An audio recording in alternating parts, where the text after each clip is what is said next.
And stereo. Well, it's interesting because I'm in just a teasing live, you.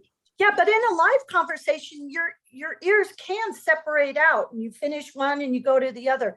But over Zoom, it seems like it just obliterates it. Wow. I'm sorry, Mr. Gonzalez. I interrupted you. You were about to say something. I'm sorry. I wasn't. The mic might have caught me moving papers about. Okay. Do you guys have that message on your screen that says this meeting is being live streamed? Or is that just me? Yes, I got it. Okay. Literally got it. That's the terminology we're using now for acknowledgement. Got it. Yes, got it. Yes. Okay. Hi, Jan. I just wanted to say hi. Good morning. Anna is our support personnel that takes care of us silently without any ado. Ado, I think that's a French word. Maybe. She's a very important person. Okay. Okay. Let's see, what do we got? 8:52. Oh, one other question, Mr. Lennon. Yes, ma'am. We have a couple people that are IT and or like Anna. Well, I know Anna's on the Zoom. Do I need to get the names and list these people as also present for I think you? not. I think not. Usually they don't appear on the screen and don't participate, but EPA is a little different, and EPA is a little different, and they like to have those people logged in and there. In the beginning, Okay. I said that I don't mind if they're there, but they're really not part of the hearing. Okay, so I've got all the names of everybody, and I will not concern myself with that. Okay. Thank you. Good question. Yeah, and then I thought about it during the second witness yesterday, because she mentioned several times that she heard the testimony. So I didn't know whether to list her As present during the hearing, generally speaking, rather than appearing. To me, it's not much of a difference. It's a distinction, but not a big difference. Okay, so I don't really have a we preference. won't worry about it then. Thank you. No, I wouldn't. Morning, Brad. How are you? I'm doing well. Good morning. Hey, good. How you have that beautiful primitive photo picture behind you. I was going to wait to. I was hoping you put something different on today. I could. That's a painting that we have in my house by my late father-in-law. Okay, I meant primitive as a attribute. So I thought it was good. Oh, Yes. I'm not insulted. His art is actually very good. Yeah. Yes. I liked it too. I'll put another one up if you like. Okay. I see a cat picture. I know that's you too, because Yeah. the infamous cat picture. Yes. He is a cat. Yeah, I am a cat. Your Honor, I am not a cat. That was Wexler, you mind flipping on your video so we can see if it works? Maybe he's not at his desk. Probably not. Okay, there he is. Oh, there he Hey, comes. Yay. good morning. How are you today? Good morning. I'm well, thanks. How are you? I'm well as well. And you're nice and in focus and stuff. Your camera just zapped into focus. Hey, I think we were all kind of tired by 6 o'clock last night. I know I was. I went home and ate dinner, sat in my chair, and just about passed out. These things have a way of draining the energy out of you. I see a nod over there from Mr. Hio. I'm getting old. I used to be able to try cases actually for a week in open court and didn't kill me. But one day on YouTube, man, it takes something out of me. I just did a virtual trial, the first phase of a virtual trial that lasted about 7 weeks. So it was. Oh my gosh. Oh God. Yeah. Did you sleep well at night? I was not getting a lot of sleep. No, I didn't see sunshine. Wow. You were worried about the next day, the hearing for the next day's proceedings, I suppose. Exactly. Yep. Okay, let's see who's Mr. Downs. Could you turn on your video just to check it out? We've got 3 minutes before 9, but we'd like to do this off the record before start time. Okay.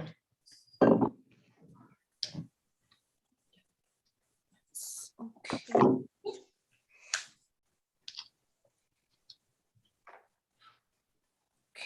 All right.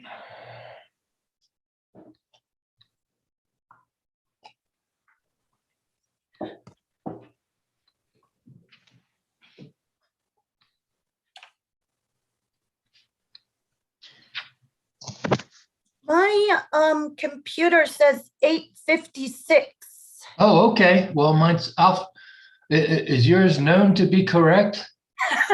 Well, since we were talking about it yesterday, Right. I guess we're off 1 minute between the computer, but that's okay. Mine says 8:56 Leo's too. I'll tell time you what I'll matches do. what's on my computer as well. I'll reset mine to 8:56. I think I can do that. I'm not sure our IT department here, the PRC, will allow me to reset the computer. You know what? I think they won't. Isn't that? 57. You know, they can't trust us guys to set our own, work on our own computers. I hope they're not listening. They probably are. All right, well, we'll just. Okay, we'll let's do it see. for- We have Miss Stevens. Hi, Mr. Downs. You looking good? We can hear you. Turn on your, flip your mic on. Thank you, sir. Hey, there you are. There you Great. go. Good morning. Nice and rested. Here comes Miss Stevens. There she is. I know she's got a fan above her. I'm sorry, I moved the camera a tiny bit and now I've got to rearrange it, but I've got a big box in front of, on top of my head. Is that better? That's you sound and you look great, so that's fine. Okay, so let's see who's we're missing. Who are we missing? Do you guys know? Let's see here. Oh, we're missing Mr. Herman. So we'll wait. We'll wait until my clock says 8:05, 9:05, and then we'll go on the record. Okay.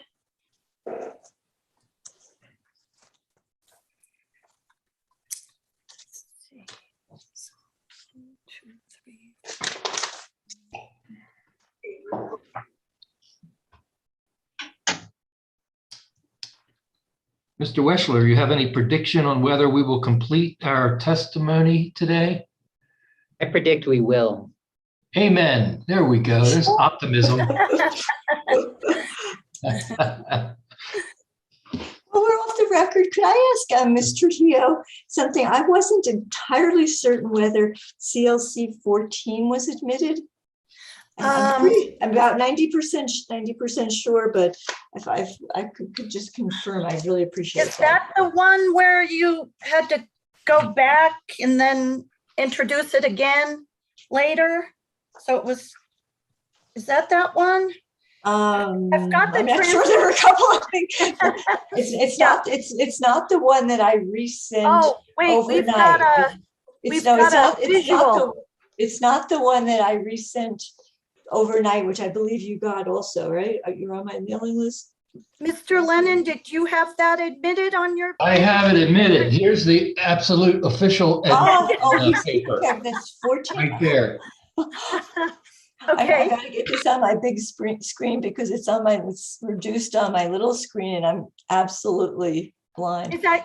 is that good for you, Miss Yes, Stevens? thank you. Okay, because I otherwise I'd have to scan the transcript here, and I do have it, but Yeah, I didn't know whether you kept a kind of a. I tried to, but there wasn't enough dead time for me to scribble on a paper yesterday. I was pretty much, we kept going at a pretty good kept pace. going. I think that Mr. Lennon kind of cheated you on your hourly breaks in a big way, but. What? I don't cheat anybody. What are you talking about? Well, I was mindful of He the was fact that really pounding away. if we took a break and we were almost done, I was, weighing those two things. I was like, it was better just to get done yesterday. So I just hung in there. Thank you. You're You welcome. Thank talk to you. Mr. Herman this morning? No? Okay. Well, he's a party and he's counsel for a party, and the party should be here with counsel. So it's 9 o'clock or so. We'll wait a couple more minutes and then we'll get started with who we got, who we have here. You know, Okay, so, all right.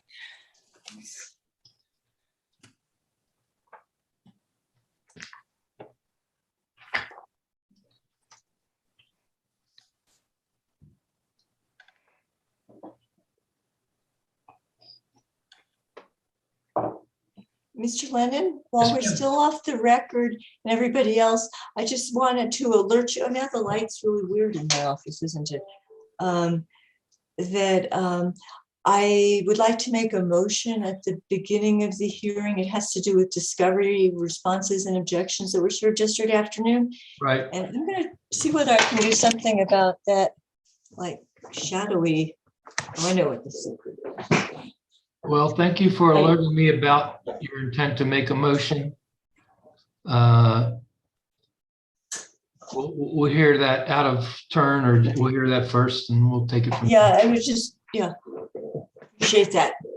That didn't do that good a job of cutting out the light, did it? Something that couldn't be raised yesterday before. It was discovery responses that came in by email at about 10 minutes of 5, and I didn't see them till after not surprisingly, I didn't see them till after we were done. Discovery responses are still rolling in? Yeah, there was the very last ones we had. They're pretty technical and the company objected and didn't give anything. I see. Okay, well, we'll do Now that. We're not on the record yet, but we Yeah. are on YouTube, so Okay, I won't discuss the merits outside of the record. yeah, I just wanted to let you think, I'll check the time. It was, I think it was 4:40 something that they arrived. Okay, we have Okay, Mr. Provencio, could you check your audio, please? So we can make sure we can hear you. Certainly. Check, check. Am I Yeah, coming through? we can hear you. And it looks like a spaceship is going to land through your ceiling. I'm just kidding you. I never thought of it that way, but it looks like it. Hi, Mr. Reyes. Can we Good hear you morning. talk? Yep, good morning. Is it Reyes or is it Reyes? Reyes, Reyes. yes. Lo siento, I'm sorry. No, no Okay. problema.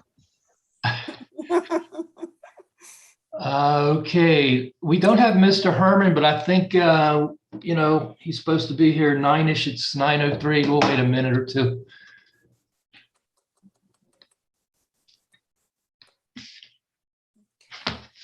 Is it possible he was not aware of the change in the start time? Oh, I'm gonna call him right now, but you're absolutely right, Mary Lee. I had forgotten. It's gotta be it. Yeah. the one that left early? Yes. Yeah, He left early and we Yeah. decided at the end of the day. I'm Oh, calling him right now. I'm sorry, I Okay. didn't remember that.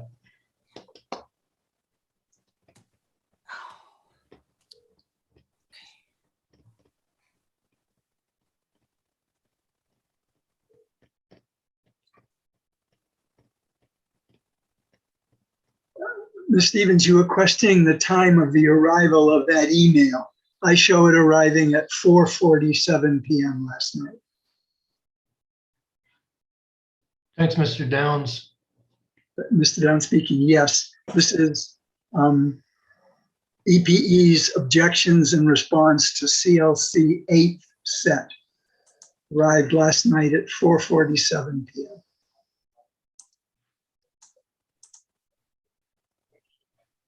When was the request for when was the discovery device requesting the information sent? Hi, Keith.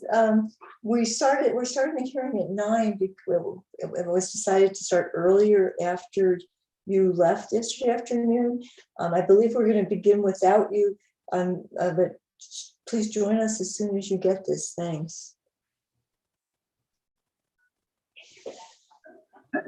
I'm sorry, Mr. Hearing Examiner, if you were asking me, I don't have that information. You're asking for when they sent out the request, the discovery request. All right, well, I'll ask Ms. Stevens that on the record if it's a concern. You just because you said it, I knee-jerk responded there. Sorry about that. This does involve a interesting question whether I can start without him, because all the parties are supposed to have notice of the hearing generally, and I didn't specifically set the time in the notice except for the first day, and that's the way I generally do things. So it does raise an issue, and the person who would have the objection to starting early would obviously be Mr. Herman. We're not exactly starting early. I always consider it starting late on the first day, but that probably wasn't made clear yesterday. I'm going to ask council if they have any opinions on whether they would like to go forward now or wait till 10. Of course, we're all here ready to go, except Mr. Herman, but I don't want to have any sort of appealable error, procedural issues, and there could potentially be one. So I'm inclined to not start. Let's start with Mr. Borman. Do you have an opinion about that? Here he is. Hold on a second. May not. Hi, Keith. Hey. Yeah, the hearing was rescheduled to start at 9 this morning, so we're waiting for you. Are you able to join us now? Mr. Lennon is concerned about denying you due process.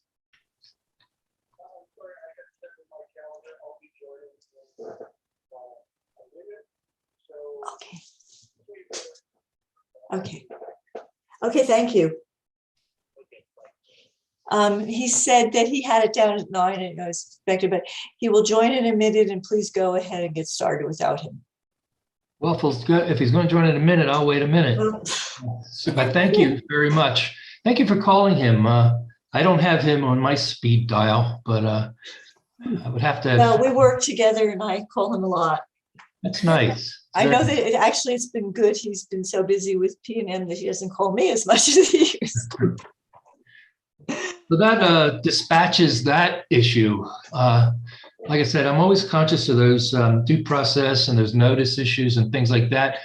I used to, if you're interested, maybe you're not, but I used to do a lot of administrative appeals to the judicial branch. So, one of the easiest things to appeal are not anything within the discretion of the trier of fact. So you look for procedural errors upon which you can get a reversal or at least a remand. So having done that for quite a few years, and also defending them for a few years for the state of New Mexico, I'm conscious of that kind of issue. That's too much information, isn't it? Interesting. Mr. Weschler's bored.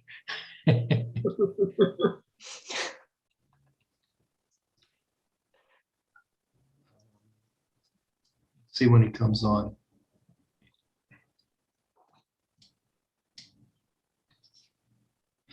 He's probably just getting dressed. Yeah, well, put in, the top part of him anyhow. He went to, since you guys are here all -1, if you didn't hear, Mr. Trujillo had a little concern because we were talking over each other yesterday. If we could have just one person talk at a time, we won't have to have interruptions to repeat the testimony. It'll be easier to hear. We might move along quicker. So I'll do my best to not talk over anyone and ask you guys to do the same.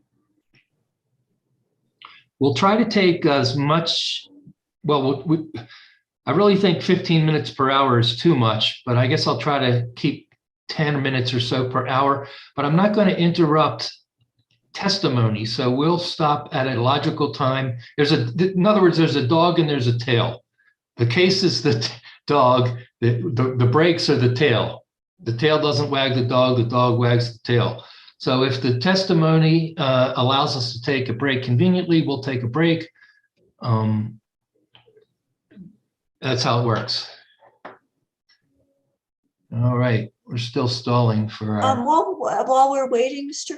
Lennon, could I'm going to make a motion about the discovery responses. I labeled the two, the response and the objection as exhibits. May I just circulate them to everybody? Would that? Well, sure, that'd be great. Matters. I didn't want to do that belatedly without your permission, but I think I can do that right now and give everybody a little teeny bit something to read while we wait. Well, as if the parties didn't know, I actually do not participate in discovery by design. Yeah, I only participate if there's a dispute. So I guess the first question is, you want to say that there's a dispute. There is a dispute. Well, I haven't had the chance to ask Mr. Wexler because also I got this late at night. Mr. Wexler, you objected to all of my discovery responses. Is that the company's position? That's correct. We think that they're both outside the time that discovery is allowed, and we thought that this set of discovery for the hearing examiner's information, I mean, we've responded to hundreds of discovery requests in this case. We thought this set was completely outside the scope, and so we objected. You saw our objections. I mean, yeah, and on those. Okay, well, first thing I'll do is see if there's any objection to hearing it at this point in the hearing, within the hearing, and why I should do that or not. And then we'll move on to, if we get to that, if we get through that, we'll get to the motion in chief, so to speak. But it's somewhat unusual at this stage of the proceeding within the testimony, ready to call the next witness, that we're going to hear a discovery dispute. We're going to conduct a discovery dispute hearing. I'm not saying, I'm not telling you what I'm going to do, Ms. Stevens. Actually, I don't know. Yeah. But that's how we'll deal with it. Mm-hmm. But in the very, very immediate term, shall I distribute the responses or just to you? Well, I want to see what you're talking about. You also could put them up on the screen. I could do that. I could try to do that. I'm not promising that I will succeed. We can try it. When I finish with that, it's like a learning experience. Me too. So there's a lot of people. I don't know how many really, but there's probably people watching on YouTube. Okay. And some of them are important people. And it would be helpful that those persons as well can see what we're talking about. That would be a way to distribute it to everybody. As you know, transparency is really big with state government. So I endeavor to be transparent when possible. Or at least I endeavor that my proceedings be transparent. That's probably more accurate. Let's see. Do I have to switch something to make you able to? Mr. Herman has joined us, by the way. Oh, has he? Good morning, everyone. I apologize for my tardiness. I didn't even, how did you find out that we were starting at 9 today, Mr. Herman? I got alerts from the city of Las Cruces. Well, thank you, sir. Yeah, you left a little early, and I set the first day as what I call, I just presume it's a late day because there's some technical things and things to do on the first day. So I usually set them at 10, but then I usually ask the parties if they'd agree to start at 9. And I usually ask that when we're concluding on the first day. And everybody agreed to start at 9. I'm sorry you didn't participate in that procedure. Okay, and so we will be starting at 9 tomorrow as well. Well, I hope we will conclude today, but if we do not conclude today, we'll start at 9 tomorrow. I'll probably mention it again at the end of the day. I prefer concurrence rather than a direct order. So that's how I roll, if you will. So anyhow, Ms. Stevens has already mentioned that she's going to request that we have a hearing on a discovery dispute. We'll first have a hearing on whether there should be a hearing on a discovery dispute. That's a twist on it. And then if the answer is yes, then we'll have a hearing on her discovery dispute. And I think we are ready to go on the record now. Is there any reason we should not go on the record or anything you guys would like to discuss off the record? And remember, we're still on YouTube. Anything? No. Okay, let me check the time. It is now 9:04. Let's go on the record, Mr. Hill. Okay. We are on the record again. Good morning, everyone. I am Robert J. Lennon. I am a hearing examiner for the State of New Mexico Public Regulation Commission. This case is number 21-00064 UT in the matter of the application of El Paso Electric Company for a variance from the Fuel and Purchased Power Cost Adjustment Clause methodology. I've just read the caption of the case. It is now about 9:15. We started just a little bit late today. We agreed yesterday to start at 9 today. The parties did. Mr. Herman had been excused early, so he didn't participate in that agreement. Like I said, we're starting a little bit late. Before the hearing, we didn't discuss the merits of the case. We did discuss one matter off the record, and that was a proposal by Ms. Stevens that there be a discovery dispute hearing now, basically before we begin testimony. And I said that we'll have a brief hearing on whether there should be one or whether there will be one. And if we get past that, we will have the discovery dispute hearing. Is there any questions about what I just said by counsel? No, nothing. Good. Let's move on. Just for the record, I think we should probably identify ourselves. This is December 1st. This is the second day of this hearing. Yesterday, we heard from Mr. Sheetzel. We did examination of him, cross-examination, and we also heard from Ms. Borden. I believe we're going to start with Mr. Gonzalez, the third witness from EPA, and proceed to the fourth witness from EPA. We will be taking breaks. We will take a lunch break. I hope to conclude by 5. We will go into a third day if necessary. We will run over if necessary, if all the parties agree, run over past 5 like we did yesterday, but we will endeavor to avoid that. I'm talking too much, so let's ask counsel to identify themselves first, starting with Mr. Weschler. Good morning, Jeff Wexler from Montgomery and Andrews on behalf of El Paso Electric. Ms. Souls, you're pro se? Mary Lee Souls, I'm a pro se party in this case. And the city of Las Cruces? Anastasia Stevens is Stevens Law LLC for the city of Las Cruces. And with me are witnesses Jose Provencio and Edwin Reyes. Thank you, ma'am. Doña Anacani? Good morning, Mr. Examiner Keith Herman with Stelzner, Winter, Warburton, Flores, and Dawes on behalf of Doña Ana County. Thank you, sir. PRC staff? Good morning, Mr. Hearing Examiner Bradford Borman, appearing on behalf of Utility Division staff. Okay, good morning. Mr. Weschler, if you would call. Alan Downs is also here, pro se. Oh, I'm so sorry, Mr. Downs.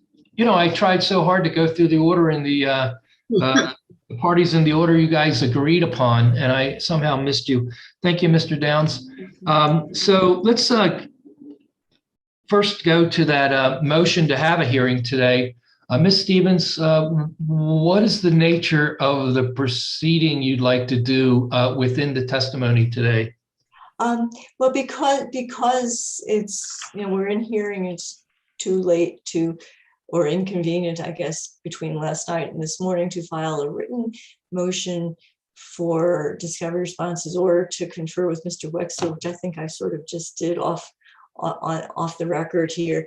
The city sent a set of discovery to EPE on, let me see what the date was. Anyway, the responses were due yesterday. EPE submitted its responses using their Dropbox function late in the afternoon after 4:45.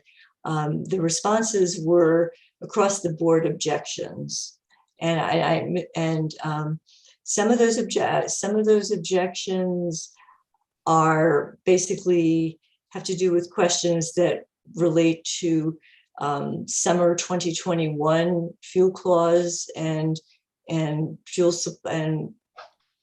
supply activities, and the company's objections to those are based on outside of the scope. I can understand those are arguable, but one of the questions I want to know why we should hear this today. Oh, why we should hear it today? Because there's no other opportunity, and the only way that I can get satisfaction, I guess, is through one of the EPE witnesses who are at this point both scheduled remaining witnesses who would be the ones to whom these questions would be addressed are scheduled to testify today. When were they were interrogatories, I presume. When were they sent to EPE? Hold on a second here. I know that the 15 days came up, so let me do a day modify. Let's see.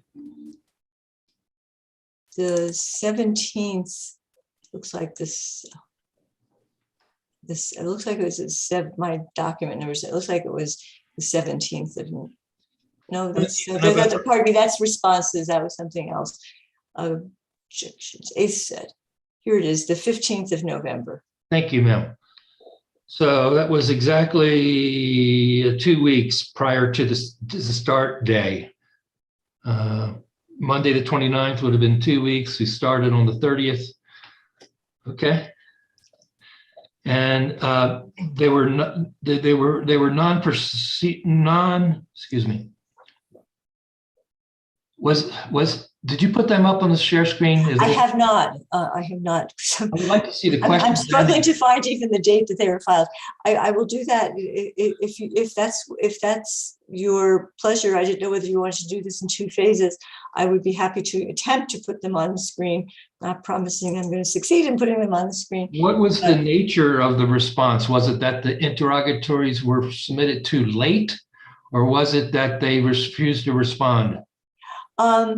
They were mostly that it was outside the scope and excessive in number. So there were individual answers for each one. Well, they're sort of yes and no. The answers, because they didn't answer and they didn't provide any information whatsoever, the answers are just across the board. The objection. The objections, as is typical, there are a group of sort of standard general objections, and then there are specific objections. In this case, most of the specific objections are fairly repetitive. Okay. So it wasn't a procedural response, refusal to respond. Well, you could call it a little bit both, but it was not that they did not object to the timing, if that's what you got it. Okay. That's what I would kind of wanted to know. Yeah. So we're still on whether or not we should have a hearing right now on it. So we'll get to the hearing if we get to the hearing. Mr. Wessler, I would hope that you would have a position and could tell us your position on whether or not we should have a discovery hearing right now. Yeah, I don't think that a hearing right now is appropriate. I do want to disagree with Ms. Stevens. There were both substantive and procedural objections. I'm just looking at them now. The procedural ones, to answer your question, the procedural objection was number 14, which is that the discovery requests were exceeding the total allowable number of interrogatories, and number 16, in which we objected to the discovery requests as untimely, in that the hearing is set to begin before the date the responses are due. And so there were both substantive and procedural objections. As to the timing of the hearing, I'm simply not prepared to be answering these. I think this is precisely why the rules contemplate conferring ahead of time so that you can walk through the various interrogatories. These are fairly substantive.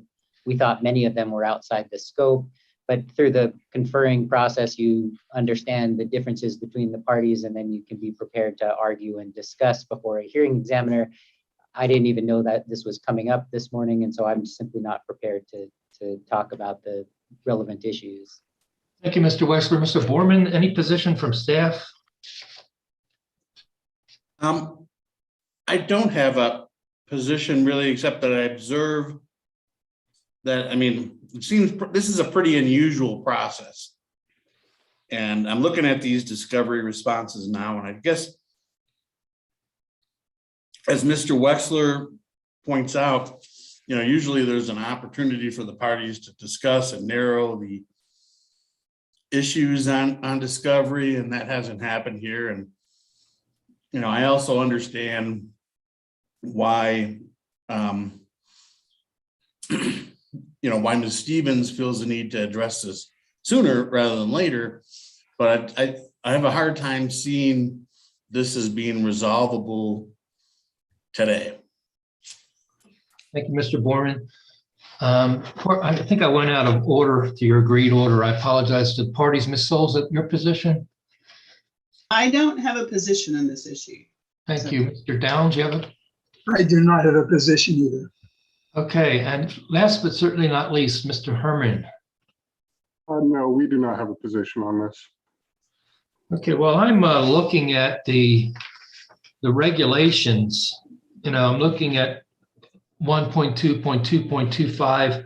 Of course, there's 15 days allowed for a response to a discovery device. Well, specifically interrogatories. I'm looking at I'm looking at E3.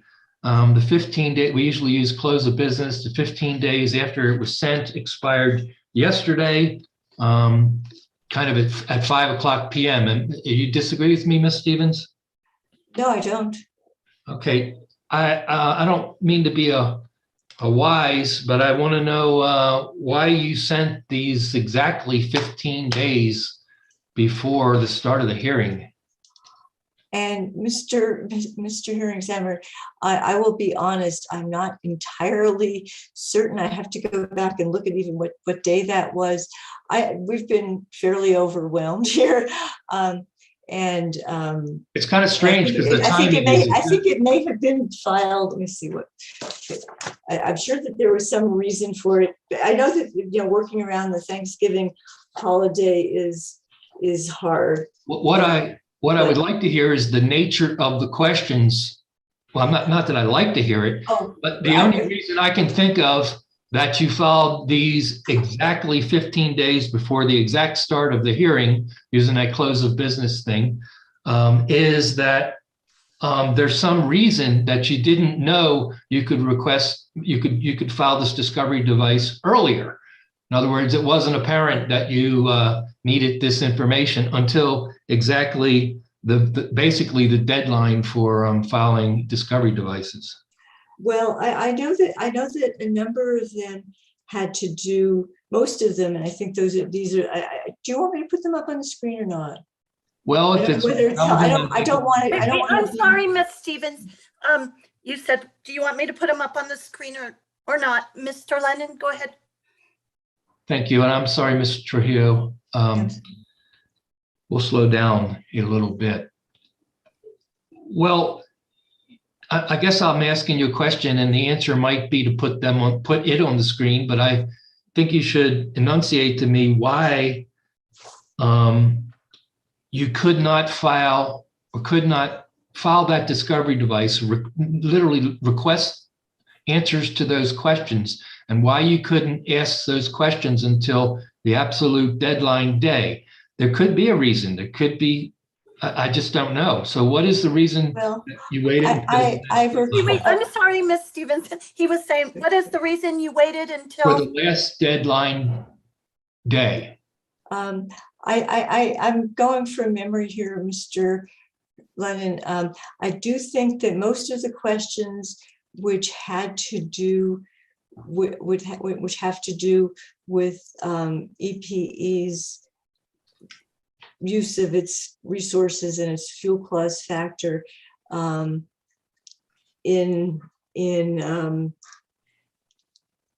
the post July 2021 period, which is after the final order in the general rate case and when EPE stopped using Calaverde 3 for New Mexico customers.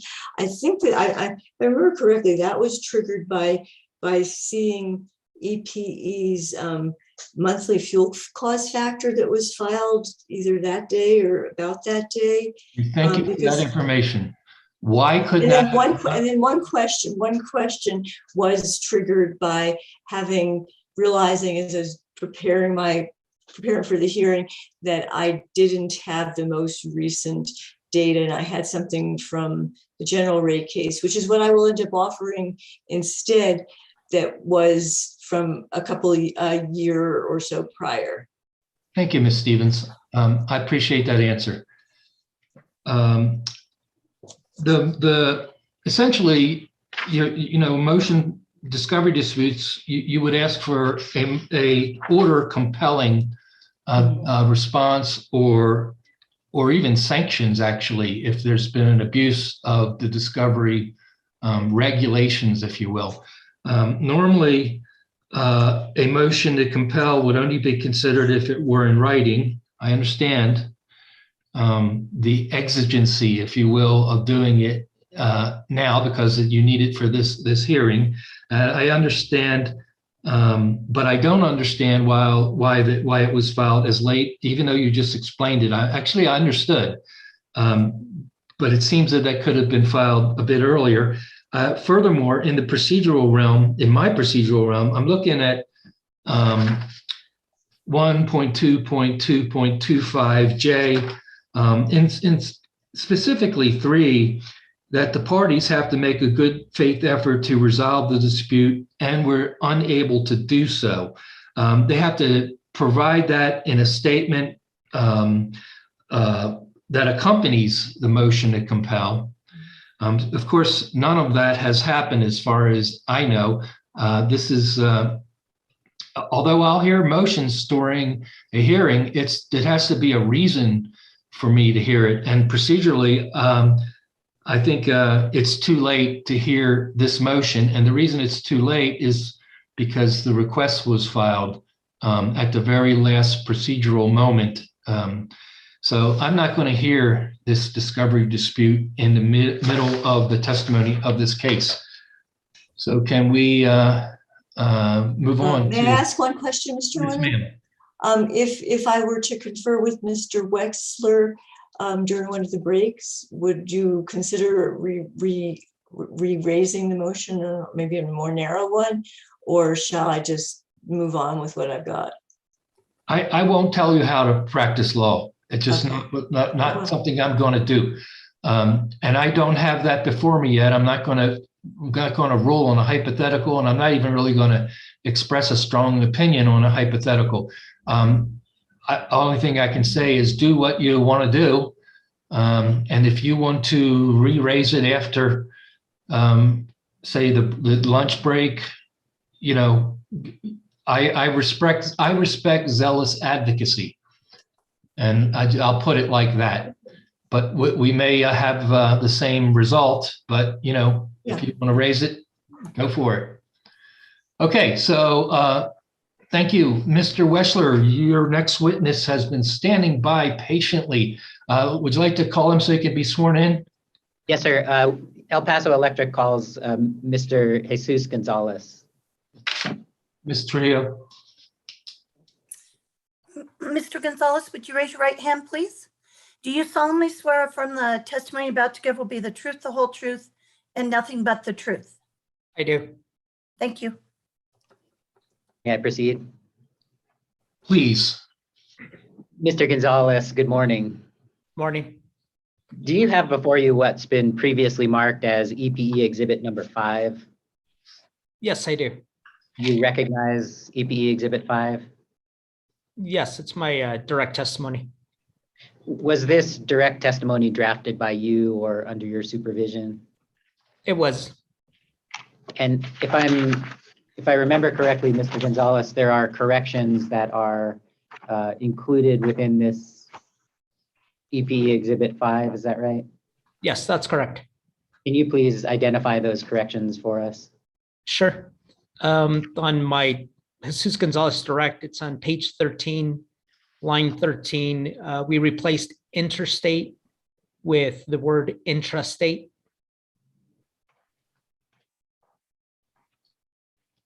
And there's also some corrections with respect to my rebuttal testimony, basically spelling corrections. Do you want me to go through those also?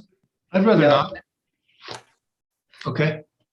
We'll handle those once we get to the Okay. rebuttal. Okay. So with those corrections,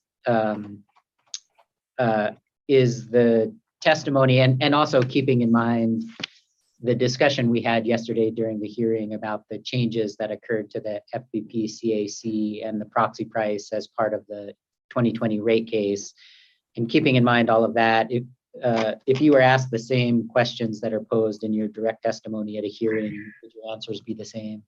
Yes, they would. And is this direct testimony true and accurate to the best of your knowledge? It is. Your Honor, I move EPE Exhibit number 5. Let's see if there's any objections. Ms. Souls, No objections, sir. City of Las Cruces, No objections. Mr. Downs. No objection. Thank you. Doñana County. No objection. And last but not least, Mr. Borman, staff. Staff does not have any objections. Wow, that makes it nice and easy. So there being no objection, I have nothing to rule upon. EPA number 5. The direct testimony of Jesus S. Gonzalez dated May 14th, 2021 is now evidence in the case. Thank you. Next exhibit. Mr. Gonzalez, do you have before you what's been previously marked as EPE Exhibit 6? I do. What is EPE Exhibit 6? It's my rebuttal testimony. Was your rebuttal testimony drafted by you or under your direct supervision? Yes, it was. You mentioned you have corrections. Can you please identify those for us? Sure. They're generally spelling corrections, but some of the corrections on table of contents, subject Roman numeral 3, spelling correction, replacing preparation with preparation. Page 4, line 1, spelling correction in the title, all caps, preparation with, once again, preparation. And page 10, line 18, insert the to read Souls' belief, the times that EPE engages. Then one more correction, page 16, line 5, delete, basically a period. For it to read, staff has not addressed or demonstrated, deleting the period supply. With those corrections, and again, keeping in mind the changes that occurred in 2020 with the Ray case, if you were asked the same questions that are posed here in the rebuttal testimony, would you provide the same answers? Yes, I would. And is your rebuttal testimony EPE Exhibit 6 true and accurate to the best of your knowledge and belief? Yes, it is. Your Honor, I move EPE Exhibit 6. Thank you. Ms. Souls, any objection? No objection. City of Las Cruces? No objection. Thank you. Ms. Stevens? Mr. Downs? No objection. Mr. Herman for Doñana County? No objection. Staff? No objection. All right, thank you. There being no objection, EPA Exhibit number 6 is thereby admitted into the record. It's evidence in the case. So let's start with cross-examination. Thank you for making that part easy. First, by agreement, the parties agreed to this order. Ms. Souls, City of Las Cruces, Mr. Downs, Doñana County, and staff. So we'll start with Ms. Souls, please. Thank you. Good morning, Mr. Gonzalez. Hi, good morning. Would you please go to your direct testimony at page 11?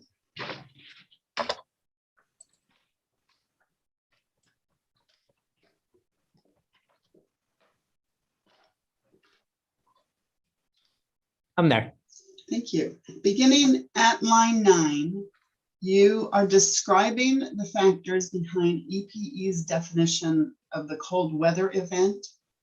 Would you agree that the freezing temperatures in the teens occurred in El Paso Sunday, February 14th and Monday, February 15th? Yeah, so I wouldn't be able to confirm the exact temperatures or whether they were characterized as freezing, but we have characterized the cold weather event as encompassing February 13th through the 19th. But it's my understanding that those were the coldest days of that particular week. Mr. Hearing Examiner, at this point, I'd like to go back to that temperature chart that I introduced previously. I remember that. And Mr. Schiestel suggested that Mr. Gonzalez would be better able to speak to this.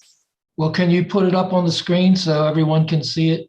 I think you did that last time. I did it last time. Let's see if I can do it again. I might have to switch something here to allow you to do that. Give me just, if it doesn't work, give me a second. Okay, did your green light come up on share screen? Let's see. Yes, it did. Let's see if that works. Okay. That wasn't admitted into the record, I don't think, yet. Yes, sir. It was not. Mr. Schiestel referred me to Mr. Gonzalez. Okay, got it. It's kind of Mr. small, Gonzalez? small on my screen, so it might be helpful if you could enlarge it. I don't know. Sorry to interrupt, but it's my recollection that Mr. Schichtel referred Ms. Sewells to Mr. Barachik, who actually has a table in his testimony identifying the temperatures, but Okay, well, she can ask whatever she likes. Thank you for the clarification. Was that an objection? it's not an objection. I certainly understand she can ask whatever she likes, and if Mr. Gonzalez knows, he'll answer. Thank you, sir. Is this helpful? Yes, ma'am. Okay. So Mr. Gonzalez, I took this off the internet. You can see the sources. I've indicated it on this exhibit. It came from timeanddate.com. And I offer it only in terms of whether or not it's useful. Does this seem a reasonable representation of what the temperatures were during this time that you've referred to as the cold weather event? I'm having a hard time reading the exhibit, but just as an alternative, we with respect to the unit commitments that were provided in my rebuttal response on exhibit JSG 1R, we do indicate 4 weather services that were referenced for those individual unit commitments or dispatches for the time period of February 13th of the 19th. Would you like to take a look at that and see if that corresponds with what's represented here, please?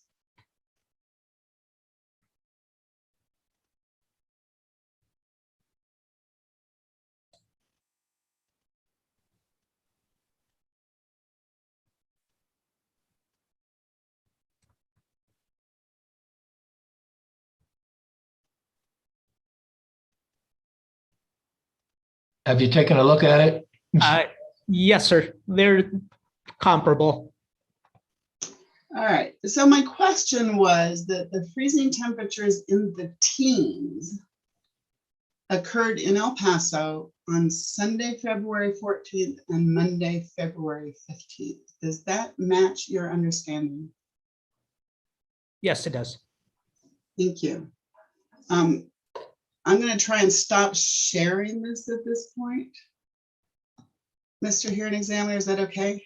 It's, you're not going to refer to it, but if on cross-examination it needs to be referred to, I would ask that you put it back on the screen. I will keep it available then, if that's okay. Okay, if another attorney or another party needs it up, I'd ask you to put it back up. Well, then maybe what I should do is move to admit it. Well, you can. You have to lay a foundation through this party, through this witness for the document. This is an administrative hearing, so it's need not be substantial, but I'm not sure that it popped off the internet is enough of a foundation. And I'm not sure this witness is the proper witness to get that information in by. It would probably be you, but we can certainly continue to refer to it. So. All right, I will keep it available at this point. Okay.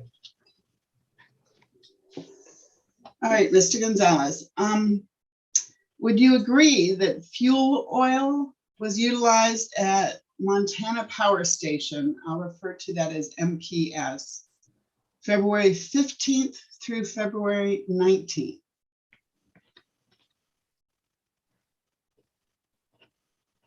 Yes, ma'am, that's my recollection. And would you agree that the critical operating condition for the natural gas infrastructure began on gas day 15? And that's gas day 15 for EPNG and ONEOK. So is that when the critical operating condition began? That's correct. I'll qualify my response. There were 2 critical operating conditions that occurred on gas day 15. One was EPNG's TOC declaration that was effective gas day 15, and there was another a secondary critical operational flow order that was initiated by One Oak, also effective for gas day 15. Okay, and the first that you referred to, when did that critical operating condition end? The initial by EPNG or interstate, to the best of my recollection, it ended on gas day 18. And for the other one that you referred to, the O&O gas state Right. critical operating condition? So the OFO, One Oaks OFO ended gas day 21. And what is a gas day? Gas day would, as I stated in my testimony, would be from 0800 to 0800 Mountain Clock Time. So gas day 15 would have started at 0800 on Monday, if I'm correct, and ended on February 16th at 0800, or would have been encompassed that time frame. So in your testimony, when you refer to critical and severe operating conditions for the natural gas infrastructure, that occurred from February 15th through February 21st. Is that what you just told me? That's correct. Thank you. Would you agree that the natural gas market prices showed a substantial change beginning on Thursday, February 11th and ending on February 22nd, as represented by Mr. Schiestel's Exhibit JS-1R?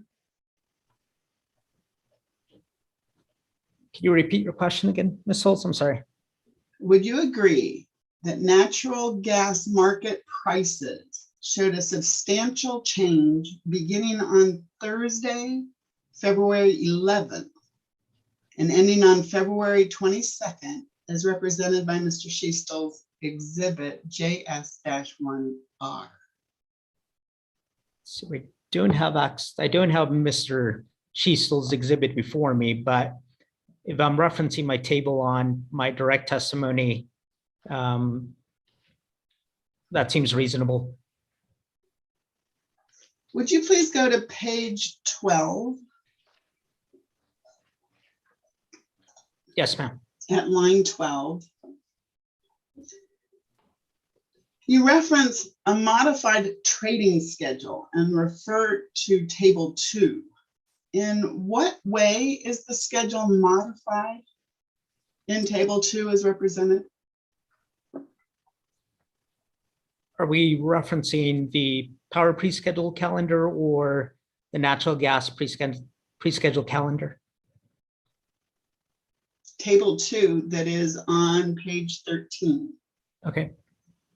Generally, normal course of events, El Paso Electric will, or its day-ahead traders will trade Thursday for Friday, Saturday, and will trade Friday for Sunday, Monday.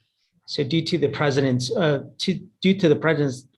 Day holiday, there was a modified trading schedule. So describe the modification. So on trade date 2/11, Saturday and Sunday were traded, and on trade date 2/12, Monday through Tuesday were traded. And let me clarify further. On Thursday, do you mean that Friday, Saturday, and Sunday were traded? No. So When on was- the trade date 2/11, which was a Thursday, Saturday and Sunday were traded. And on trade date 2/12, Monday through Tuesday were traded, which should have been 2/15 through 2/16. When was Friday traded? Friday, let's see.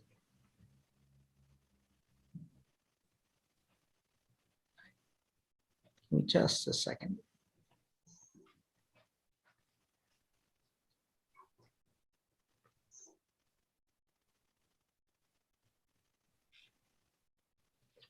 That might have occurred on 2/10. I don't have that information in front of me.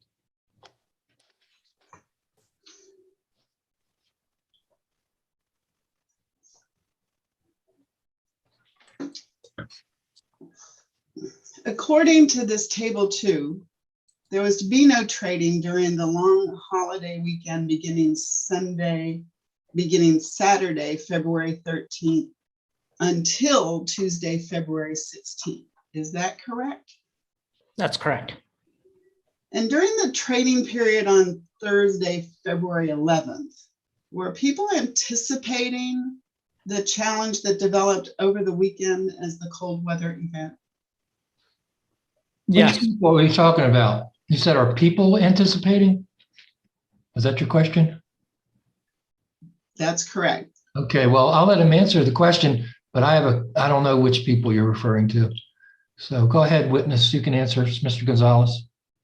Yes, so with respect to that time frame, as is displayed by our unit commitment sheets or dispatches that are attached to my rebuttal testimony as exhibits, we were looking at upcoming weather projections, upcoming load projections, what local generation was needed for reliability to meet projected loads, what was our available remote generation at that time, what was our fuel oil capability at Montana, what power was available within southern New Mexico. So there were multiple conversations and parameters that were being looked at prior to the freezing temperatures that existed on Sunday through Monday. And to address the hearing examiner's question, are you referring to people engaged in the trading activities? Yes, that's correct. And in conjunction with our system operations personnel. Very well. For you personally, were you feeling that this was an opportunity for El Paso Electric to shine, or were you feeling concerned that El Paso Electric was going to be in trouble? From my professional perspective, our utmost consideration was to be able to reliably meet native load demand, right? So the context of all of these discussions was how can we possibly meet native load demand and accounting for any unforeseen contingencies that might be occurring during that time frame. Were you confident you would rise to the challenge? I was confident.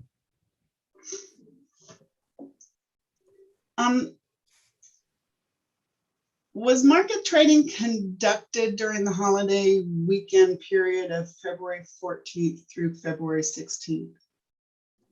No, it wasn't. Oh, I'm sorry. So our real-time trading group, I'll provide a sequence of events. I think it makes it a little bit easier. So our day ahead will establish what we consider our unit commitment, right? Which is basically our day ahead game plan for the dates in question. That game plan then is handed over, if you will, to our real-time trading desk, which will then recalibrate what our needs are based on what's transpiring on the real-time market or what's happening with respect to real-time conditions or load, et cetera. Okay. And so the real-time desk, are you saying was conducting trading during this holiday weekend period? That's correct. And what would be your explanation for that level of activity? What was going on over the weekend? Well, like I say, we need to adjust to load variations, generation variations, just a multitude of factors, any contingencies that are happening during that time frame, what's our available natural gas supply, et cetera. Would you characterize that holiday weekend as things changing rapidly? Yeah, there were definitely some contingencies, and given the inclement weather that was affecting the entire Southwest United States, yes. Were you personally involved in these weekend activities? I was. From your personal experience during the cold weather event, when was the most challenging period? To be quite honest, the entire duration of that time period was quite challenging. We had multiple,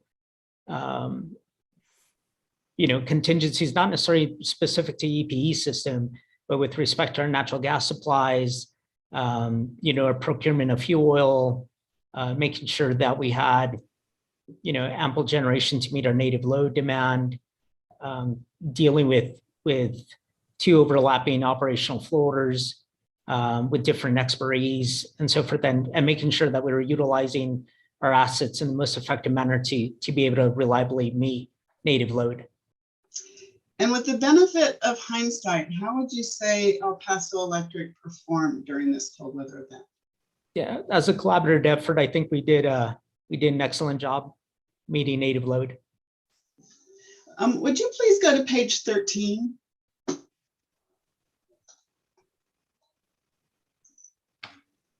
I'm there. Beginning at line 13. When you say EPE engaged in wholesale market purchases to keep its online generation at operating minimums to mitigate its natural gas utilization, are you referring to wholesale market purchases of natural gas or purchases of power? Purchase of power. Purchases of power. Right. Please explain how wholesale market purchases keep online generation at operating minimums. So as is provided right above in my direct testimony, so once again, referencing gas day 15, correct? So we started experiencing gas supply interruptions on gas day 14. On gas day 15, EPNG declared its critical operating condition with the 3% imbalance threshold. So once that occurred, we quickly decided to utilize fuel oil at two of our MPS units with our on-site storage. And as we were planning for that, later in the day around 4 o'clock Mountain Clock time, One Oak declares its operational flow order effective gas day 15. So prior to that declaration, we were trying to leverage as much of our intrastate supply to supplement our interstate gas supply. But when One Oak declared their OFO at around 1600, we then started engaging in market purchases to keep our units at their operating minimum to mitigate their natural gas utilization. I want to go back. Market purchases of power. I'm sorry. Thank you. Thank you. Please go to page 14. And at line 1, you state EPE utilized PVGS Unit 3 to reliably meet its native load requirements during the inclement weather event. What do you base this statement on? So as I've alluded to before, all of our planning documents that were submitted, EPE's plan to meet native load included all of its PV unit, all of its Palo Verde units, coupled with its local generation to meet native load during this time frame, and relied on PV Unit 3's capacity and energy to be able to meet its native load requirements. Do you mean that power from PVGS Unit 3 was produced every hour of every day from February 13th through February 19th? That's correct. And do you mean that power from PVGS Unit 3 served native load for every hour of every day from February 13th through February 19th? That's correct. And what do you include in native load? Just load demand. Do you differentiate New Mexico load from Texas load? For reliability planning purposes, we do not. We're looking at total jurisdiction to meet native load from a total jurisdictional perspective, and utilize, and utilize our remote generation and our local generation to meet that load. So you don't differentiate New Mexico load from Texas? He just answered that. Ask and answer, sustained. And how do you differentiate which energy came from PV3 versus energy from PV1 or PV2? We do not. We meter to PV in its entirety. Are you including off-system sales in native load? I'm not. Was El Paso Electric making off-system sales from February 13th through February 19th? So I think the course of events is important. As I stated, due to the modified trading schedule, EPE in its unit commitment fully was utilizing all of its PV unit resources, plus its local generation to meet its native load requirements throughout this time period and through the month of February.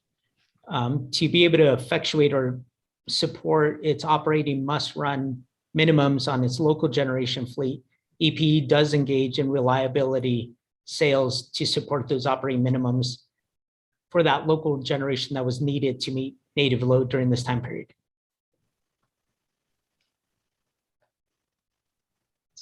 Are you using operating minimums and must-run minimums interchangeably? So I would say that, right, I guess right, that's correct. So I would characterize our remote generation as base load generation and our local generation that was deemed necessary for reliability. Those minimums were what the off-system sales were meant to support. So I didn't get the yes or no answer to my question. Was EPE making off-system sales from February 13th through February 19th? So EPE engaged in off-system sales between February, during the cold weather event, between February 13th through the 16th. And those off-system sales were reliability off-system sales that were necessary to sustain EPE's local generation's operating minimum output levels. Please go to page 20, Mr. Gonzalez.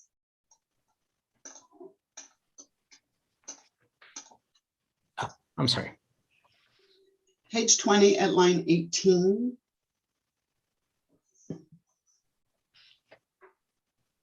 You state at this point, EPE was not significantly engaging in off-system sales. Are you referring to February 14th?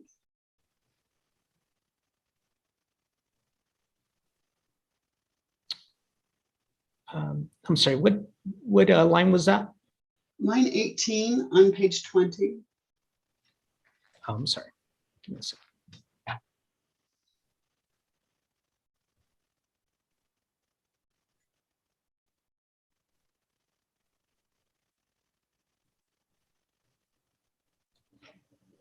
That's correct.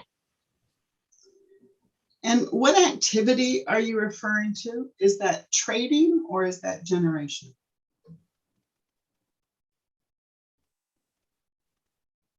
I'm sorry, I don't think I understand your question. When you state not significantly engaging in off-system sales, were you engaging in trading or were you, let me rephrase this, were you not engaging in trading or were you not engaging in generating power for off-system sales? So what my testimony is alluding to is the off-system sales that were made on a day-ahead basis, according to that modified trading schedule, that were made to support the minimum must-run generation levels that were needed, that were deemed necessary to reliably meet native load during that time period. So in the real time, on February 14th, we were not engaging in off-system sales. In making off-system sales, trading for off-system sales. Correct. Thank you. Please go to your rebuttal. No, wait, I have one more question with that one. What do you consider not significantly engaging in off-system sales? What's the megawatts? that we're talking about? I don't have a general number, average number. However, the op system sales that were made specifically for reliability, once again, to maintain specifically the operating minimums for the projected units that we're operating according to our unit commitment dispatch for February 14th, February 15th, and February 16th. And is that less than 250 megawatts? Potentially, I'm sorry, I would have to reference specifically how many megawatts were sold. Sir, I'm asking you what you characterize as significant. I don't, significant would be, I mean, like I say, the only off system sales that we're engaged in were for reliability purposes. So I would say, therefore, they were not significant. They weren't market-based sales. We weren't trying to go into the market and capture some benefit or some margin. The off system sales were specifically being made to support must-run local generation minimums. And are you saying you're unable to provide a parameter of what that means to you for those of us who don't do this every day? Yeah, I don't mean to belabor the point, but I think it's relative as to what would be characterized as substantial or significant on a day-by-day basis. And you won't put a number on that. You won't tell me if that's less than 250 megawatts or that it's less than 200 megawatts. Yeah. At this point, Your Honor, I'm going to object. I've tried to be patient, but I think it's a vague question and it's been asked and answered.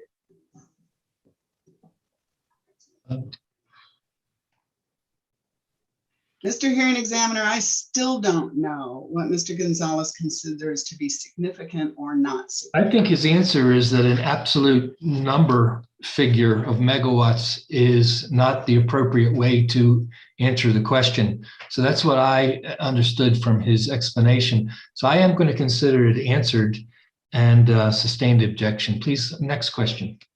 Mr. Gonzalez, please go to your rebuttal testimony. Sure.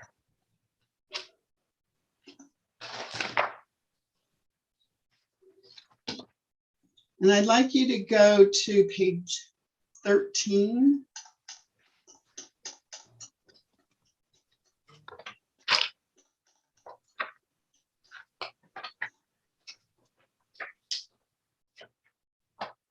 And at line 1,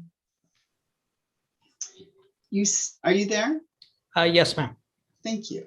You state that during the cold weather event, unloaded local generation capacity was constrained due to a lack of natural gas supply and concurrent operational flow orders on both the interstate and intrastate pipelines. Is that your testimony?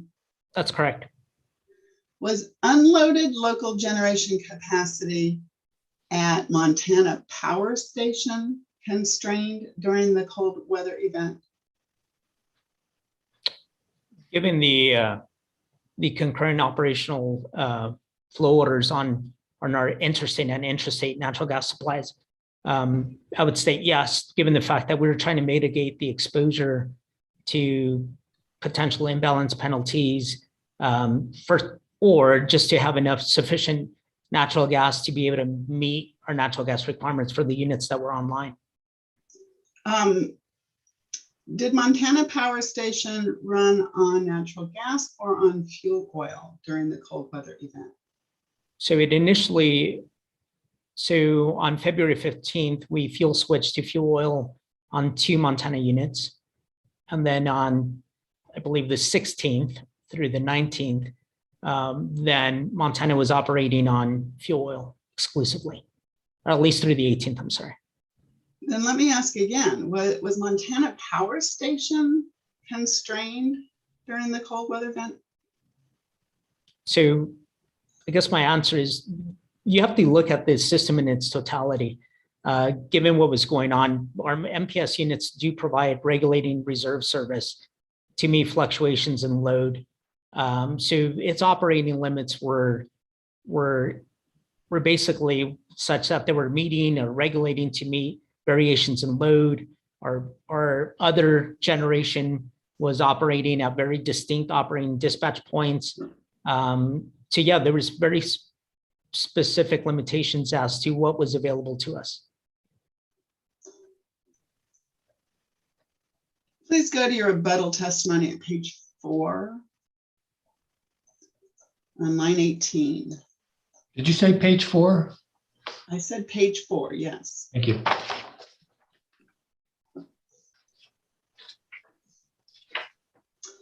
Line 18, you state, given the unprecedented cold weather forecasted for EPE's service territory, EPE planned on utilizing PV3 full output to meet native load in combination with available local generation. Is that your testimony?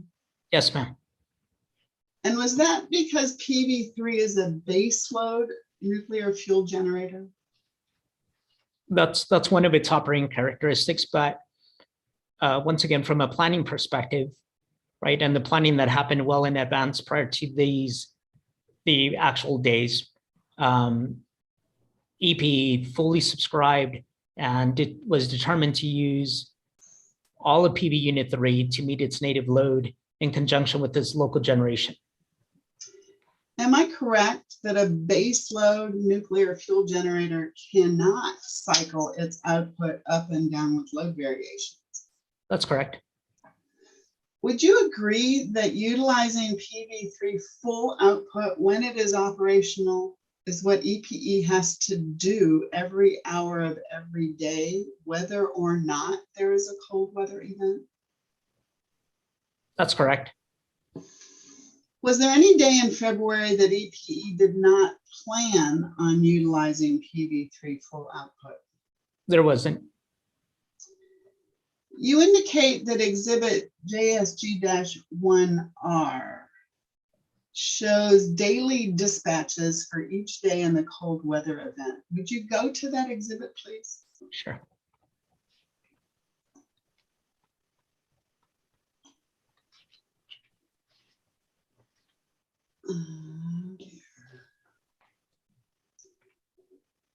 There. Give me just a second. I'm just rotating my page. Well, and I'm going to need a moment because I don't know how to rotate in the share file. Yeah.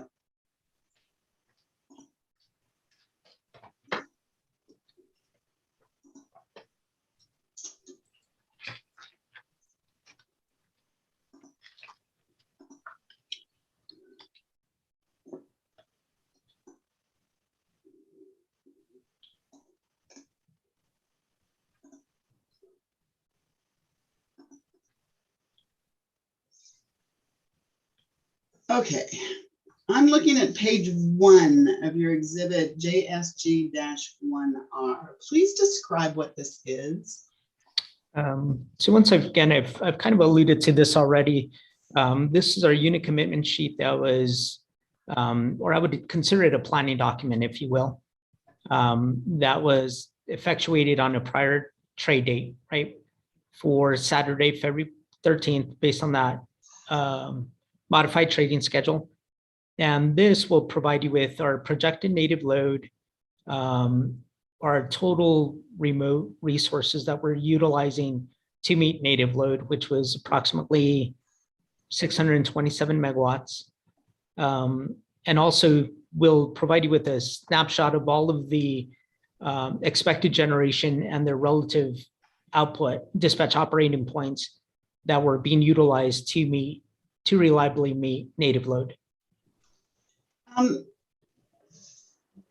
do I understand this is a forecast? You called it a planning document, therefore not an actual what did happen. Is that correct? That's correct. And when would this summary for Saturday, February 13th have been created? Let me go back to my direct testimony. Give me just a second.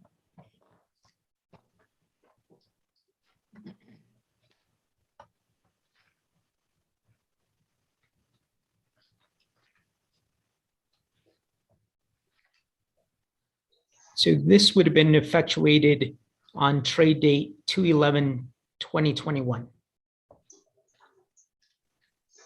And is this similar for each page, that each page in this exhibit would have been created on a different date? According to this modified trading calendar and table 2 in my direct testimony, on trade date 2/11, once again, we had our unit commitment for 2/13 and our unit commitment for 2/14 for Saturday and Sunday. And when you get to 2/15, that would have been created when? 2/12. Thank you. For Yes. February 16th, when would it have been created? Also on 2/12. For February 17th, when would that have been created? 2/16. For February 18th, when would that have been created? 2/17. And February 19th? So the 19th and 20th would have been created or on 2/18. Thank you. Yes.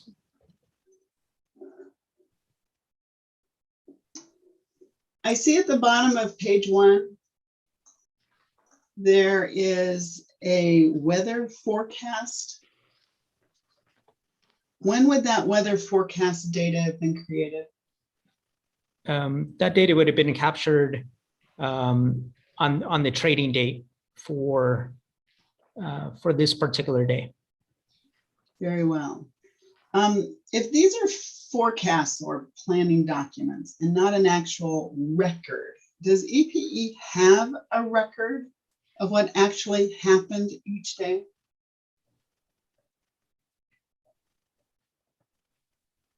Yeah, it's basically what happened real time. We have our meter unit generation output reports. Yes, we do. We have exactly what happened each day. You have not provided that, is that correct? That's correct. Does El Paso Electric utilize a process of comparing its forecasts or planning documents to what actually happens? We do. Retrospectively, we might go and look to see what our forecast was. There were slight variations with respect to that. Yes. Earlier, you said this planning document shows the details of your plan for meeting native load. Would you describe on page 1 what this is showing us? So once again, we have, I guess at the top, we would have native load, which is our projected native load for that particular day for all 24 hours, right? Including our peak load, which we projected to be hour ending 19 at 867 megawatts. We also show that we were utilizing or plan to utilize all of Palo Verde Unit 1, 2, and 3, approximately 627 megawatts to meet peak native load. And then we also show all the units that were projected to be online and dispatched at their relative dispatch operating points to meet peak native load for that particular day. And like I say, all of this planning process was done given the fact that, given our operating unit characteristics of our local generation, right? Where you just can't cycle a unit on and off. These units were online in anticipation of the cold weather event and to be able to effectively and reliably meet native load during that time period. Ms. Souls, we're kind of due for a break and we're past the break. Could you anticipate how long you might be taking with this witness? This might be a good time for a break. I have more questions about this document, and as you said today, it can be pretty dense. That's what I wanted to know. Okay, so I show about 10:20 or so. So let's take a 10-minute and come back at 10:30. We are on a short recess. Thank you, sir.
You guys are really good.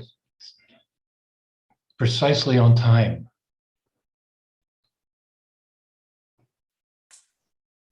Okay, shall we go back on the record, Mr. Hio? Yes, I'm ready. Thank you, everyone, for being so punctual. We are back on the record after a brief break. We will continue with Ms. Souls' cross-examination of Mr. Gonzalez. Please, Ms. Souls. Thank you, sir. Mr. Gonzalez, as you recall, we're looking at your exhibit JSG-1R on page 1.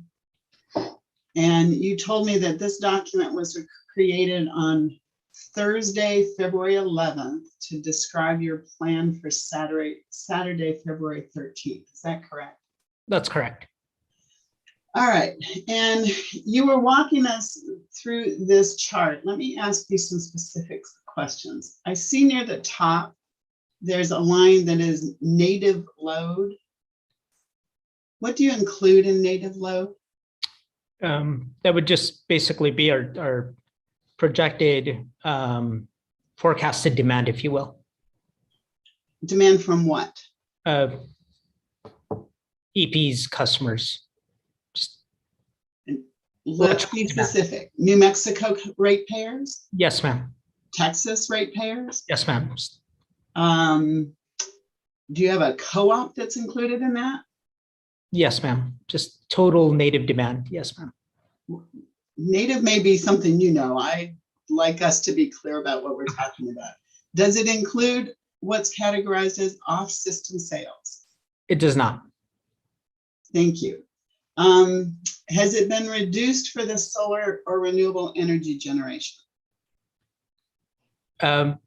We do utilize solar renewable generation to meet our native load demand. So we do look at net load, native load demand minus solar, if you will, and to develop net load. I don't see a line here that says net load. I see a line that says system load. Is that what you're referring to? Yes, ma'am.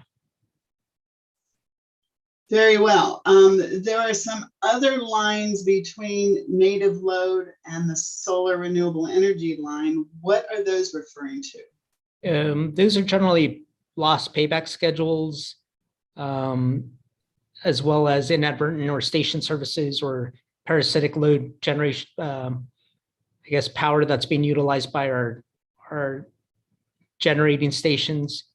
And then we have an exchange agreement, a Freeport-McMoRan exchange agreement, where we exchange 125 megawatts and receive 125 megawatts.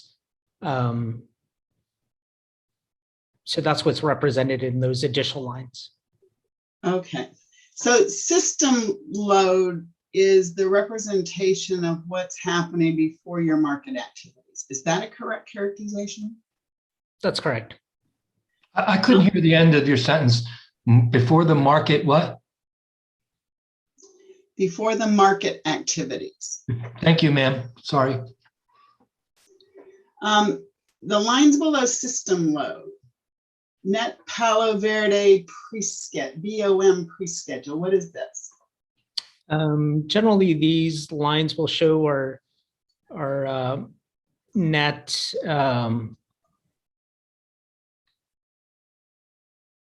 I'm sorry, balance of month transactions. So or so just our net balance a month transactions or long-term I'm transactions, sorry, our net what transactions? balance a month or monthly or long-term transactions. And why is the line net Palo Verde and net Four Corners always match? One positive and an equal negative. So that would just show that there was an arbitrage transaction Thank you. having a net effect of 0 on our resources. The line that says pre-scheduled Palo Verde, what does that represent? So that would demonstrate or illustrate the reliability off system sales that were made to maintain the operating minimum must-run generation that you see on the bottom. And what does it mean that it says Palo Verde? Just that it was traded at the Palo Verde hub. And the line that says pre-scheduled Four Corners, what would that be? Same principle. That power was traded at our Four Corners hub. How would power get to the Four Corners hub? We have the exchange agreements where we source power to the Four Corners hub. Would that be coming from El Paso local generation or from remote Palo Verde generation? Generally speaking, we have an exchange agreement and we source our Four Corners sales off of this exchange agreement with Tucson, which is the indirectly, I guess, based on Palo Verde generation. Thank you. The line that says net day ahead obligations, what does that represent? It's just a summation of those off-system sales. So is it reasonable for me to look at net day ahead obligations and understand that these are your day ahead sales commitments? That's correct. What is the line Southern New Mexico imports? That'll just demonstrate what we had that was flowing into our system within Southern New Mexico.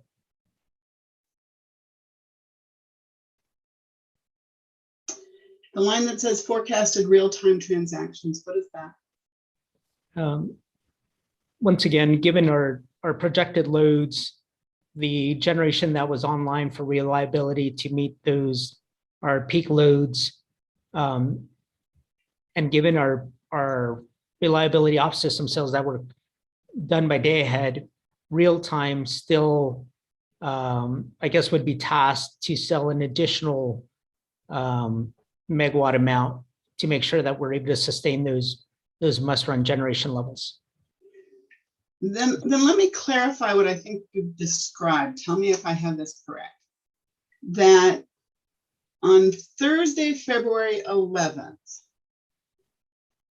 the trading desk would have made day-ahead contracts that matches this net day-ahead obligations. Is that correct?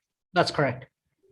And that this planning document is communicating to the real-time desk that the next day they should be making at least these forecasted real-time transactions. Is that correct?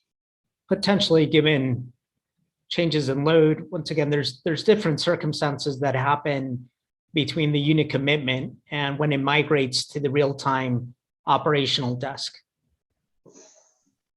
Very well. So on Thursday, El Paso Electric made these net day ahead obligations and did not make the real-time transactions. Is that accurate?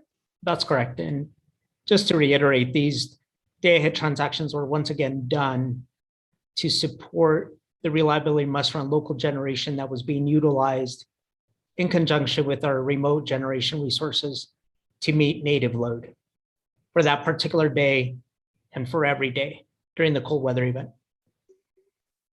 Very well. Previously, you talked about must-run minimums and operating minimums as being essentially the same thing. Can you show me where on this planning document I would understand operating minimums? So we don't have, you would see that, I guess it's not explicitly stated here, but Newman 3, its operating minimums are approximately 35 megawatts. Newman 4, its operating minimums are approximately 98 megawatts. Newman 5, its minimums are approximately 135 megawatts. And Rio Grande 8, its operating minimums are approximately 48 megawatts. So what this is showing is these transactions were specifically made and effectuated given our local generation that was online for them to be online at their minimum operating levels.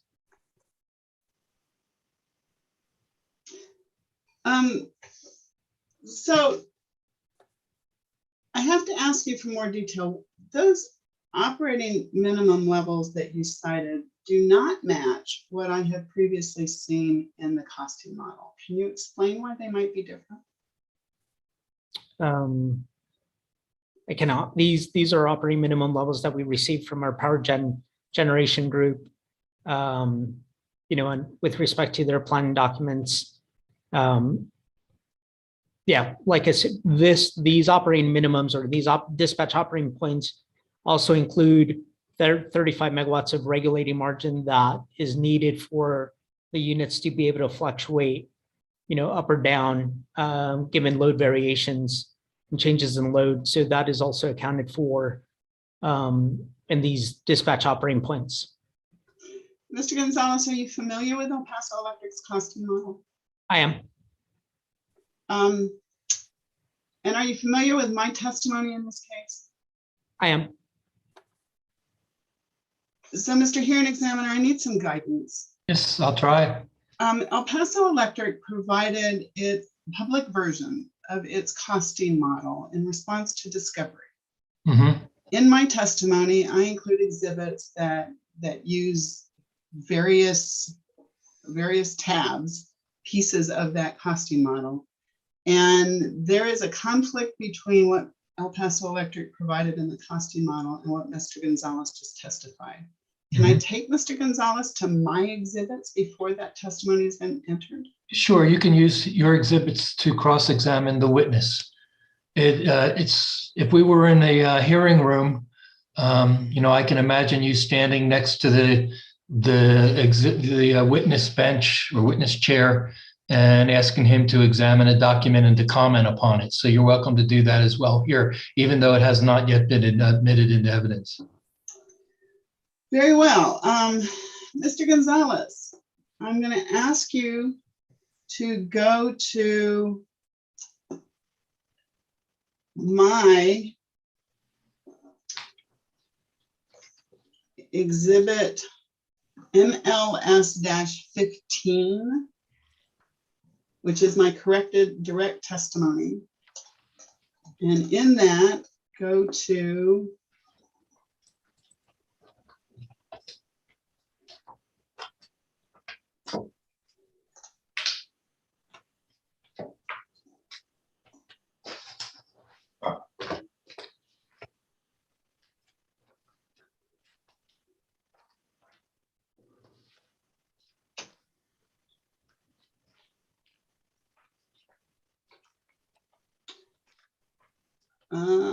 I'm not going to be able to do this. I don't think I included that part of the costing model.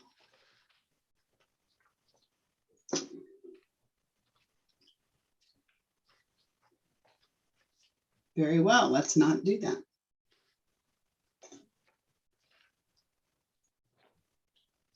Okay, so it's your prerogative how you want to cross-examine the witness within certain parameters and reason.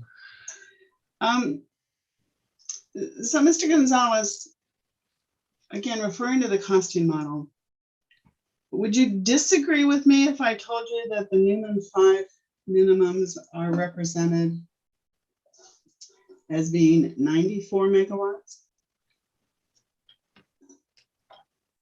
Okay, 95 megawatts for Newman 5.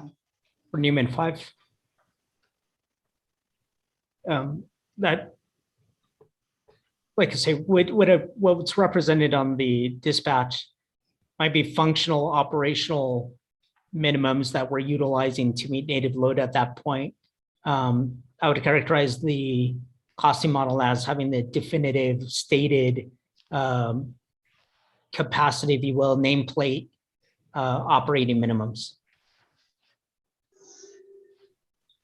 Okay, let's go back to your exhibit here.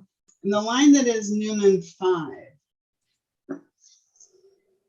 You stated the operating minimum for Newman 5 that you use is 135 megawatts, correct? That's correct. Approximately 135. And is there any place here that Newman 5 is operating at minimum on February 13th? No, as I indicated, so we're trying to meet our operating minimums plus 35 megawatts of regulation. So if you notice, just for illustrative purposes, on hour ending 1, we have Newman 3 at 35 megawatts, which is relatively its operating minimum. We have Newman 4 at 98 megawatts, which is relatively its operating minimum. And we have Newman 5 at 176. So if you back out 35 megawatts, give or take, you get pretty close to its operating functional minimums. And Rio Grande 8, its operating minimums are approximately 48 megawatts. So these minimums also include, or these dispatch operating points also include 35 megawatts of regulating margin that is necessary to meet fluctuations in load. We'll pursue that further in a minute. Would you agree each of the operating local generators is operating at or above its minimums? I would state that they're operating approximately at their operational minimums. There's other characteristics. We don't manage our system specifically on manual control. We have AGC functionality, which is responsive to load. So these are our functional operating minimums. If your day ahead obligations were smaller, would Newman 5 be running at a lower level? No, our day ahead obligations would be absolutely necessary to be able to support Newman 5 being online, given the portfolio of units that are online for that particular hour. So as I stated, and I'll reiterate this, is these sales that were done were reliability sales that were essential to meeting or to supporting the operating minimums of our local generation that was specifically dispatched in anticipation of the cold weather event and to meet peak native load during this time frame. Are you trying to tell us that you made additional off-system sales so that you could meet the challenge of the cold weather event? I'm stating that these sales were reliability sales that were necessary. They weren't market sales. They weren't market-based sales. Like when we engaged in these transactions, we weren't trying to ascertain a margin per se. These sales were done specifically, I would characterize them as reliability sales to meet the operating minimums of the generation that was online, that was brought online specifically to support native load and also in anticipation of the cold weather event. For this particular case, for February 13th.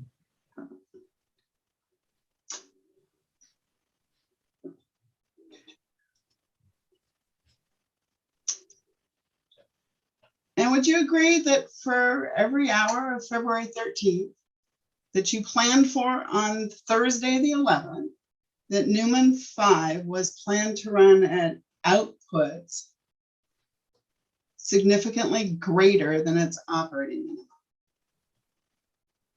Right, and I don't want to belabor the point, but once again, these sales were made specifically to maintain the minimum operating levels, in addition to approximately 35 megawatts of regulating margin, because our generation needs to be able to have some room to back down, if you will, depending on fluctuations in load. So we need to have room for those units to be able to meet their minimums. If not, we're going to be pushing inadvertent to support those minimums into the system. I think that was pretty clear. Ms. Souls, next question. Previous Previously, you indicated to me that as of February 14th, EPE was not significantly engaging in off-system sales. Would you please show me where that occurs in your exhibit JSG-1R?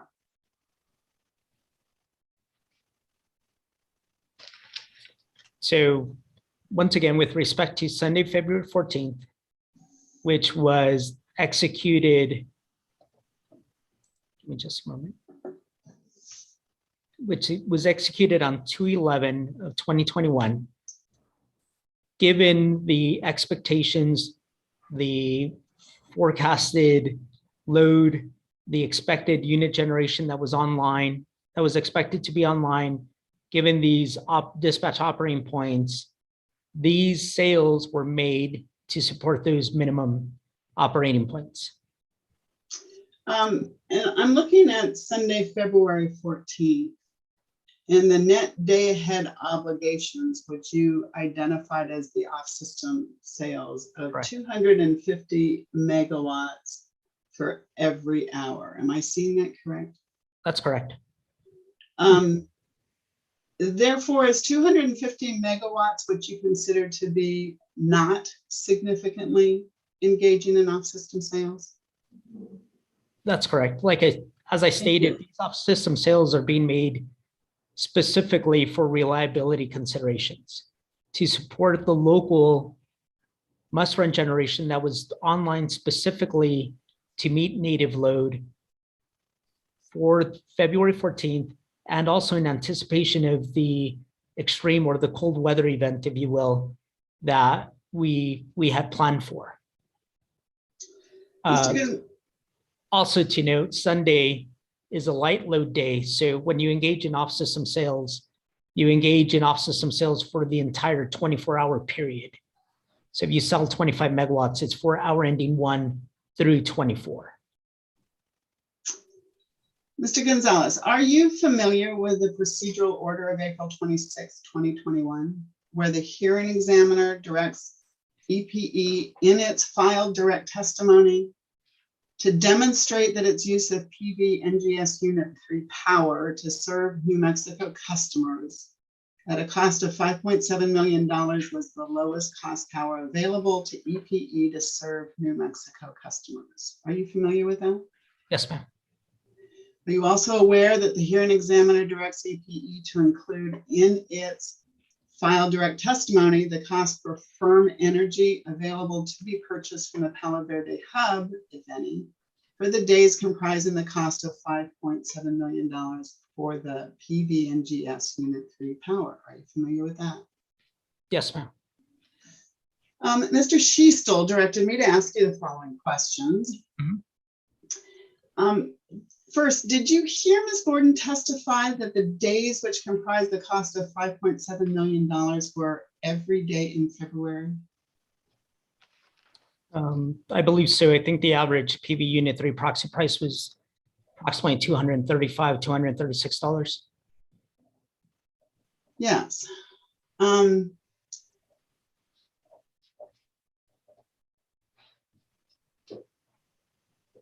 Is there any place in your filed testimonies where you demonstrate that PV NGS Unit 3 power at a cost to New Mexico ratepayers of $235 or $236 per megawatt hour, as you said, was the lowest cost power available to EPE for every day and every hour of February?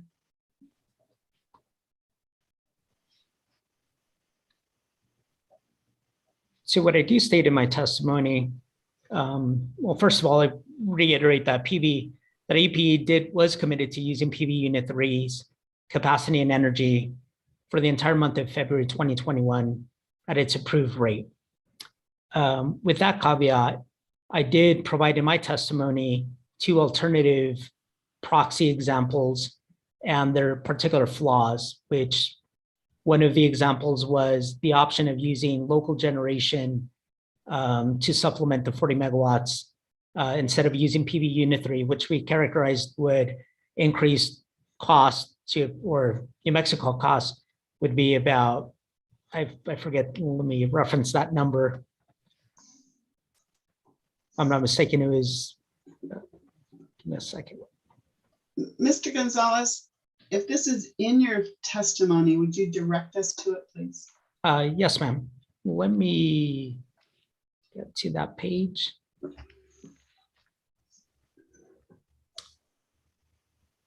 So it would be page 15, lines 8. Which testimony? My direct testimony, I'm sorry. Thank you.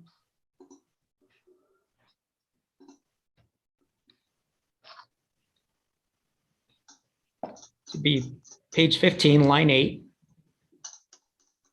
through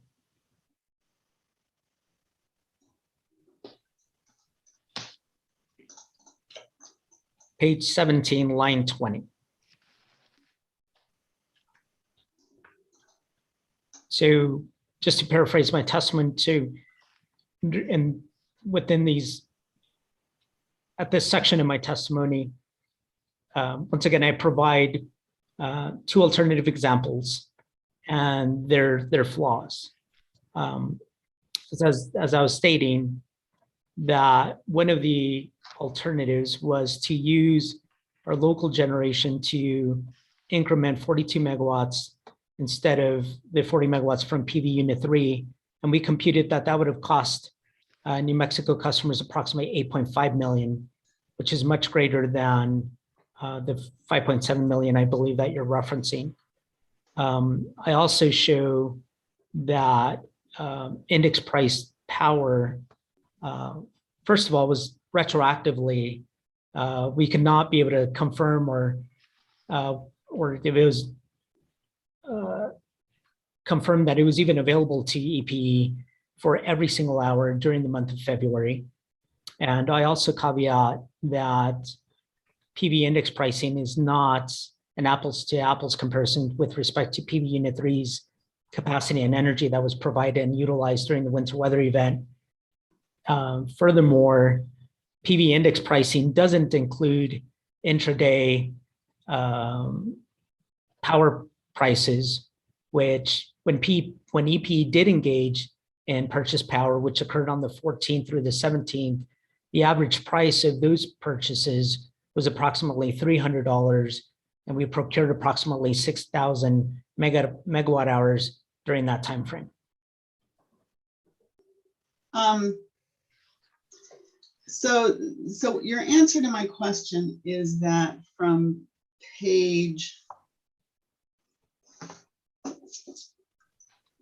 now I'm trying to keep up with you, sorry about that. 15 through 17. Page 15 through 17 is where you provide the cost for firm energy available to be purchased from the Palo Verde hub. Is that correct? That's correct. And did you provide these calculations? I did not. This is really just a synopsis specifically addressing the period of February 12th through the 19th. And therefore you did not do it for every day and every hour in February, which would be the period comprising the incremental cost. Is that correct? Well, I would preface my response to saying, when we're looking at the PV Unit 3 proxy price, right, which was stated is an after the fact computation, right, an average after the fact computation for the entire month of February. I think it would be, as Ms. Witness Schiestel indicated, not prudent to be comparing an after the fact price that is only computed after the fact, after the month of February, versus daily market pricing that, once again, we cannot confirm whether that pricing was available to us, whether there's a market price on some index, doesn't necessarily correlate to the fact that EPE had access or could procure that price and import it into our system. As I stated, when EPE did in fact purchase power in the market, it was for specifically for the 14th through the 17th, and the average price of those purchases were $305, which the PV index does not include intraday pricing.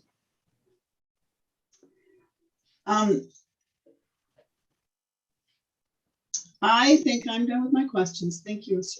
Gonzalez. Thank you, Ms. Souls. You're finished your cross-examination of this witness? Yes, sir, I have. Okay, thank you. Just wanted to make sure. Okay, Mr. Downs, you're next in line. I thought the city was ahead of me, but I have no questions. You're Mr. right. Examiner, I think it's me, the city. You know, I apologize. That's completely, totally my mistake. I'm sorry to get you upset, Mr. Downs and Ms. Stevens. Yes, Ms. Stevens, I know you've been waiting and let's see, it's not really time for a break quite yet, so we'll proceed. It's 11 o'clock and we've been going for about a half an hour or so. So when it gets to around 11:30, if you're not completed, we might take a break, okay? And I can assure you I won't be completed that quickly, so please feel free to interrupt because We'll try to find a convenient place to interrupt. But proceed, Ms. Stevens. Thank you very much.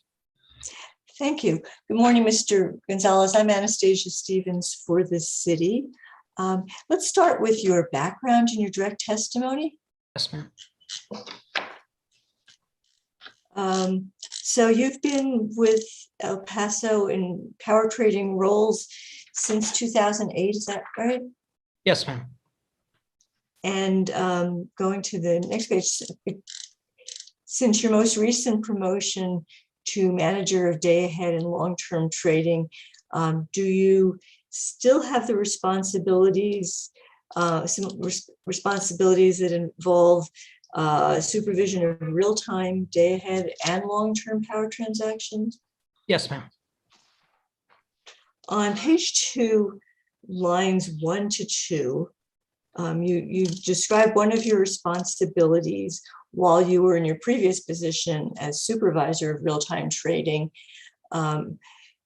as including the continual knowledge of energy trading markets and trading practices. Do you see that? It's page 2, lines 2 to 3. What's the question? I'm just saying, do you see that testimony now?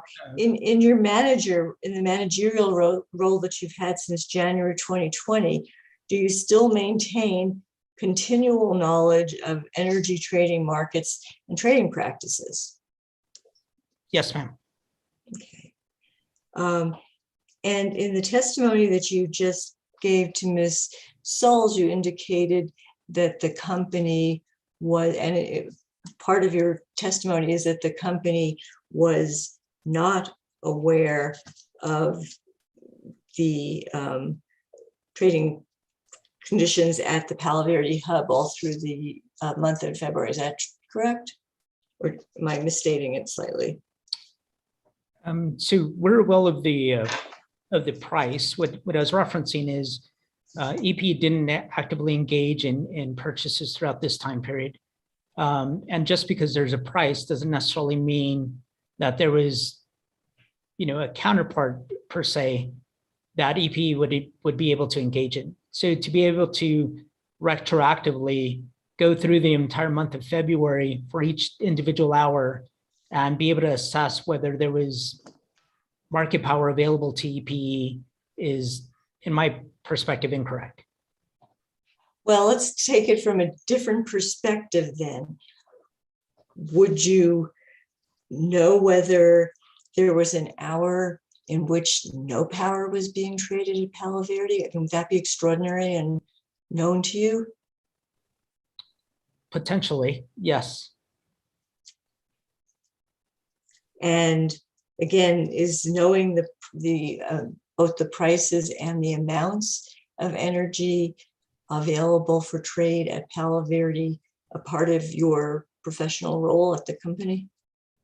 Yes, it is. And I won't belabor the procedural order, but I believe the city, if you return to CLC Exhibit 25, have you got them all lined up there? Give me just a moment. 25. Okay. Yes, I have it.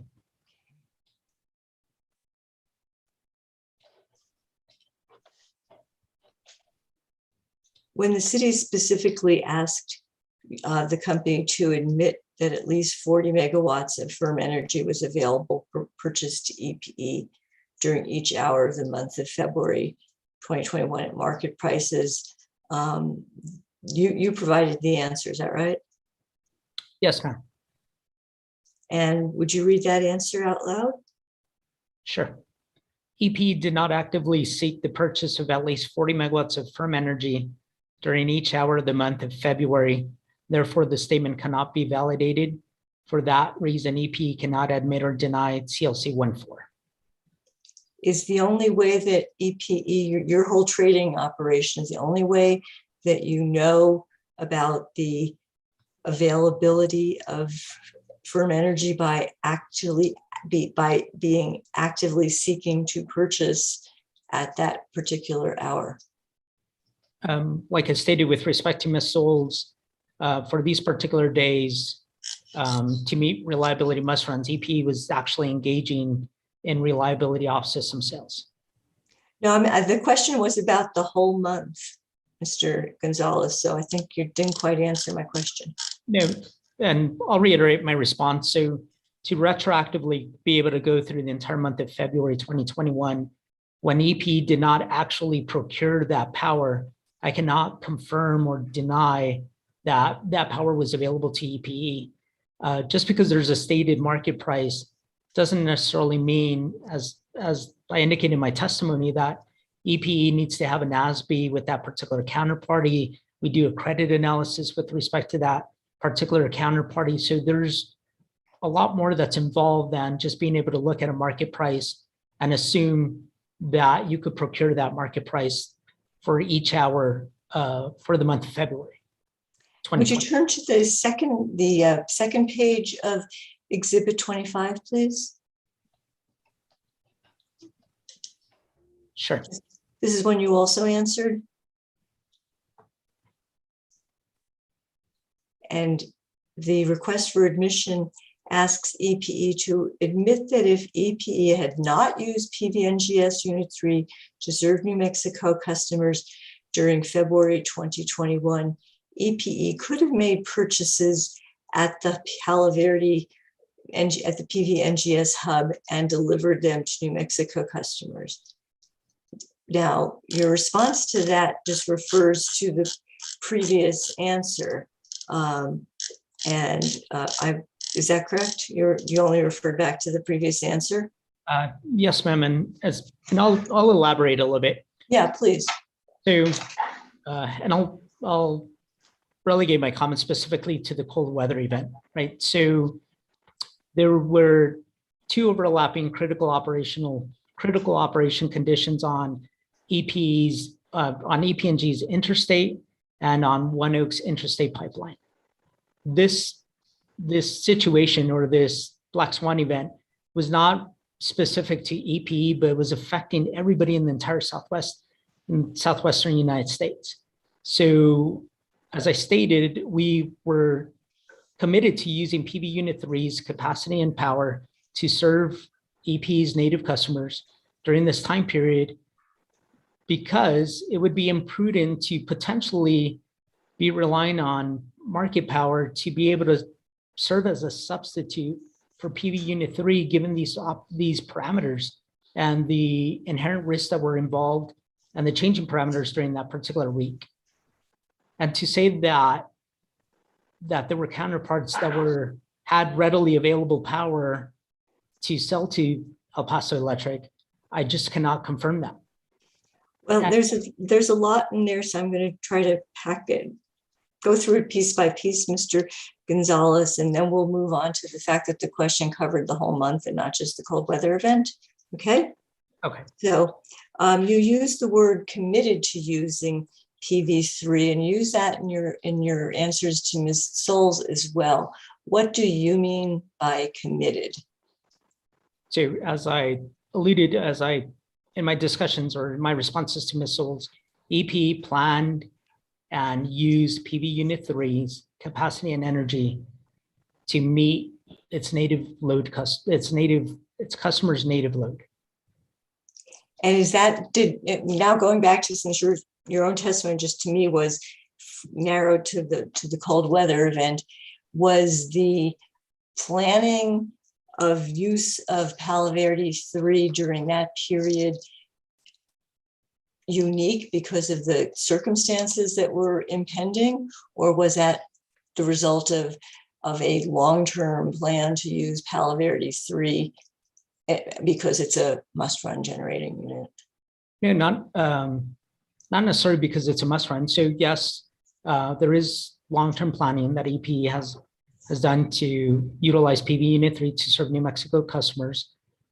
But in addition, given EPE's operating PV Unit 3's operating characteristics, reliable operating characteristics, and given the circumstances during the cold weather event, EPE was relying on PV Unit 3, PV Unit 2, and PV Unit 1 to meet its native load obligations, given the overlapping critical operating conditions that existed on both natural gas pipelines.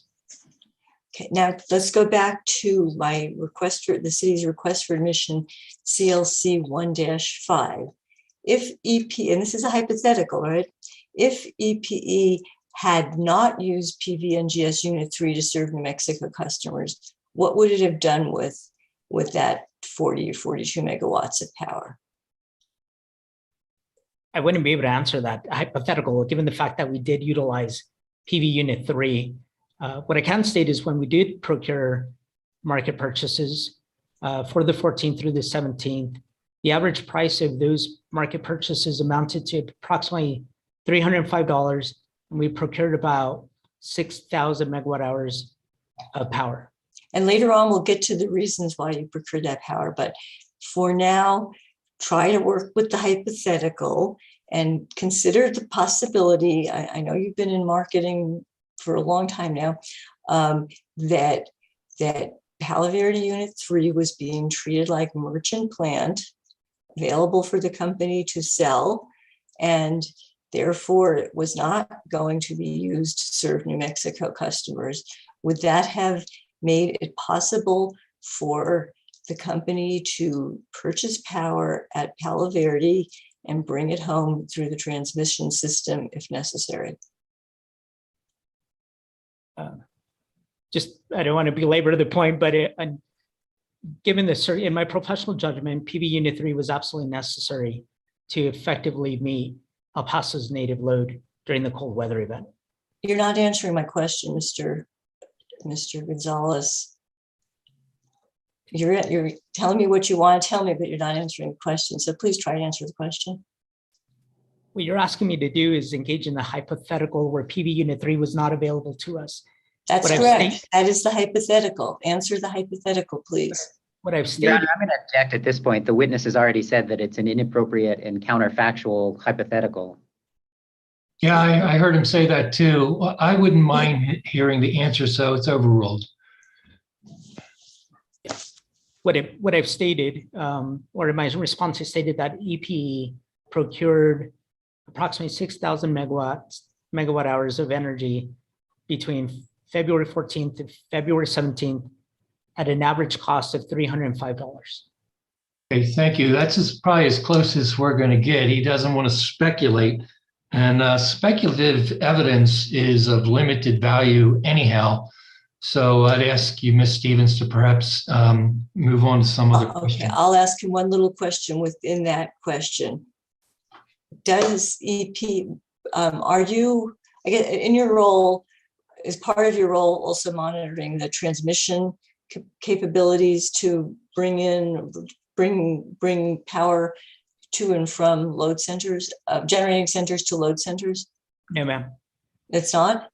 No, ma'am. We manage our transmission rights, but as far as specifically transmission, just from a high level, Mr. Barachek would be the more appropriate witness to be able to answer any questions related specifically to transmission. So when your department, this is just for learning, so when your department is making transactions, whether they're sales or purchases, you don't know whether there's adequate transmission rights to make those sales? So, can you explain? So we'll be able to reference our contractual rights. However, as far as what's actually flowing on a particular transmission line, we wouldn't be able to attest to that. Now going back to the question about well, let me move to admit CLC Exhibit 25, please. Okay, this is essentially the discovery response. Let's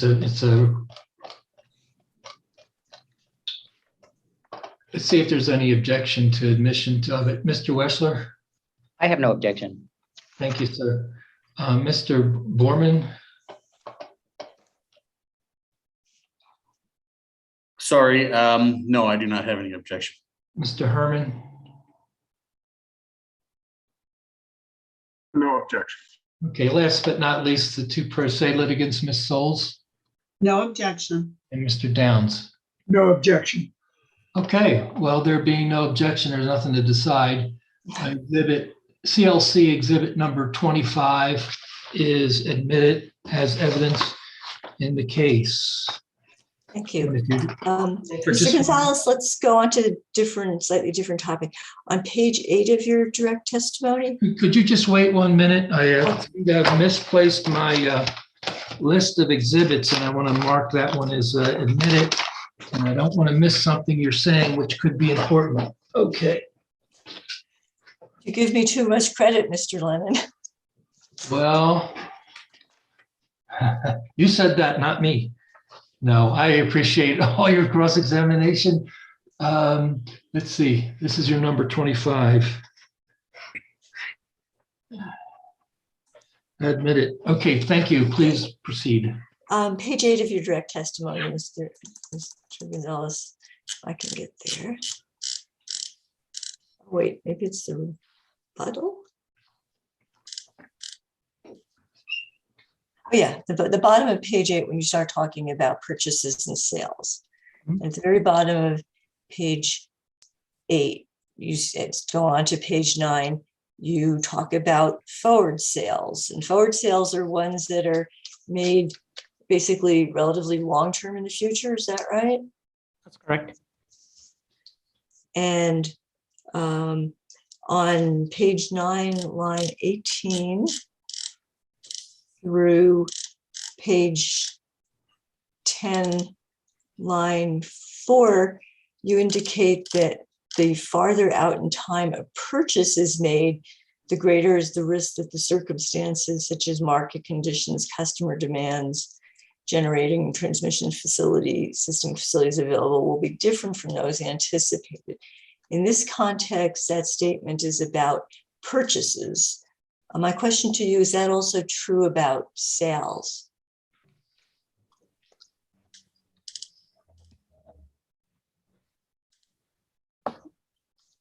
Yes, that's correct. With respect to, there's an element of risk with respect to time. Like I stated, generally speaking, when we engage in these transactions, we engage in arbitrage transactions where the sale and the purchase is made simultaneously to lock in a margin, thus mitigating the exposure to delivery. And you use the word mitigate. It doesn't eliminate the exposure, does it? Yeah, it doesn't 100% eliminate the exposure, but it substantially does. Would you turn to CLC Exhibit 19? That's one that was admitted yesterday, I believe, with Ms. Borden. And Mr. Hearing Examiner, since you're doing a better job than I, could you confirm that that one was admitted? I'm almost certain. I know I'm terrible. Which number, 18? 19. 19 is admitted. Yes, it Yeah, is. that's why I just wanted to confirm. I just would not want to be hitting myself in the head after the hearing. It's Okay, so still up on my other screen too, so that's nice. There it is. You got two. So this, Mr. Gonzalez, this is an exhibit that you and Ms. Borden jointly sponsor, right? That's correct.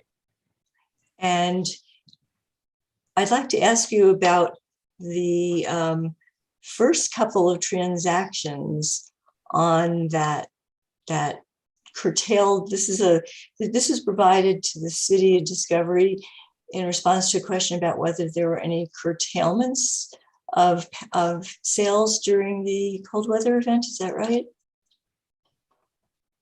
That's correct. And is it correct that so on September, looking at this, I'm trying to piece it together myself.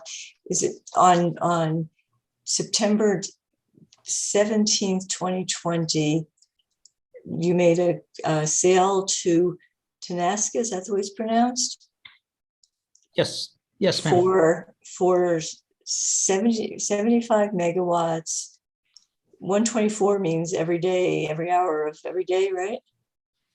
Correct. And the time frame, the start date and the end date indicate that that was for the entire first quarter of 2021, right? What's missing is the corresponding 75 megawatt purchase Right. that was associated with this 75 megawatt sale. And as I stated, we do that given the risk of time and to mitigate that exposure by selling and procuring 75 megawatts, thus having a zero impact on our resources.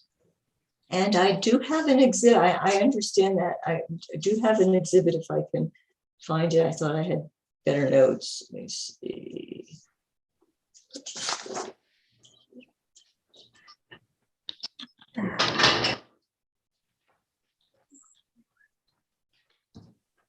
I'm sorry for screwing up here. I know I was looking at, well, it's not even right here. Which one is it?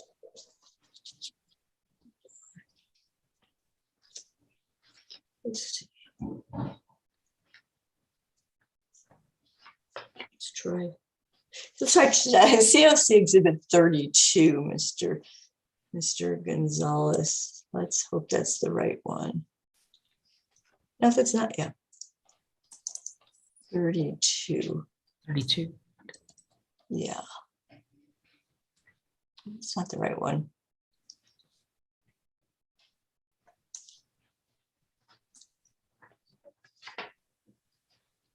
I know I understand that it was an yeah, 32 and it's the and I believe that this one may have been sponsored by I don't no, this is one you provided also. And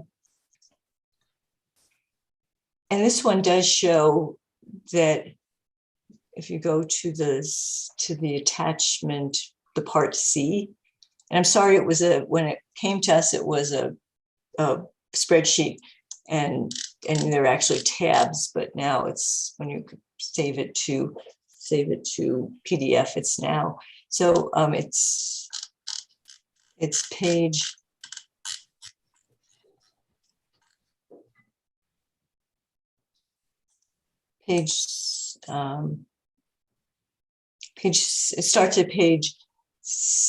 15 of 18. And these are the arbitrage transactions, right? Give me just a moment.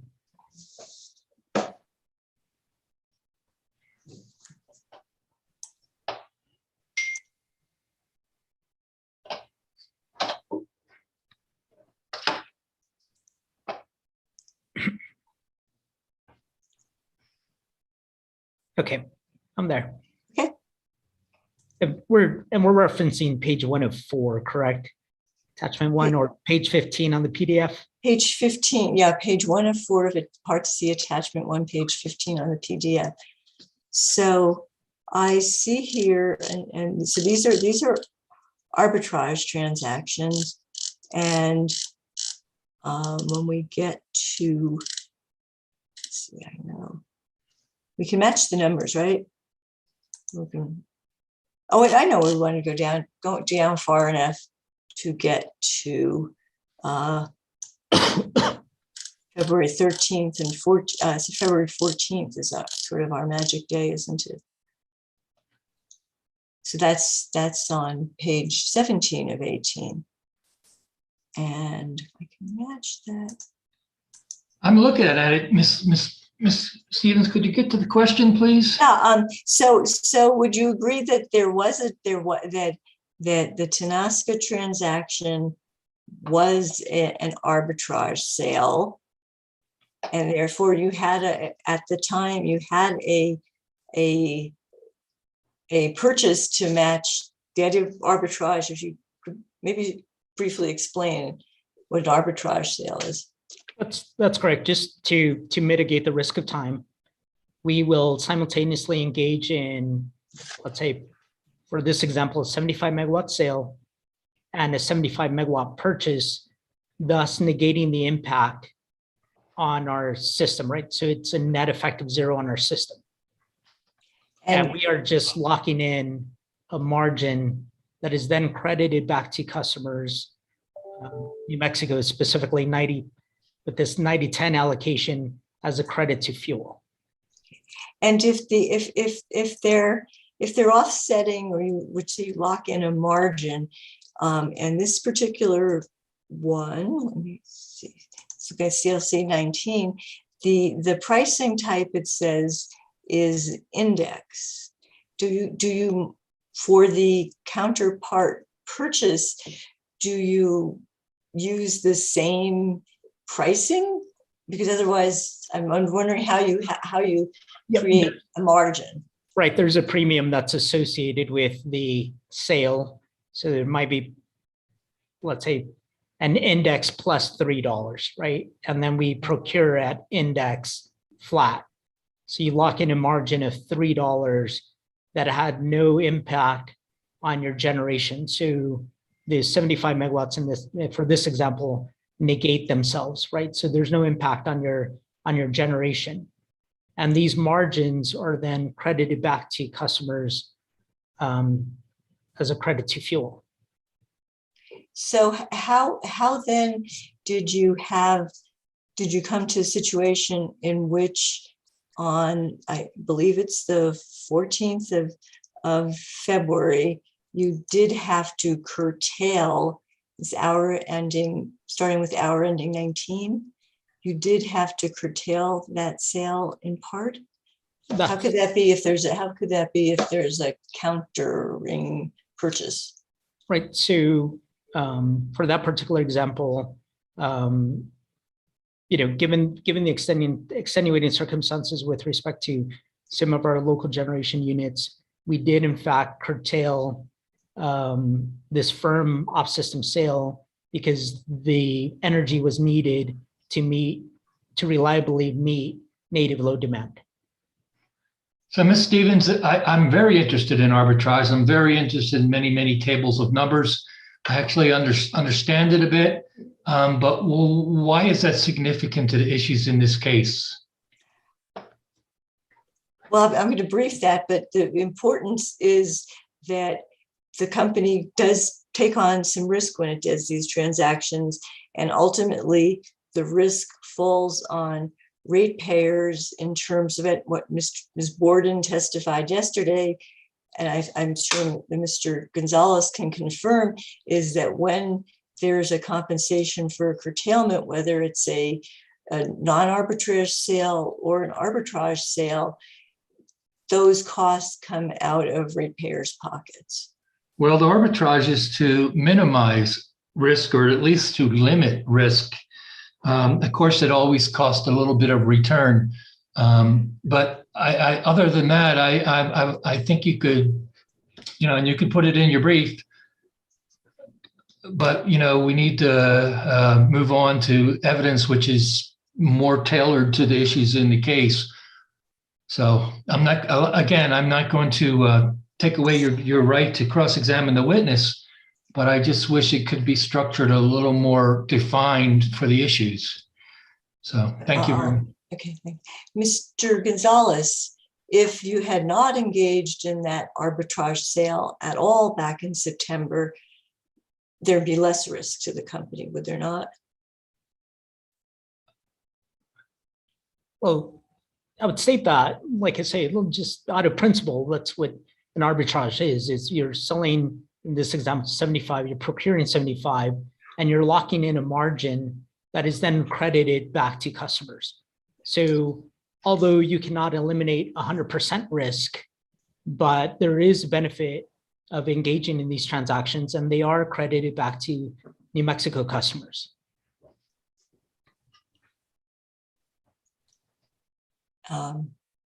Is the company's primary job to provide reliable service or to trade on behalf of customers to make a small margin?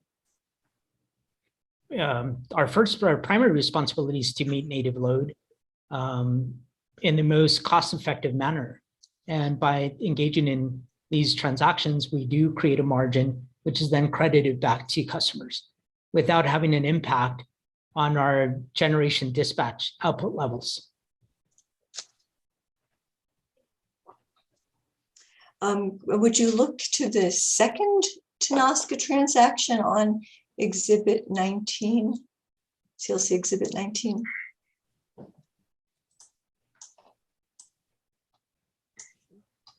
That one's described as being a contingent product.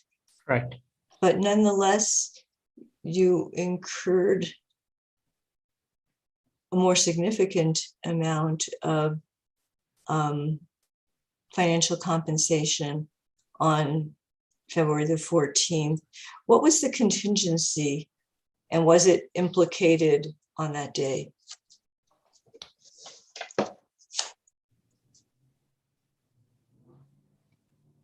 So the contingency was that it was predicated on Palo Verde. And once again, given our native load requirements, this curtailment did happen because it's our responsibility to meet native load. So what you're telling me is that the sale was contingent on Palo Verde. Palo Verde ran, so you were committed to fulfill the sale, period. And that's why you had to pay the fees. That was kind of the long and short of it. No, that's so I'll provide some clarification. So as I was indicating to Ms. Souls in my previous responses, El Paso Electric needed to engage in reliability sales to support its operating must-run generation that was brought online specifically to meet peak load during this cold weather event. This particular sale, which was a reliability sale, was contingent on Palo Verde. Given the extenuating circumstances of February 14th, this sale was then curtailed because the power was needed to meet native load, given the change in our generation mix. Would you explain to me, Mr. Gonzalez, how a sale contracted in December 11th, 2020 for a 2-month period going forward could be a reliability sale? Sorry. Thank you. That's a good question. Yeah, that's correct. I'll clarify my statement. I didn't look at the start and end date, but this would also have been part, or there should have been a corresponding. This was also a 75 megawatt arbitrage transaction that EPE engaged in prior to the 14th. So this one wasn't a reliability transaction, it was an arbitrage transaction? Would that be what you're saying? That's the correct. terminology is tricky, it's hard for us who don't do it every day. That's correct. All right. Let's see. So I guess what I would also, I'm sorry. There was no question, so I'd rather you not answer. Would you just briefly before we leave, I hope these documents, would you explain to me why the Exhibit 19 shows for each of the colored bands shows the hours and megawatts of curtailment, but when one looks at CLC the other exhibit, CLC 32, the numbers are just the numbers. You know, they're the contractual numbers. It doesn't appear that you're making adjustments for the delivered amount. Are these just the contractual amount or the delivered amount? This is what I'm saying. Your Honor, at this point, I'm going to object as cumulative and relevant. The relevance is incredibly marginal, particularly considering we heard yesterday from Ms. Borden. These are not even part of the incremental costs that we're addressing in this case. And in fact, everything here that we've been talking about for the last 5 to 10 minutes have already been recovered from customers. And it feels like we have a limited amount of time and we ought to focus on those things that matter. Ms. Stevens, would you respond, please? Yeah, yes, thank you. First of all, once again, the company is taking this narrow viewpoint that all that's an issue in this case is the amounts that they didn't already collect through the fuel clause for February 2021. We think that all the costs for February 2021 are relevant. We think that all the company's decisions about how it incurred those costs are relevant. We think that the commission has ample authority and indeed duty under Rule 550 to engage in ongoing oversight of costs through the fuel clause. And just because the company would like this case to be really simple doesn't mean that it is. Thank you, Ms. Stevens. I try to follow as closely as I can, and I don't mind getting into the bark on the tree. But we have to deal with the forest at some point. And sometimes, presenting the bark on a tree is not the effective way to present the forest. And I understand everything you've gone through, and it seems the deeper and deeper we get into this, the less relevant it is. So we're investing a lot of time on some substantially dense details of the transactions. And I'd rather hear more about the trees and less about the bark to decide about the forest. If that makes sense. That's kind of a metaphor. I've been known to use those, but and I'm not trying to tell you how to present your case or how to cross-examine the witness, but I'm going to sustain the objection because I'd like to hear more about the trees. And it's now 11:39 and we're time for another break. We're actually overdue for another break. So the objection is sustained, and we will take a 10-minute break and come back in about 10 minutes, please. Thank you. Mr. Examiner? Yes, who's that? Keith Herman for Doniana. While we're off the record, I'm going to have to leave at noon, so I just wanted to notify you of that and request that my absence be excused, and I will do my best to follow up with some of the other parties to see if we are convening at 9 o'clock tomorrow. Otherwise, I will plan on that at the moment. Presume that we will, and that way we won't have any notice problems. You've just been notified, 9 o'clock tomorrow morning. All right, thank you. And Thank you. Mr. Herman, you're saying you're going to be gone for the rest of the day? Just Likely. okay. Just for my record. You all. Okay. All right. Thank you. And thank you, Mr. Trujillo. Let's take 10 or so. See you all in 10 minutes.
Okay, we're waiting for Miss Souls. I'm sure she'll be with us in a moment. There she is. Hi.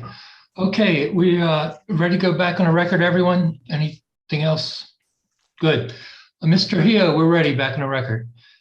Thank you, everyone. We took about a 10-minute break. It's now, according to my phone, 11:50 a.m. And we're going to continue with the cross-examination from Ms. Stevens of Mr. Gonzalez. Thank you. And everybody's moved around on the screen, so I have to find him again. So I'd like to just pick up very briefly where we left off, Mr. Gonzalez, and then we'll move on to something else. And I'm looking at CLC Exhibit 19. Yes, ma'am. Would you agree that both of the Tenaska sales of 75 megawatts each were arbitrage transactions? That's correct. And looking again at can you sum up what the total payments for curtailments were under those contracts on the 14th of February?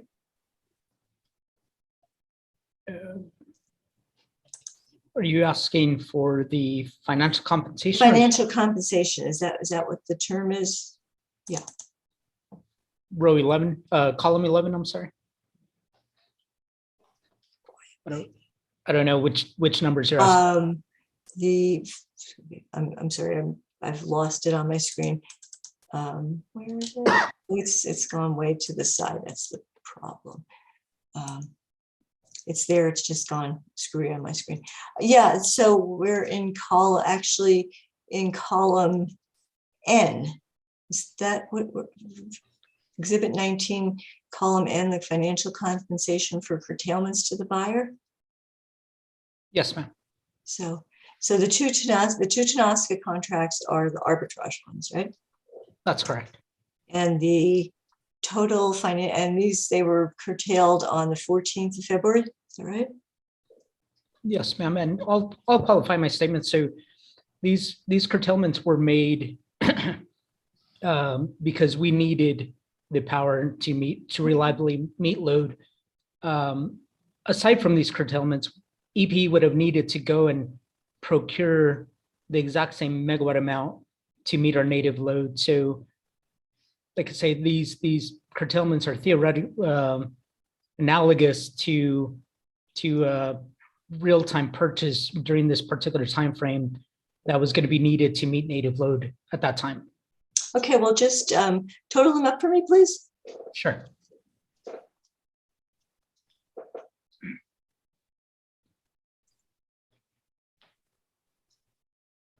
And Your Honor, this time I will not object, but in the future, I mean, certainly if all we're doing is math on the stand, we can do that in post-hearing briefs, I think. Well, I'm never sure of that. Pardon me? I'm never sure about that arithmetic question. And I guess I was burned badly many years ago when I was staff counsel, and John Curl and I tried to do that and it wasn't allowed. So so I really don't know what the limits of arithmetic are. Okay, thank you, Ms. Stevens. And in response, Mr. Wessler, I don't mind telling you guys, fellow members of the bar, about last night I was laying in bed thinking about the case and thinking about how much time was spent during the day for people just to add and subtract on their calculator and to announce the result. And I planned in the morning to ask that we not have that situation again today. And I fell asleep, obviously woke up and forgot what I had planned to do last night as I was laying in bed. So I thought a lot of time was spent yesterday in witnesses punching on calculators, and it just didn't seem right. So if we could limit the time of witnesses making calculations, that would be good. Frankly, the exhibit speaks for itself. The numbers are there, and it's a matter of a formula, adding or subtracting or multiplying. That can be done in briefing, referring to the particular line and then setting forth the calculation, rather than having the witness do the calculation, take the time, announce it into the record. It just seems like it could be more efficient for the purposes of how long this hearing is going to be. And the transcript is going to be. So now I've just added another page or two to the transcript addressing the comment by Mr. Wechsler. It wasn't exactly an objection, but I would just ask politely, Ms. Stevens, to not have your witnesses do computations in real time during the hearing. Mr. Hearing examiner, honestly, I have been burned badly in that kind of situation, but also, I mean, the alternative for me is to do the arithmetic myself, which of course I have in my notes, and then the other consequences, you get parties and not necessarily EPE that will say, wait, and challenge my basic arithmetic. So it's sort of a damned if you do, damned if you don't situation. If you can, and I know if you can, this is our first big hearing with you.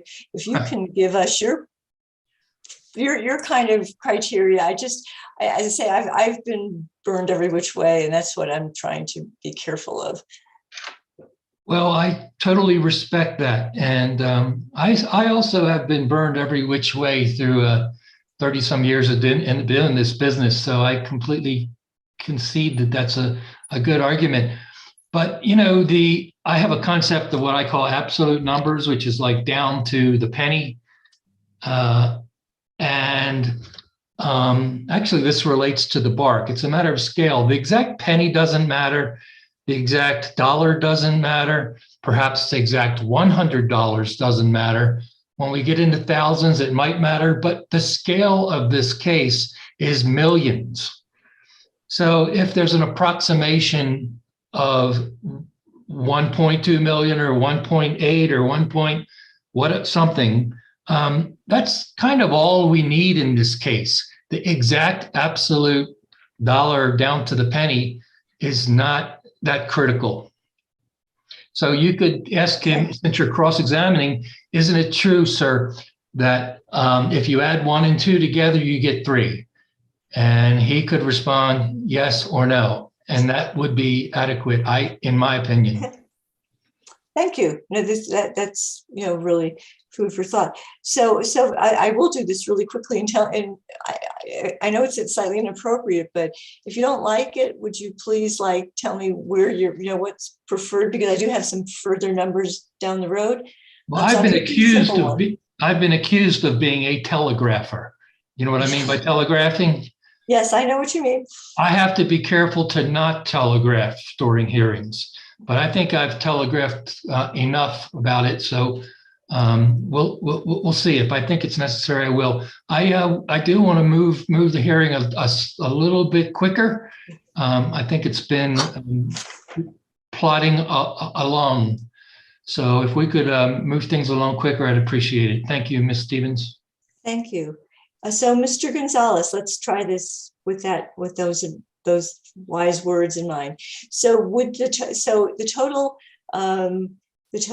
of the two Tenosca financial compensations on that one day is $295,818.93. Is that right? I think you were doing that while that was going on. That's correct. And you didn't curtail the entire sales, obviously. You just curtailed 147 megawatts for one and 455 for the other, for a total of 602 megawatts. Is that right? Correct. And those would have been purchases that we would have made nonetheless. So by dividing those numbers into, that comes to $491.39 per megawatt hour that the customers are, that you're proposing that New Mexico customers essentially pay for the privilege of essentially taking that power back from that arbitrage transaction. Would that be correct? I'm doing the math, I'm sorry.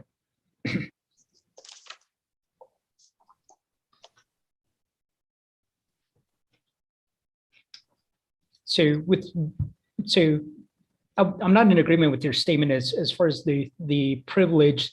Like I stated, These curtailments were made because they were needed to meet native load.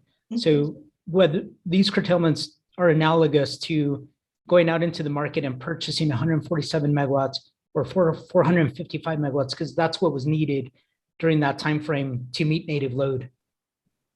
Yeah, so that's the $491.39 figure, right? Right. Okay. And Ms. Borden testified yesterday that that goes through, that actually that has already gone through the New Mexico fuel clauses. And you agree with that? I don't know your regulatory responsibilities. I'm sorry. Yeah, those are outside my purview. Okay. So you don't know whether the Texas fuel clause absorbs those amounts either? I do not. I do know that they were entered into our deal capture system. But aside from that. Okay. And then I'd like to move to admit CLC exhibit number 32. I'm just trying to take a look at it. I had to switch screens. I'll go around and ask if there's any objection. Mr. Wessler? In the interest of time, I have no objection. Mr. Borman? No objection. Mr. Herman? Oh, he's gone. Okay, I apologize. Ms. Souls? No objection. And certainly not least, Mr. Downs? No objection. Okay, well, number 32 is thereby admitted, there being no objection to it. You know, Ms. Stevens, can you do me a favor? When I'm listening to evidence, I'm always considering the relevancy just in case there would be an objection to relevancy. And sometimes when you're making a point, I presume that you're making the point with the witness because it's advantageous to your client's interest. And of course, I hope so. I have a problem with presenting the obvious, but so I think that you're trying to make a point with your cross-examination. But frankly, I'm a bit lost as to why, you know, what is the problem with the transaction you just had this witness described? It seems to be a normal part of business in the industry and within financial markets and trading. It's not a future, it's arbitrage. But I don't have a problem with it. And I'm wondering what if you could proffer the intent, or why did you present all that evidence to come down to not much? I mean, why is this helpful to your client? Do you know how? Well, because there's all sorts of stuff, all sorts of costs that go into that fuel clause that are not being addressed. We're trying to show a comprehensive picture. It's not all about EPE being entitled to collect every penny that they can. I mean, I don't know how many times I can tell you, Mr. Lennon, that the city sees this, and I think some of the other interveners do as well, that this is what do you want to call it, a mini prudence review? And that's what the commission docketed for. It's not just about dollars, because we wouldn't be, if it was really just to say, this is the money EP wants, let's decide whether to divide it over 12 months or 9 months or 18 months. Right. We'd have resolved that back in March before this ever happened. I don't want to be repeating myself, because I feel like you're asking me to. No, I understand, but thank you for your answer. Okay, you're welcome to continue. Please. Thank you. Just one last quick look at CLC 19, Mr. Gonzalez. And on February 13th, 14th, and 15th, the company curtailed 7 sales contracts that were designated as day ahead on Exhibit 32. Is that right? I'm trying to acquaint myself. I'm sorry. Yeah, so it's a lot, but I think probably you don't even need to say that, you know which ones are day ahead and which ones aren't. But if you go to 19, Exhibit 19. CLC Exhibit 19. would you agree that the top two curtailed sales agreements were the two Tenosca ones that we just discussed, which were arbitrage, and the others were day-ahead ones that the company entered into for what you're calling reliability purposes? That's correct. Okay, now Mr. Hearing Examiner is going to get really unhappy because we are going to take a little trip into the costing model. I'm not unhappy. It just isn't a rate case. This is really, this is really dense stuff, and it's taken some of us. We've been learning about the costing model since the 180006 case, and it's always full of wonders. But it also requires an El Paso Electric witness to explain, because we gave up. I think various of the interveners tried to put it all into like one document to enter into evidence. It's physically impossible, it seems. So until the commission goes to allowing Excel exhibits, where we have to do what Ms. Souls did by pulling off lines, what I'm about to do by pulling off sheets, because it just doesn't fit the commission's format. And Mr. Gonzalez, please, forgive me, or go back to the original if what I'm putting in front of you is mistaken or cut off something, because I'm not a spreadsheet expert, so I might have missed some, I might have inadvertently eliminated something important. So what's the question? Okay, no, I'm asking Mr.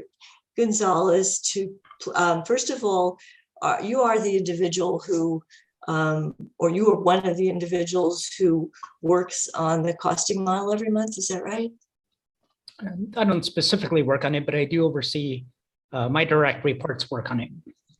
And do you, after they work on it, do you review it before it goes off to accounting or whoever handles it? I do. Okay, so you know it well, is all I want to know. And would you look at CLC Exhibit 29, please? And in fact, you were the sponsor. The costing model was provided. This is the public version of the costing model, Mr. Gonzalez, and it was provided in response to a discovery request, which unfortunately doesn't show up on these pages because they are off the spreadsheet, but it was a discovery response that you were the sponsor of, is that right? I can bring it up if you need to be refreshed, but I just want it. If not, I won't waste the time. I'll take your word for it. Okay, good. So CLC Exhibit 29, do you see that that's date February 14th, and it is the purchases tab. Is that right? Yes, ma'am. And I'm looking here, and I believe that some or a number of these purchases correspond to the parties with whom EPE had, according to Exhibit 19, had day-ahead sales for that day. Would that be correct? LA, DWP, Morgan, Brook Renew, Shell, Tenosca. Are those, my question to you basically is, are these, except for the first two, which do not seem to be the same trading partners, are these purchases shown on this tab, are they a reflection of the financial compensation for curtailments that we were just discussing, or are these separate freestanding actual purchases of additional power? I guess to be fully responsive, I would have to reference CLC. Is it Exhibit 19? Yeah, please do.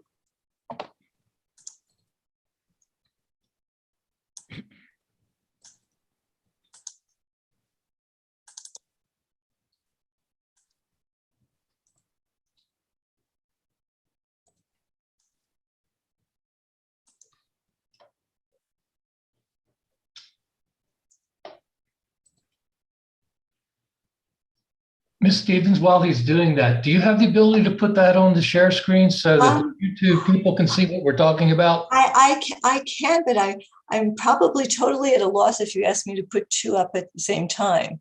Well, let's pick that one up. So which one would you like, the costing model one? Well, it seems that we're on Exhibit 29, even though Yeah, we're okay. reviewing 19.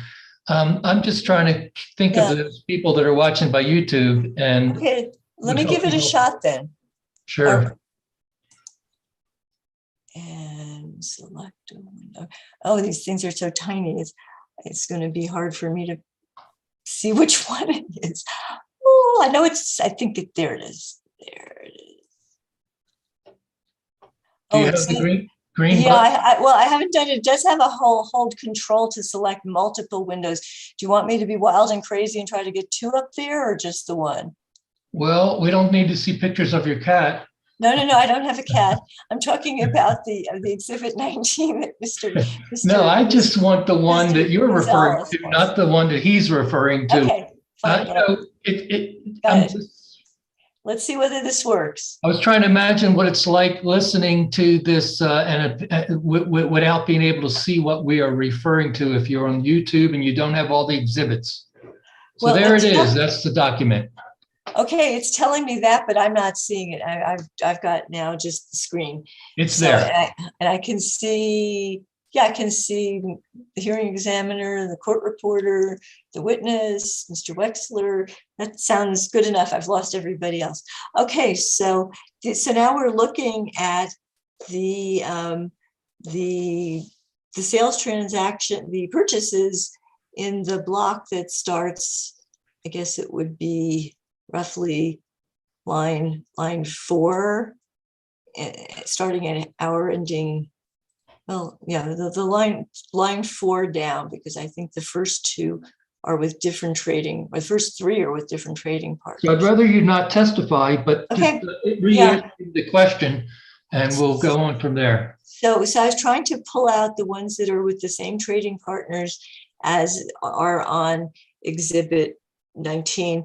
And Mr. Gonzalez, the question to you, I think he's working on the answer, is, are those purchase transactions listed here really the financial compensation shown on Exhibit 19, or are they separate additional purchases of power into EPE's system for serving load?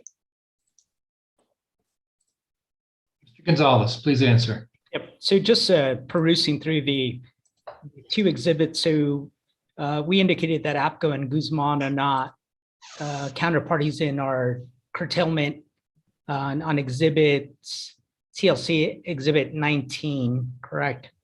Right. And SRP, correct? That's correct. So those were outright purchases that were needed to meet native load during this particular time frame. Seems with respect to the other counterparties, it seems like megawatt hours are matching up. As I stated, given the circumstances of February 14th, there was a need to curtail these sales, and these curtailments are analogous to a purchase. And this is a market. These were the prevailing market prices that were available, that would have been available to EPE during February 14th. And can you explain to me, I appreciate that. Can you explain to me why the prices vary so wildly from $31.60 to $992.16? If those are prevailing market prices, how can they be? Why are they so disparate. Yeah, I would hate to conjecture, right? These are prices that are determined by the affected party, if you will. So it seems like potentially some of them might be listed as contractual prices. Okay.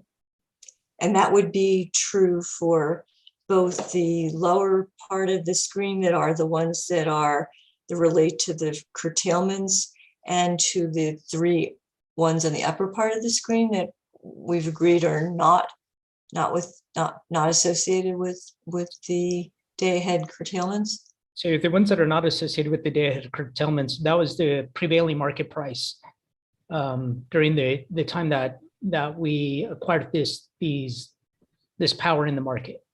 Okay.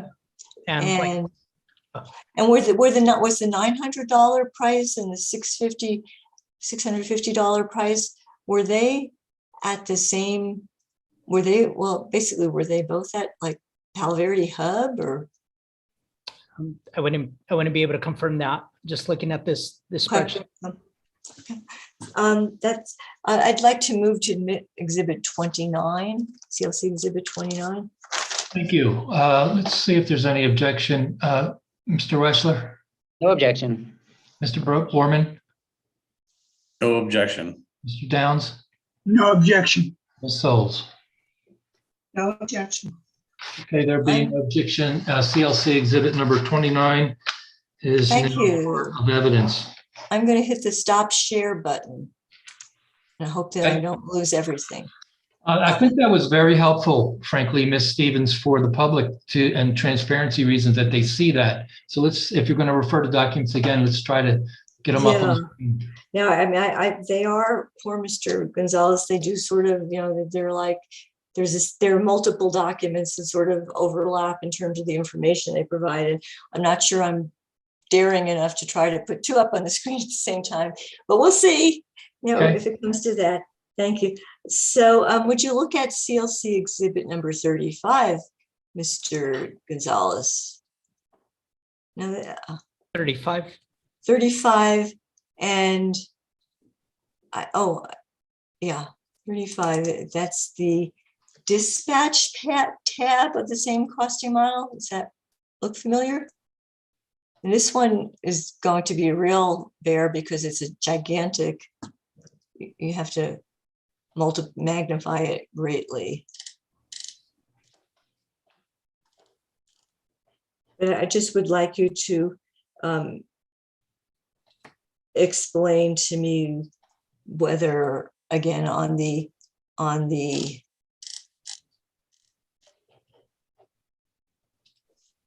purchase prices at the very bottom of that.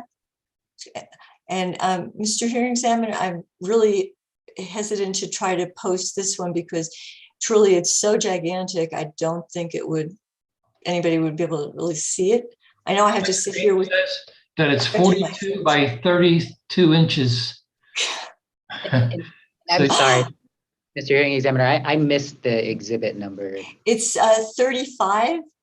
Thank you. It's listed February 14 costing model dispatch tab.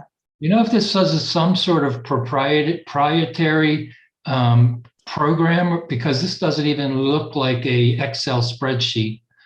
Do you know, Ms. Stevens? Well, Mr. Gonzalez and Mr. Wexler can elaborate, but what the company gave us was something that they called the public version of the costing model. They've also under protective order given us the non-public version. They were very generous compared to past cases about giving us information in the public version.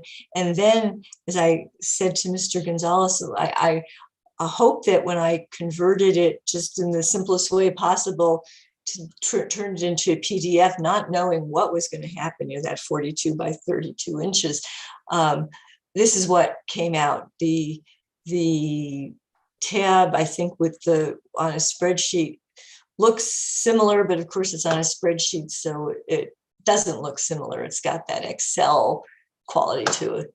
When you say public model, do you mean that some proprietary protected information has been already excluded from this document? That's for Mr. Wexler and Mr. Gonzalez to Okay, answer. well, maybe you'll just ask him that because I'm a little curious about it. Okay.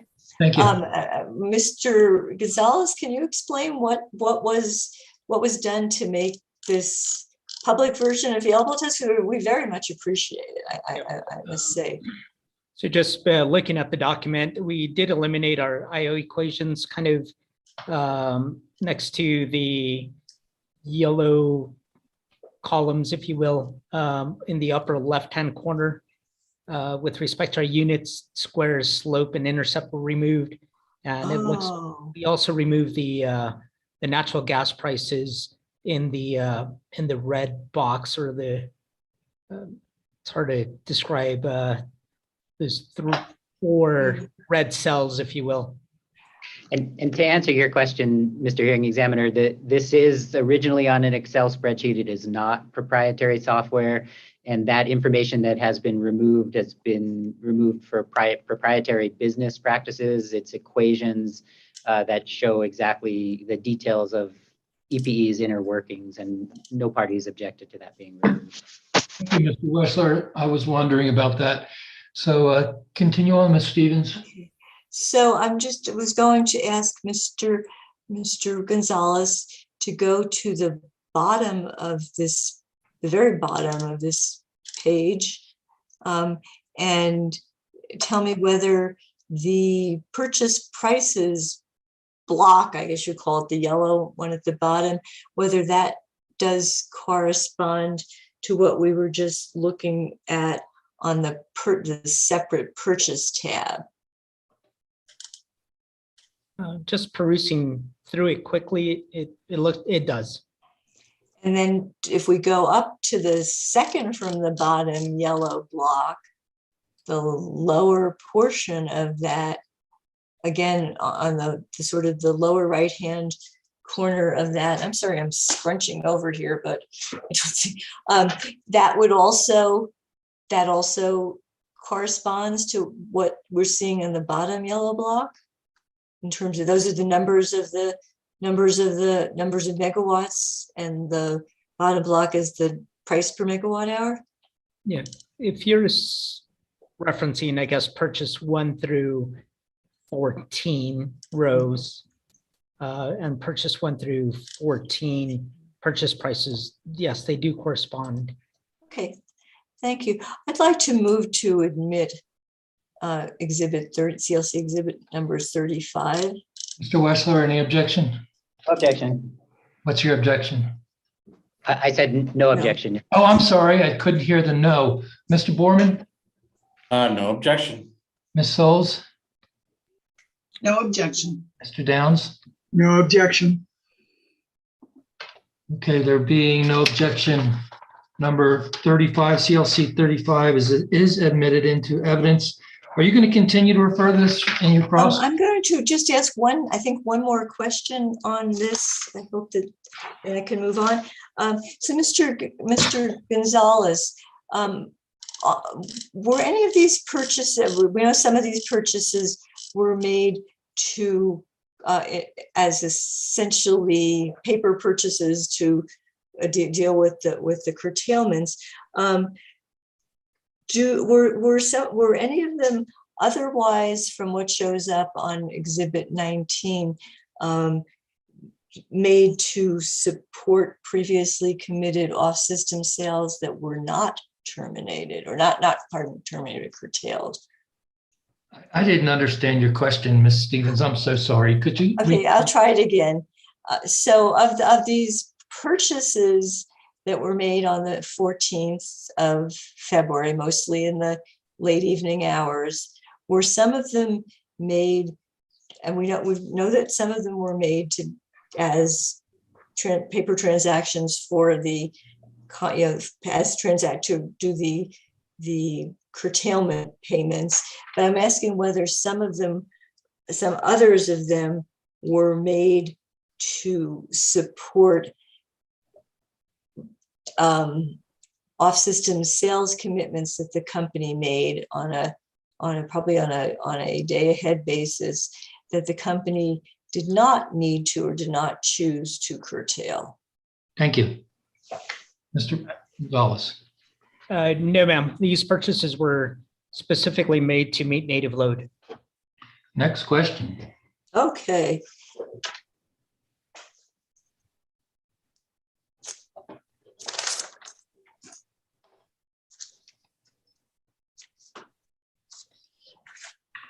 And I don't want to waste the time, but if I might just, I think the questions are basically the same. There's a set of costing model pages that deal with the 15th of February. And those are exhibit 36. Any objection to meeting number 36? 30, 31, and 36 are kind of parallel and the same information. I should say that. Did we go through the loads? I don't think we got to the loads tab on February 14th. 30, 31, and 36. Are you moving to omit those? 30, 31, and 36 I'd like to move to. What? Let's give Mr. Wessler a minute to take a look at them. Yeah. I've had a chance to look at them. I have no objection to 30, 31, or 36. Mr. Foreman, No objection. Ms. Souls, No objection. Mr. Downs. No objection. Okay, thank you all for being cooperative, and of course, everything gets the weight appropriate, and they are all admitted into the record. And I'd also like to move to admit to make the set complete CLC 20. Did I get 30? Make sure I've got 28 and 30 as well as 20. 30 is in, the 28 is not. 30 is already in. Okay, so that's what I thought. So 28, which is the loads tab. I have no. For the 14th. Mr. Wessler, any position? No objection. Okay.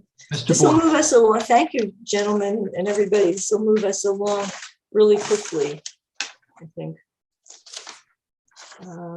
Borman, any objection? No, sir. Ms. Souls, No objection. Mr. Downs. No objection. There being no objection, number 28, CLC exhibit number 28 is admitted. And I know that this is another exercise in arithmetic, but it's one I would really like to do with Mr. Gonzalez.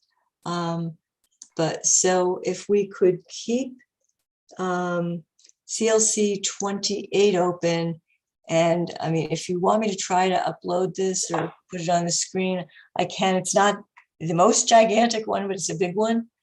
Please try to get it up on the screen. It's Okay. just a matter of clicking on it.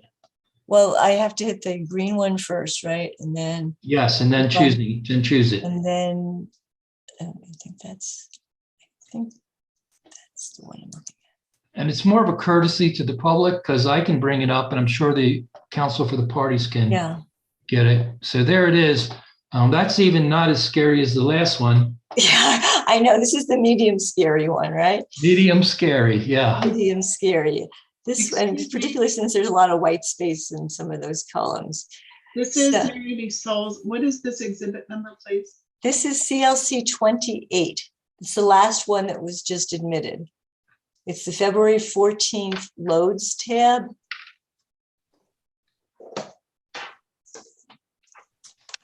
Please, and please proceed. But now I've lost Mr. Gonzalez? I can't see Mr. Gonzalez on my little screen. Okay. Mr. Gonzalez, can you see me? I cannot see you. Oh, there you can. You just can't. I don't know who does this by magic, but there you can. You see me now? Because I can see you. No, I cannot. I can't. Oh, okay. I can. What I'm seeing is I'm at the top and you're 3 down from me. That's not what you're seeing. Huh? No, I could see the exhibit that you're presenting. Okay. Mr. Lennon, what do you think? I think he's on my screen. You just need to adjust your screen so that the exhibit is not taking the entire screen. Usually you can do that by clicking on the line and then moving the line over, if that makes any sense. You can also do what I think is called speaker view. Up in your upper right-hand corner, there's a view, and then you can put side-by-side speaker or standard or side-by-side gallery. Choose one of those and see if you get a different screen. Show grid video. Upper right-hand corner, do you see where it says view, and then there's a box of 9 boxes? You don't have that? Maybe I should hit the more. You might need to push escape for a drop to drop the stuff down. I'm not sure what you have on your You screen. know, it's dropping down, but I am seeing a row of things that says mute, stop video, annotate. I mean on the top, that's the bottom. Look on the top, the upper right, it should say view. And then you can choose how your screen looks.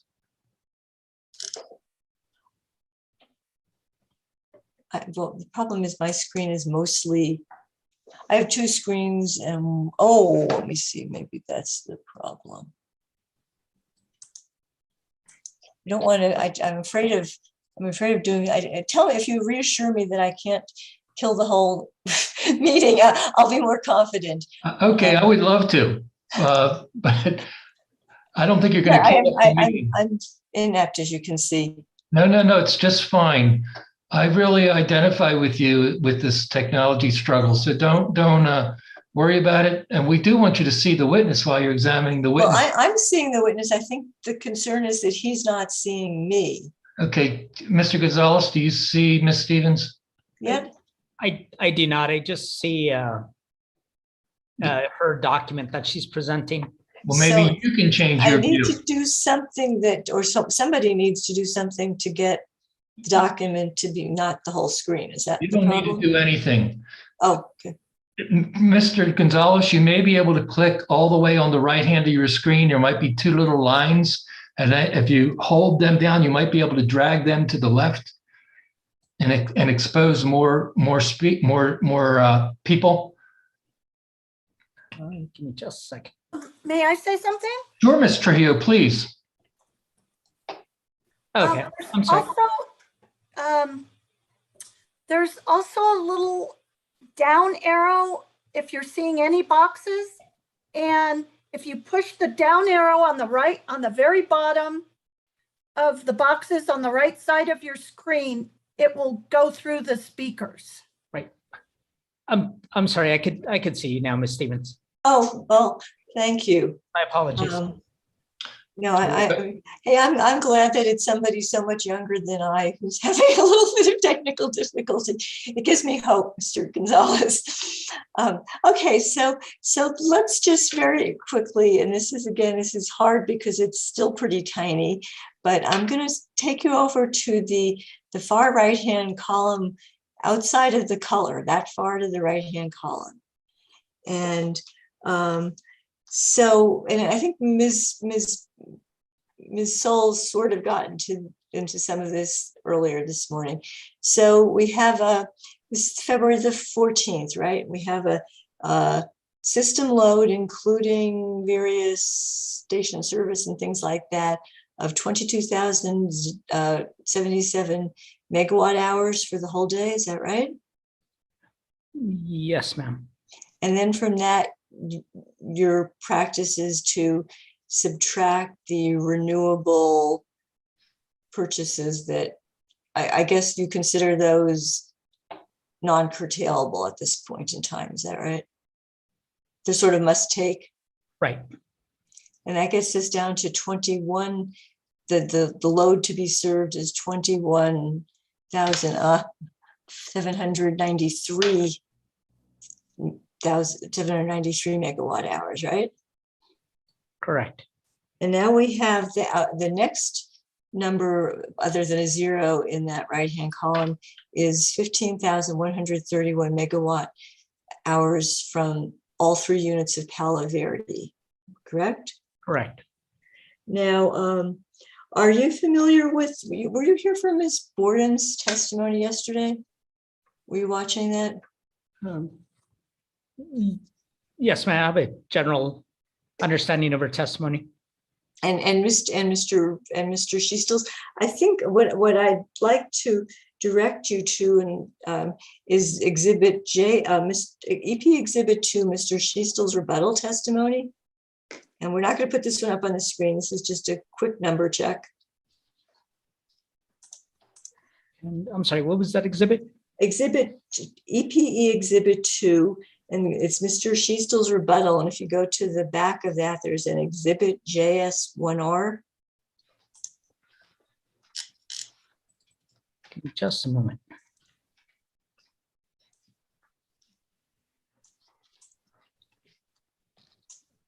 Okay, is it Exhibit JS1R? Right, and this is Mr. Schiestel's exhibit, but Ms. Borden was also cross-examined on it. So I'm looking at the daily Palo Verde 3 generation here is this is the amount allocated to New Mexico from Palo Verde 3, is it not? I'm sorry, which exhibit are we referencing? In JS1R, under the third row from the left-hand side.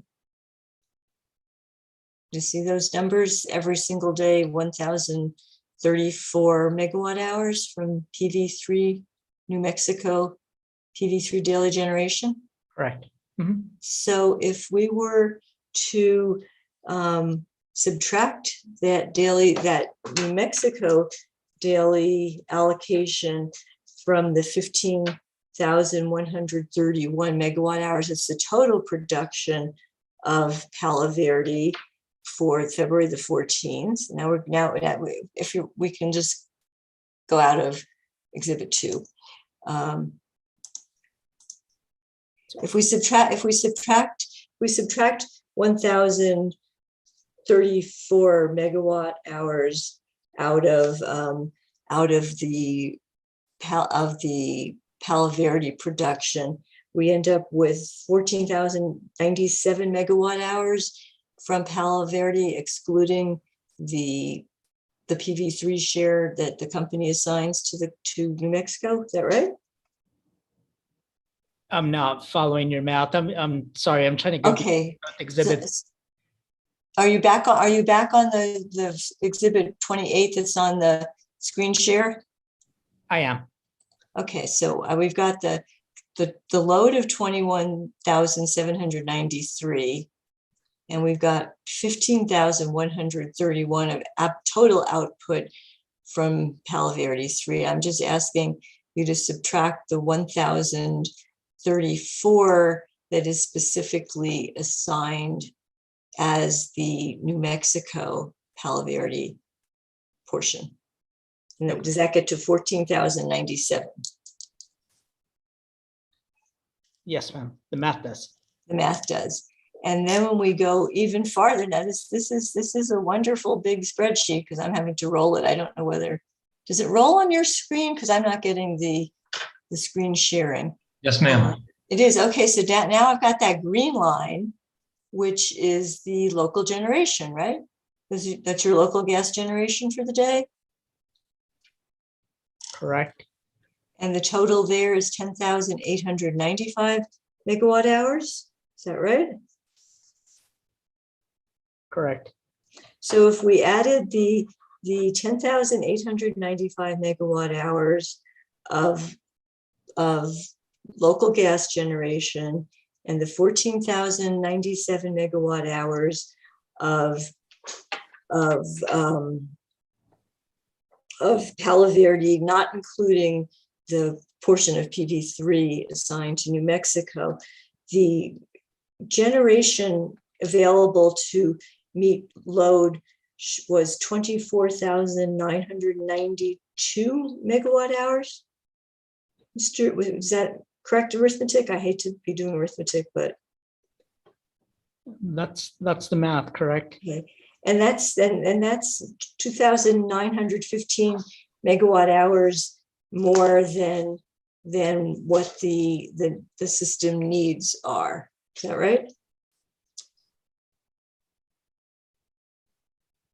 So I'm not following your. The system need being being the number up there, the 21,973 system load net renewables, less renewables.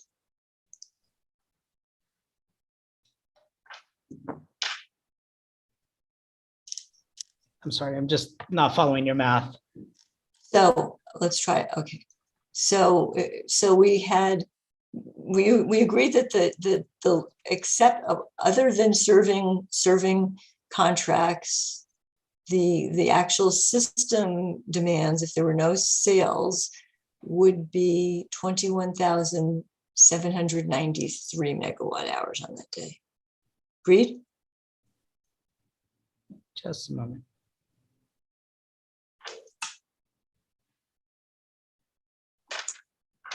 Are we in agreement there, Mr. Gonzalez?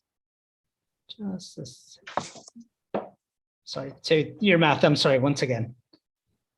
No, it's actually, it's just, that number is right off the costing model. I'm looking at the 21,793 as being what EPE needed to meet its system load after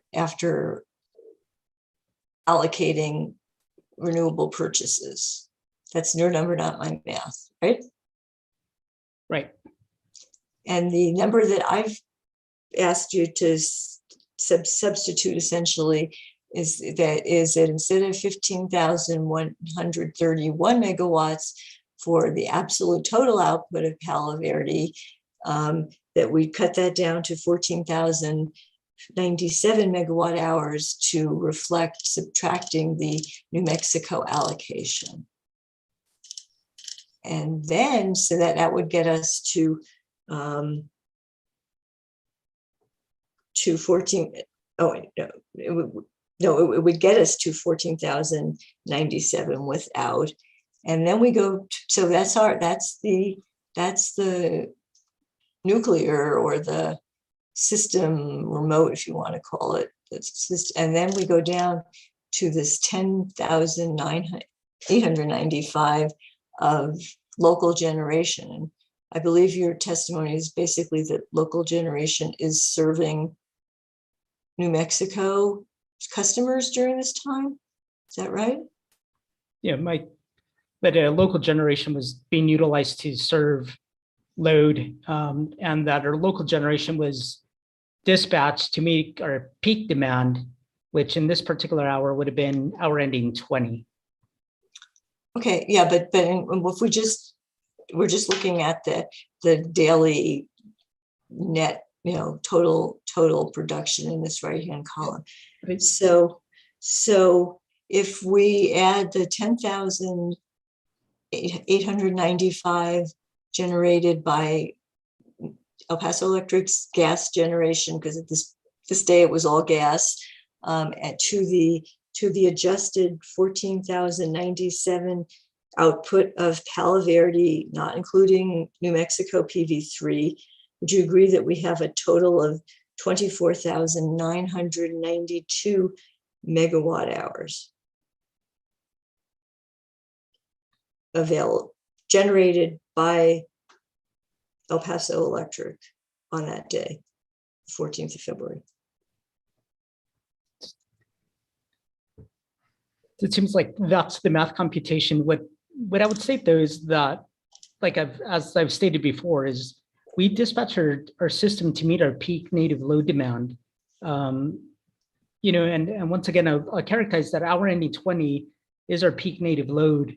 May we potentially have additional generation, for another hour potentially, but our system planning is specifically designed to meet peak native load, which in this particular case was hour ending 20 at 1130. 1130 was being our native load.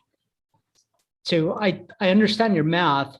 However, like I say, all of this generation was brought online specifically to meet native load. And as you can see on lines Newman 1 through Rio Grande 9, given our initial unit commitment, This was then what was our realized actual generation output and unit configuration for that particular day. And as we stated, our generation dispatch is planned to meet peak load, also be able to withstand numerous contingencies, which once again, this is illustrated of, and that's basically the premise of what was needed to be dispatched to meet peak load. Does this demonstrate particularly the block of local resources, which is white, not colored? Right. Does this indicates that the company ramps up, that virtually all of the local generation gets ramped up and down somewhat? Right. No, that illustrates what was actually available on the 14th. That was the actual generation that was online and available, serving native load during that time frame. So as I've illustrated, for hour ending 20, which was our peak load hour, if you go down, we had GT1 at 19 megawatts, 18 megawatts, Newman 4 at 40. So those were the available generation that was online to meet native load. And hence why we needed to make those purchases to be able to supplant what we had available at that time to meet native load. I was following you up until that very last sentence. What all of these units, I understand, were online, and I was saying it appears to me that you did, and I understand that the pre-planning decision is to have them online and operating at least their minimum levels. But at this point, you are, what this reflects after the fact is not just that they were online because there's any number in the row, but also the actual operational ramping up and down. Is that fair to say? They're integrated actual values for that particular hour. Okay.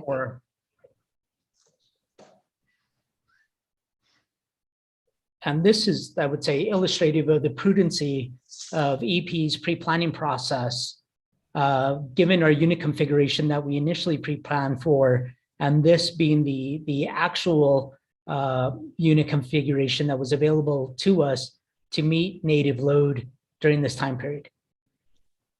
And on this particular day, this was, let's go up to the sales row. There's a fairly substantial chunk of sales. Right, and as I've stated previously, those initial sales were done prior to the actual day, correct? So these sales were traded on, I believe the day was 2/11, if I'm not mistaken.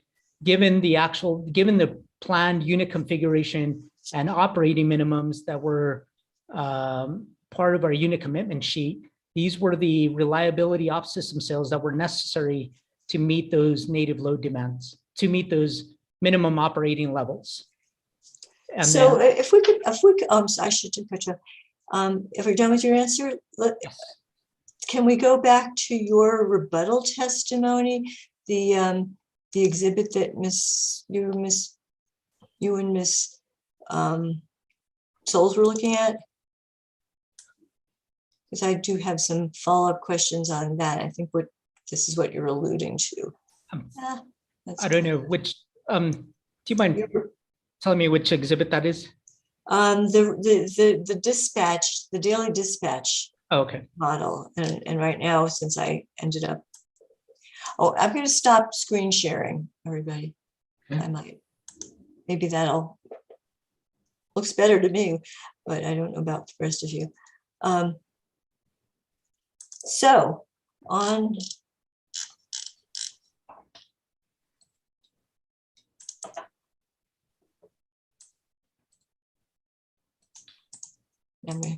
okay. So, and I guess we're all working with the first day, the 14th, right? So you told Ms. Souls that this was prepared on the 11th because that was the trading day. If you could be just a little more specific, how early in the day is this prepared? And by whom, and is it fixed in stone once it's prepared? So how early is it prepared?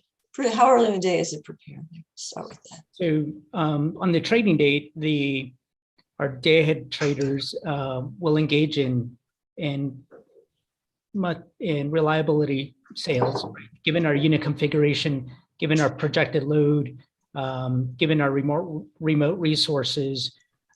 This state planning document is then circulated approximately 10:30 in the morning, El Paso clock time.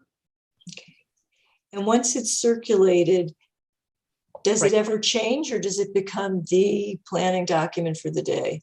So given that particular set of unit configuration, given that load, this document then is, I guess, moves, if you will, moves over to our real-time trading desk. They'll then look at these projected generation, assuming that they're still on, will then also account for variations in native load, variations in generation availability, et cetera. So then it becomes, I would say, more of a living document as events are actualized on the flow date, which would be, in this particular case, February 13th. And I think it's dawning on me, Mr. Gonzalez, and let me ask you if I can recite my sudden insight about what you say, because I was thinking of it in an entirely different way. But what you're saying, I think what you're saying is, and tell me if I'm wrong, is that for this day, on February 11th, you put this document together, and the trader, the people who were doing the day ahead trading used it for their decisions on the 11th. And then thereafter, it was also handed off to operational people who, by actually around the 14th or 13th, they were at liberty to make changes that dealt with real situations on the ground. Right. Correct. In principle, yes. So which version would this be? Would this be what would you actually put in here? Would this be what got to the day ahead traders on the 11th, or does it reflect any updates or modifications? So this was initially distributed, let's say the 11th, and circulate. So obviously, it's not consecutive, right? So it was created on the 11th. There was still the 12th, and then the 13th, mm-hmm. Correct? So this is then migrates to what we call our bottom of the hour dispatcher operating tool. And we basically use a lot of the inputs, like native load input, net schedules input, and so forth. And we're assuming that this same unit configuration is going to be available, but obviously there are changes in load. There are multiple changes, right, that our real-time trading desk then needs to adapt and adapt to different circumstances, different contingencies, et cetera, once this day is actualized, right? So on February 13th, they then need to respond to various elements, right? Various different changes. And where do the generating unit operators fit into this picture? The ones who are actually running the plants. Is that all being done centrally at the trading desk, or is that being done on site? Yeah, that's being done well, not offsite, but at our respective generation stations. And how do the sales and purchase traders coordinate with the people at the stations to make sure that the system is in balance? So we're talking to our our system reliability group that usually takes the lead in coordinating between our generation operation group and our marketing department, if you will, to see what those operating limits are, what are the changes, what's load, what additional generation is needed on for reliability, et cetera. So it becomes very fluid, and there's a lot of communication on the day of operation or the effective date. And just one last question. So this one here, we're looking at this predictive version, and what we were just looking at before the actual after the fact costing model, we can see that the pretty obvious that the load was under predicted on the 11th. It was colder. It was colder than you predicted. Is that right? Let me just yeah, you can go back, but I think that you'll see that the total loads and the peak loads are lower on this one than they are there. That's again, peak load. Yes. So at what points and who has the opportunity to input, modify this, short of being sort of literally in real time when the weather forecast gets to be a lot more dire than you saw it on the trade day? To our real-time group is consistently modifying our load forecast, updating actuals to get a better predictive model for that particular day. It will then look at what our available unit configuration is, what our different operating limits are, what's our available gas supply, multiple elements that are taken into account to be able to effectively meet native load or native peak demand for that particular day. So as I was illustrating to Ms. Souls, is there was a lot of prudency in our planning to make sure that we had sufficient generation and to be able to withstand any potential contingencies given the inclement weather event from a planning perspective. And even from a actual realized perspective, where we were able to effectively meet native load using an assortment of generation assets, assortment of natural gas assets to be able to meet this native load for that particular day. And I'm still having difficulty understanding how committing to firm sales for reliability, what you call reliability sales, helps this picture. Because once there's a firm sale, you have to, that's basically generation that's committed, right? Well, as I've stated, so this plan, if you will, given this load profile, given this unit configuration, it's part of it, my exhibit JSG1R, Saturday, February 13th, was effectuated or executed on, let's say, February 11th. So given these generation units that were online for reliability, they're given the fact that in order to support their operating must runs, we engaged in reliability off-system sales, assuming this unit configuration and this load profile. So as conditions change, and now we go and migrate to February 13th, or as you were illustrating, February 14th, our unit configuration has changed, our load profile has changed, and thus there were curtailments of off-system sales because those purchased those megawatts or that energy was then needed to service native load. When you say that the unit configuration changed, does that mean that different units were on, or just different expectations from the same units? Different expectations and different operating parameters. So these off-system sales that were being made to support reliability, where were they being made? Where were they being delivered? To various counterparties. I think we've gone through the list of different counterparties as to whom those counterparties were on those previous exhibits. Were they at Palo Verde or Four Corners, or do you ever make make off-system sales locally? No, generally we'll sell at Palo Verde or Four Corners. Do you know whether on this day, this during cold weather period, the sales were being made at Palo Verde or Four Corners, or combination? Potentially a combination of both.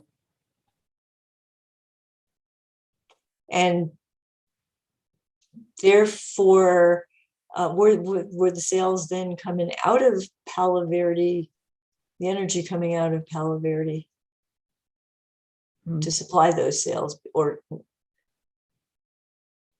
not necessarily? Like I say, these are Palo Verde hub, Four Corners hub, to whether it was coming out of specifically PVGS is cannot be discerned specifically by looking at these particular line items, if you will. And as I've stated, these sales, given the trading time frame, were being specifically made to meet reliability must-run operating minimums for our local generation fleet. And where during this period where there are sales being made, you're saying that your testimony is that all of PV3 was being dedicated to serving retail load. Is that right? That's correct. Right, as we illustrate in our dispatch, we utilized, or expecting to utilize, or plan to utilize all of PV Unit 1, PV Unit 2, PV Unit 3, which totaled approximately 627 megawatts. And we had multiple local units that were also dispatched to effectively be able to reliably meet native load, in particular peak native load, which occurs, hour ending 18, hour ending 19 towards the evening, if you will. So all of this generation is being dispatched specifically to reliably meet our peak native load. And where's the Palo Verde energy being scheduled or dispatched to? I'm sorry, I don't understand your question. Where was the Palo Verde energy being scheduled to or dispatched to? Like I stated, it's being utilized to serve native load. And we utilized all of Palo Verde's capacity in our planning to meet native load. And as is illustrated by these various dispatch sheets, that EPE was dedicated to using all of PV and local generation to meet its native load obligations. And on a day like we were just looking at on the costing model, where the PV output and the local generation output exceeded the local retail demand, were all the off-system purchases consequently being used to support off-system sales? No, they were specifically, those purchases or curtailments were made because they were needed, because it was a reliability issue. So those curtailments were made specifically because that power was needed to meet native load. But the power has to come from somewhere, and power has to come from somewhere. And I'm not sure how it can be, if there's excess production and you're also purchasing, which was happening in the latter hours of the day, as what we're looking at, right, purchasing substantial amounts. Where it seems like just the arithmetic doesn't work. Where does the purchase power go if the local generation and the Palo Verde generation are more than adequate to meet the local demand? Once again, those purchases were done specifically to meet native load during that illustrative peak load time period.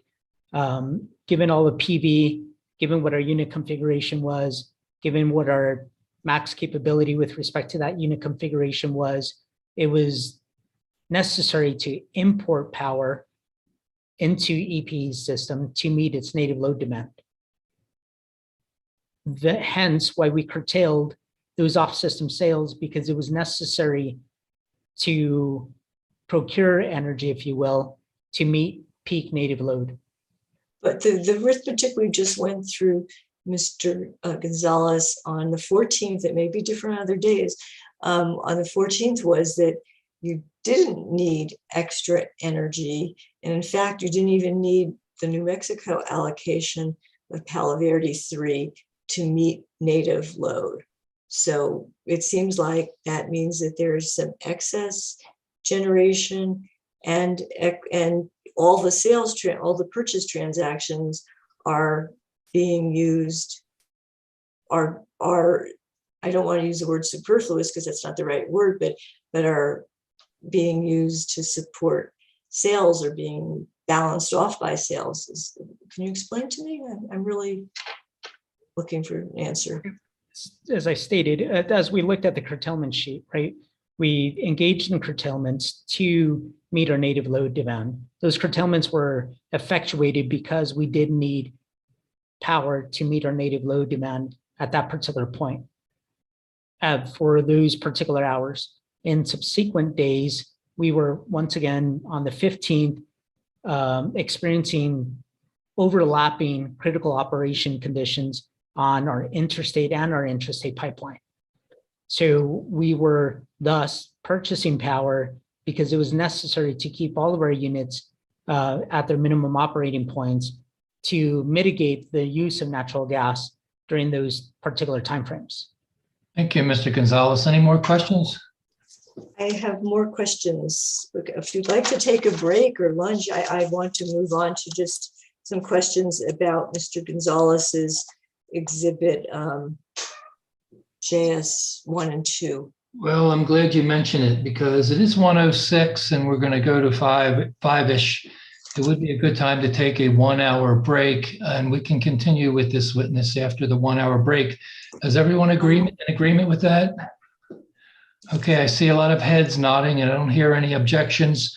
So it's, like I said, I'm looking at my phone. It says 1:06. We'll reconvene at 2:07 at this point. We are now in recess. Okay, thank you. Thank you, Mr. Trujillo.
You. Exactly. Thank you, sir. But enjoy the rest of enjoy your lunch and then enjoy the rest of the day.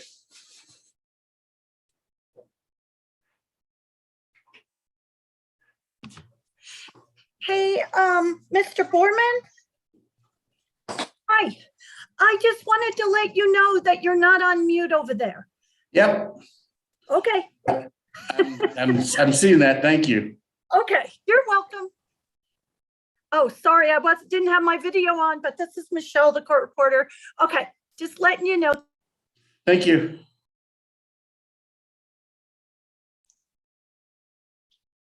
Michelle, this is Anastasia Stevens. Are you really required to like supervise even during breaks? I think she's doing it as a courtesy. Yeah, no, it's wonderful. And you're back to being a cat. Yeah. I'm having lunch. Me too. No, Miss Stevens, I was just, making lunch and I heard Oh, someone, so I went back over, that's all. well, I'm glad you're willing to leave your chair. Thank you for everything you're doing. Okay, you're welcome. See you in a bit.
1 second.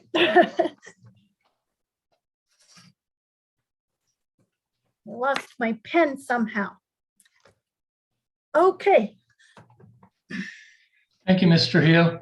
And thank you all for being so punctual. Once again, it's exactly 2:07. Hope your lunch was fine. Are we ready to go back on the record? Is everyone here? Thank you. It looks like everyone's here. Thank you, Mr. Trujillo. Good afternoon, Robert Lennon. It is now 2:07. We just took a 1-hour lunch break, and I want to express my appreciation to everybody for being very punctual and being back. We stopped during Ms. Stevens' cross-examination of Mr. Gonzalez. With no further ado, we'll get right back to that. Ms. Stevens.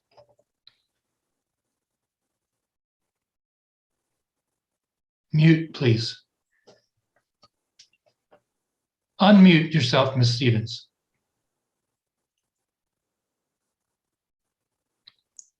There you go. Mr. Hearing Examiner. So hello again, Mr. Gonzalez. Thank you for returning. Because you just love being here, right? I'm happy to see you again. You guys are very diplomatic, all of you. we work together a lot. Can we go back to your direct testimony, Mr. Gonzalez, on page 17? Oh,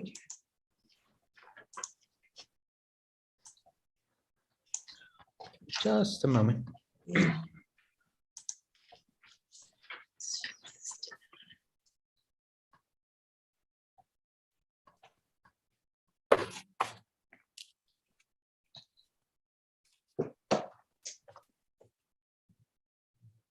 Okay. Yes, ma'am. Okay, so in your testimony here, you make two estimates, starting at page 17, line 9, and carrying on into page 18, line 8. You make you offer two estimates, and one is the incrementing local generation by 42 megawatt hours for the time frame of February 12th through February 19th. And the other is the somewhat infamous switch from fuel, the $19 million fuel oil savings number, which has been popping around since the original motion in March. Can I just ask you very generally, are both of those calculations based on a comparison to, as you say, with regard to the replacement of 42 megawatts, is that subject to intraday gas prices? Is that the basis of both of those calculations? Yes, ma'am. And so basically you did similar comparisons as are shown for the $19 million savings that are shown in your exhibits JSG1 and JSG2. Is that right? I'm looking at them right now. Yes, ma'am. We were using the estimated cost of natural gas purchases at day-ahead Waha index pricing that are stated on, I believe that's JSG2, correct? What's the Waha index? Where is Waha? Help me. It's just a common pool in Texas, and we have the majority of our transportation rights are from the Waha pool to our individual stations. And those are the transportation on the intrastate pipeline, or both? Interstate primarily. Interstate. Yes, ma'am. So the reason that you picked Waha is because it's the basin you most frequently use. That's correct. That's where we have the majority of our firm transportation rights. So if you would compare, it's a little hard switching back and forth the pages. How on, using that Waha column, why do the prices on JSG1 for Waha start the same with the $153.62, but then in subsequent days, the 15th, 16th, and thereafter, they do not seem to track what you've got on JSG1. Right, and so as I've stated, JSG1 is representative of, I guess you would call the next day or the next day market that was available during this time frame. And once again, kind of referencing my testimony again, due to the President's Day holiday, there was also a modified trading schedule with respect to natural gas. So that's why you'll see this consistency in natural gas prices, the 13th to the 16th. What we illustrate and supports my testimony is the intraday spot prices. This is what was witnessed available on ICE as spot market or same day transactions, same day purchases, if you will. That's where the $325.90, 275, etc. That's on JSG2 is representative of intra or same day natural gas prices. So are we mixing apples and oranges here? Well, it's just different timeframes. Like I say, JSG1 is representative of the next day market, right? And JSG2, if you will, provides you with the actual same day gas prices that were available, if you will, starting Monday, February 15th, once the winter freeze has gone into effect, right? And there's all these ripple effects and repercussions that are happening in the interstate transportation system, suppliers, vendors, et cetera, experiencing cuts. And the market price, the same day market price for those particular days reflects, I guess, that risk or availability of natural gas. And there's nowhere else in your direct or rebuttal testimony where there's a sort of a compilation or table of these prices that you've used for the 15th, 16th, 17th, 18th, and 19th, is there? No, ma'am, there isn't. At least an ICE doesn't publish a report illustrating same day natural gas prices. Okay, and let me go back to on JSG2 now. The Saturday, February 13th and Sunday, February 14th, $153.62 price. Do those represent the same thing as you're trying to present on Exhibit JSG1, or do they also represent some sort of a No, there is that market price? I'm sorry to interrupt.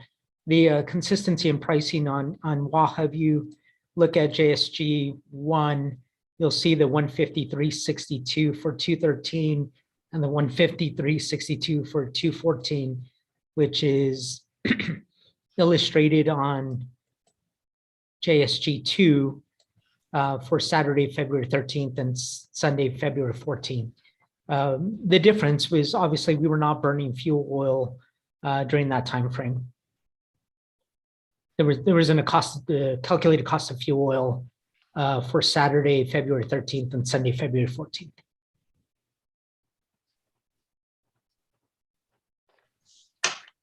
I'm sorry, Mr. Gonzalez, but I think I've lost you. Isn't that bottom row of JSG1 supposed to be a comparison to the cost of gas? I mean, just estimated cost of natural gas purchases at day ahead Waha index prices.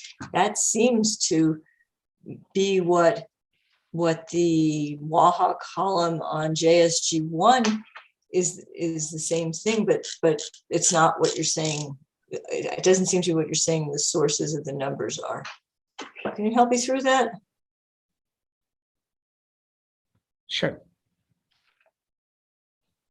Yeah, so maybe the column is mislabeled. So Saturday, February 13th and 14th are representative 153.62, which ties to JSG1, correct? And Gotcha. thereafter, And is that coincidental, or is that from that source? from that source. So this is a published day ahead price, correct?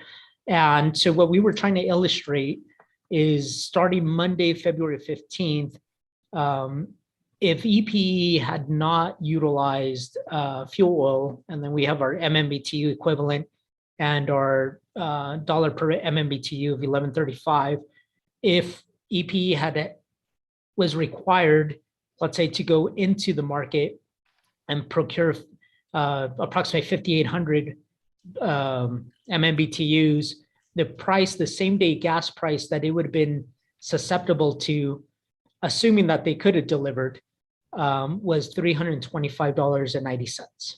And why was that not the $153.62 for February 15th in the Waha column on JSG1?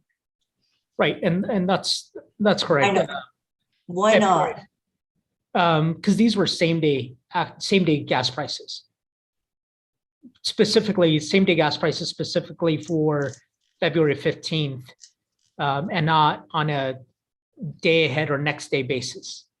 So you are mixing apples and oranges in the 13 on going back to JSG2, the numbers that you've got on the bottom row, the 153.62, the 153.62 for 13th and the 14th are something different than the numbers that you got in the corresponding spots for the 15th, the 16th, the 17th, or they're all high.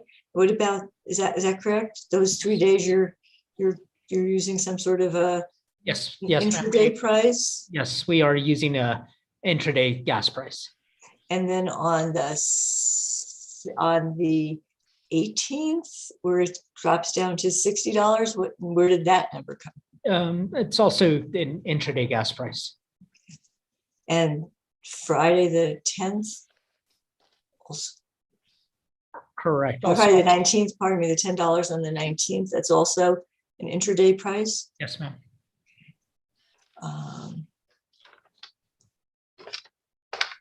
Now I'd like you to turn to CLC exhibit.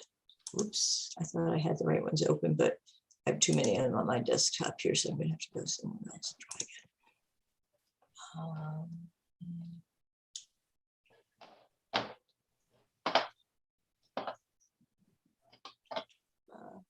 Pardon me, I'm sorry for being confused here. Here it is, 37, CLC exhibit 37.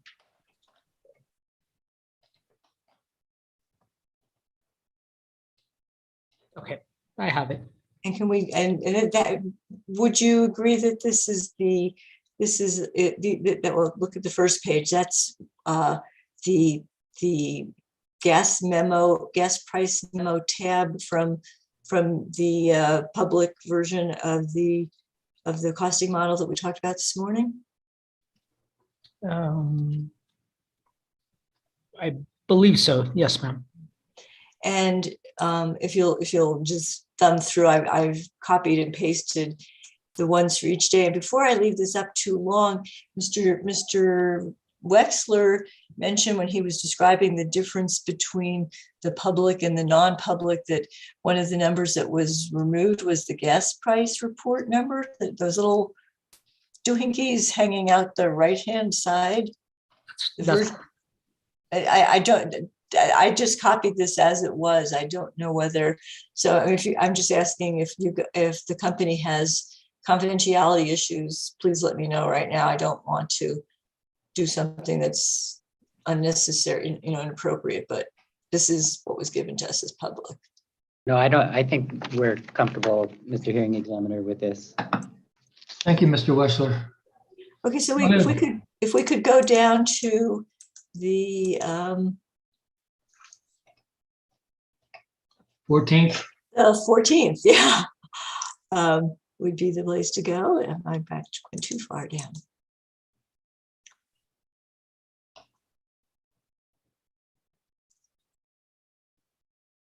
Now were the actual cost that and that the 14th shows various gas costs. Is that right? At different locations in the system? Yes, ma'am. And it says actual prices. That is a fact. Those are the actual prices. Yes, that's correct. And if we go, so we have Fuel 1 Rio Grande Station. I think that means that was on the interstate pipeline. Yes, ma'am. ITR. Fuel 2, would that be Newman 5 in Montana Power Station? Yeah, Also in the interstate pipeline. correct. Fuel 3 is Newman, Montana, and C station would be Copper. Correct. And those are deliveries on the intrastate pipeline, is that right? Yes, ma'am. And it's the tricky one here, I think, is the Fuel 4 Newman blend. Can you explain what that is? Basically, the commingling, if you will, of intra and oil. I know one of the issues of contention in this case, which is likely to come up with Mr. Barachik, is that is no longer an fuel oil capacity at Newman Station. So why do you have a line for blend, including oil, interstate gas, and intrastate gas for Newman on these memos? Right, and it might just be a grandfathered line. Okay. And the fuel oil and MMBTU on this particular day is 0 because you were not yet using fuel oil at Montana, right? That's correct. Okay. And then if we go down to the 15th, I see the 1135 per MMBTU on the fuel oil row here. I just don't see any gas prices that are anywhere near what you've got on JSG 1. Can you explain that to me? Sure. And as I stated in my direct testimony, EPE uses a portfolio approach, right, when procuring its natural gas supplies. First of all, to procure a reliable gas supply, and then second of all, to try to procure the most economical gas supply. And it uses multiple or different contracts in various lengths. So what is represented here is the majority of the fuel, the natural gas that was procured by El Paso Electric was based on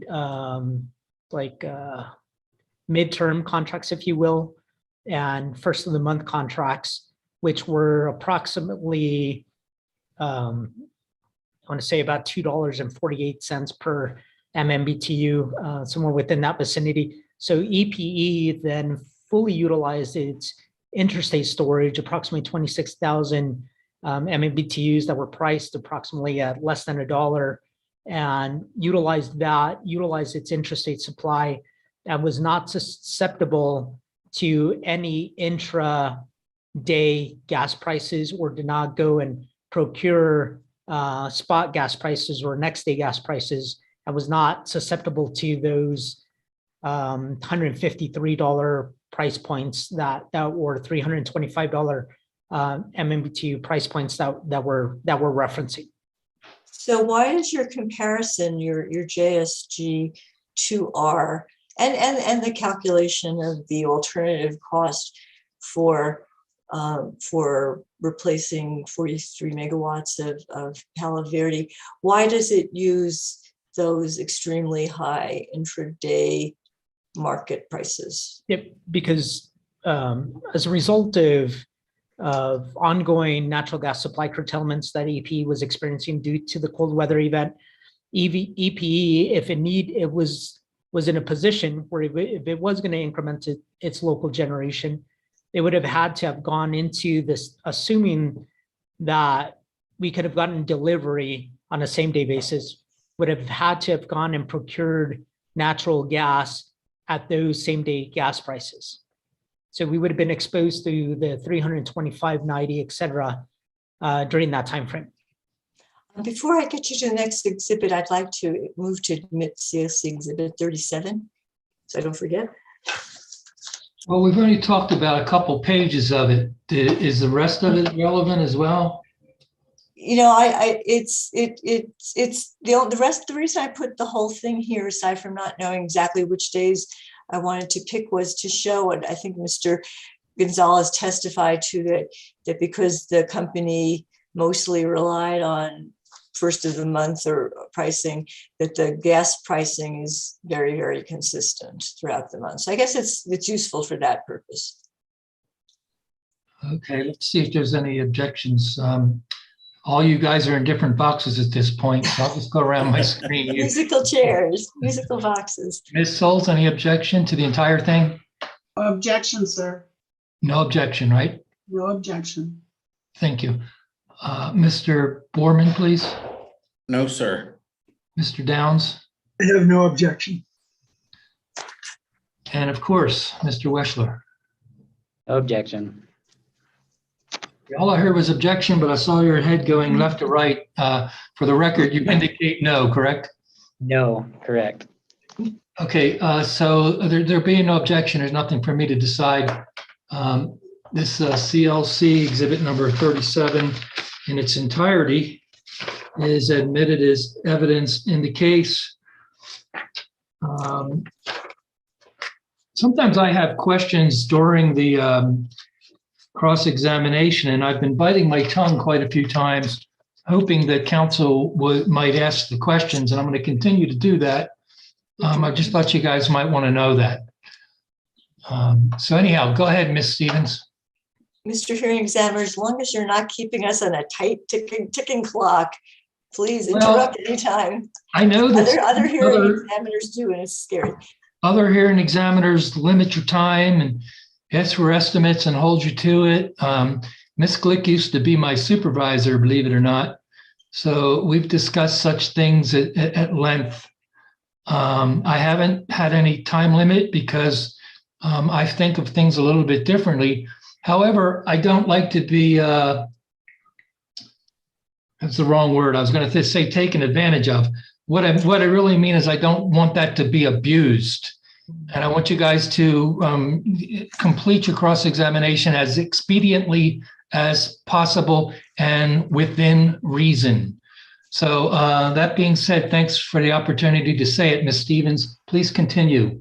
And I'm really just about getting there. So Mr. Gonzalez, could you look at exhibit CLC exhibit number 33? And is this another discovery response to the city that you sponsored? Yes, ma'am. And this is a really interesting exhibit that shows during the 13th to the 19th of February, basically your gas activities, right? Yes, ma'am. And I think you've mentioned in your responses several times that using the prices that you did in JSG 2 or in the calculation of the 8.5 million to replace Palo Verde was contingent on assuming that the company could get delivery at those prices. Would you agree that these, we could either go through them one by one or just generally, but would you agree that this document shows that EPE's ability to received the amount of gas that it nominated was significantly curtail. Well, I shouldn't use the word curtail because I know that has a different meaning. Significantly limited during those days, particularly the 14th through the 14th. Well, actually not the 13th, but the 14th through the 19th. Yes, with respect to this response to, pardon me, to CLC 7.3, this is exactly what we're trying to illustrate. Is Table A kind of gives you a snapshot of how we were scheduled prior to the winter weather event, given our generation fleet that was projected to be online at that particular time. Table B then illustrates just kind of what was actually the base supply that was actually delivered, given all these critical curtailments and ongoing operational constraints on the natural gas pipelines.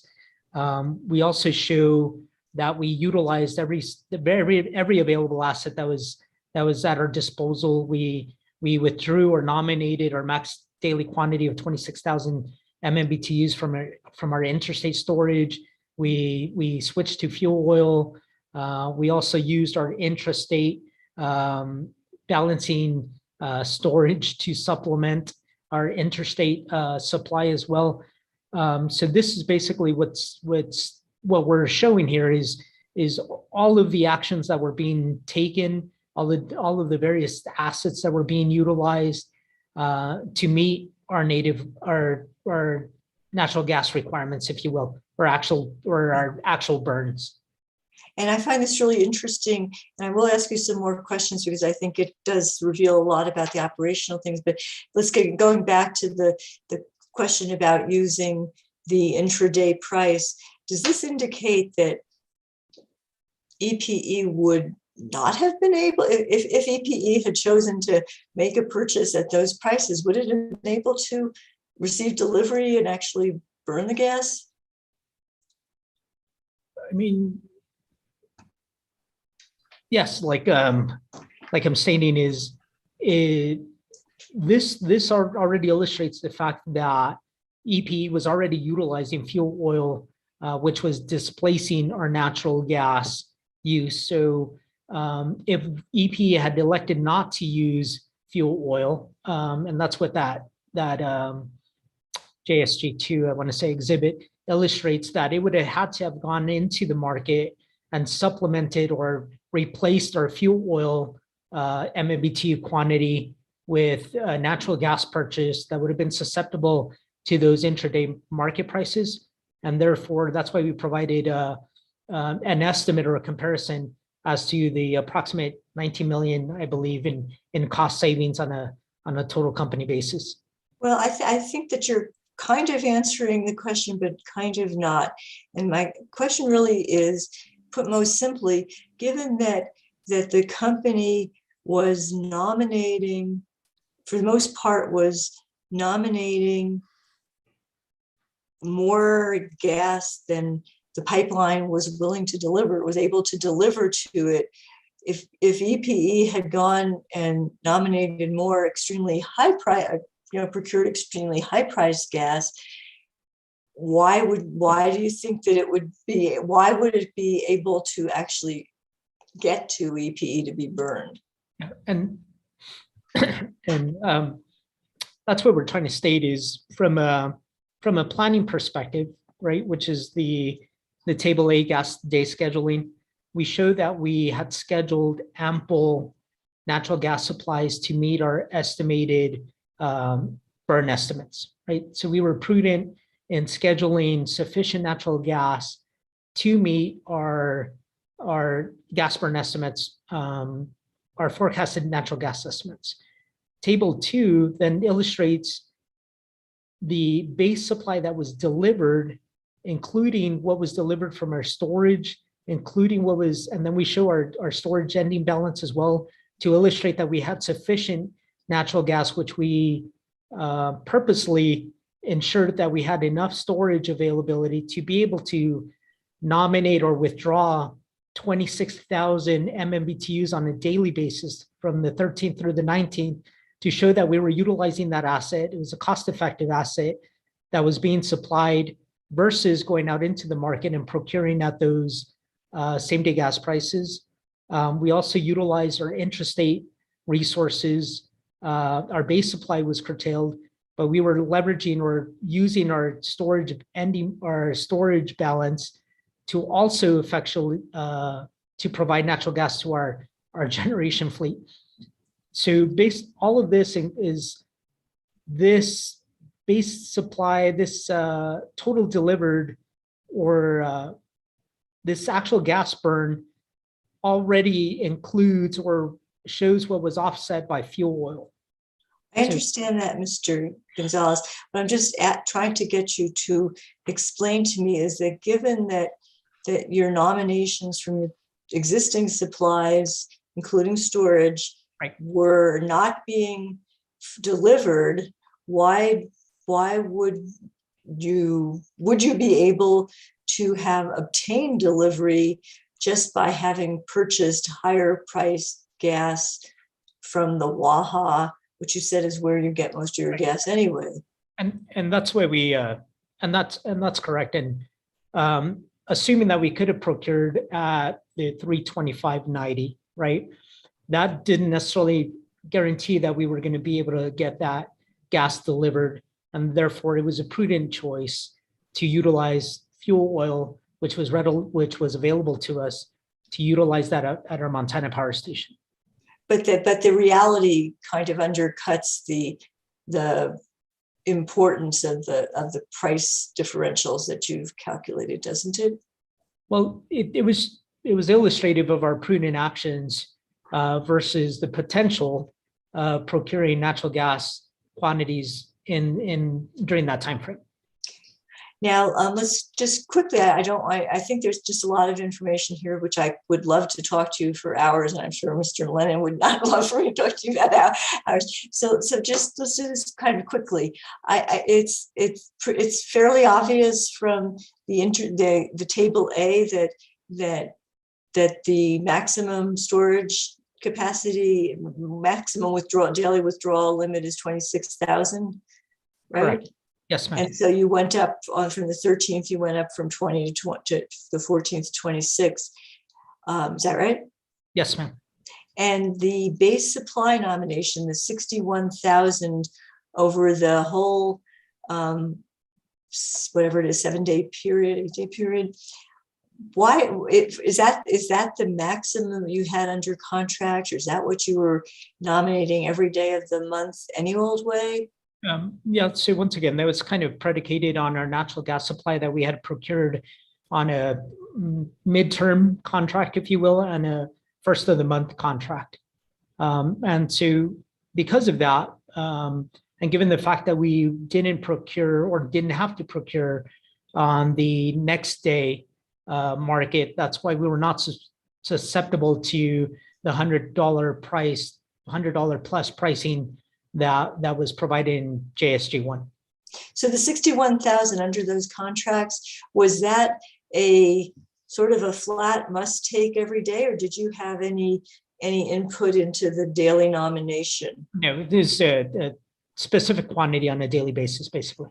That answers my question. Now, the intrastate pipeline, over the years, we've learned about the Kinder Morgan intrastate thing, and you did discuss it in your testimony, but it's news to me that you have intrastate pipeline storage delivery. I hate to be doing discovery on stand. I know I'm not supposed to do that, but if you could just ever so briefly explain what kind of storage that is, as to whether it's kind of parallel to something like the Kinder Morgan arrangement, whether it's physical storage, whether it's virtual storage.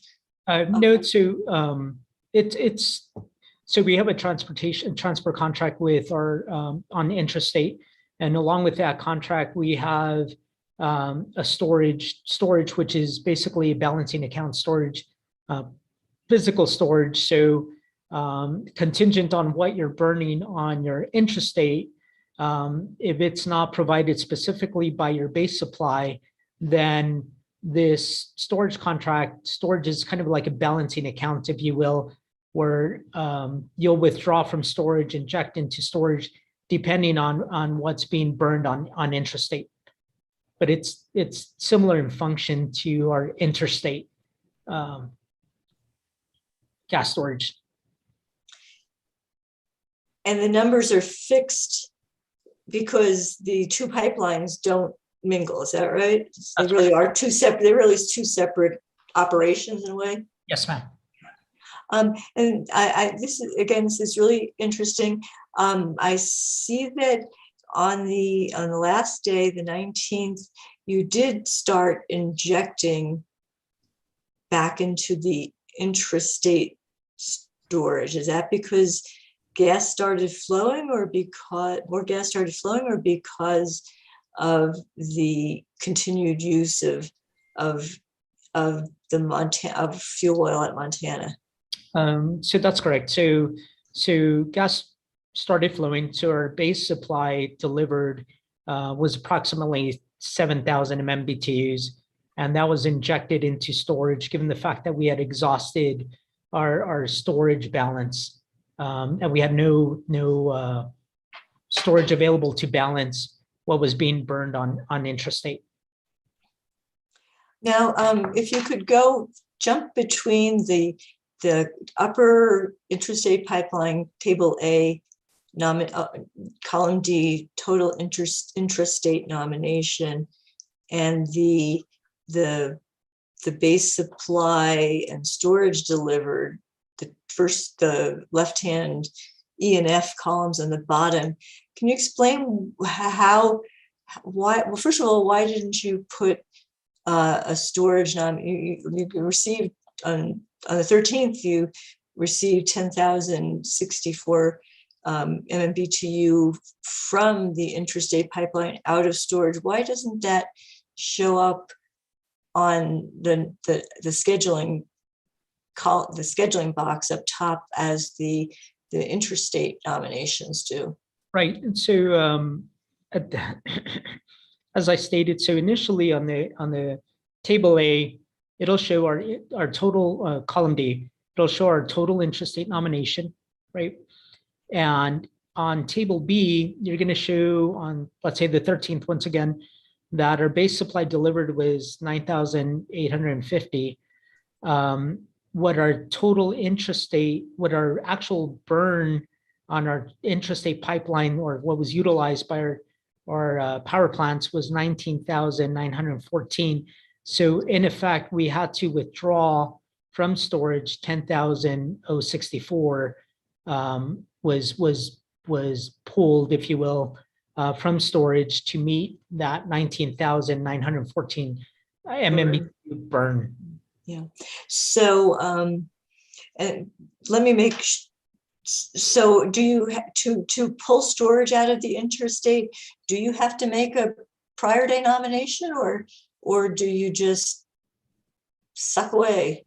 No, so you can make a prior day nomination, and as is illustrated on table A, where we made an attempt to nominate prior to the actual usage, and like I stated, as you could see on table B, our base supply on column E delivered was also experiencing curtailments. And we were fully utilizing our total intrastate was being burned by our generation assets.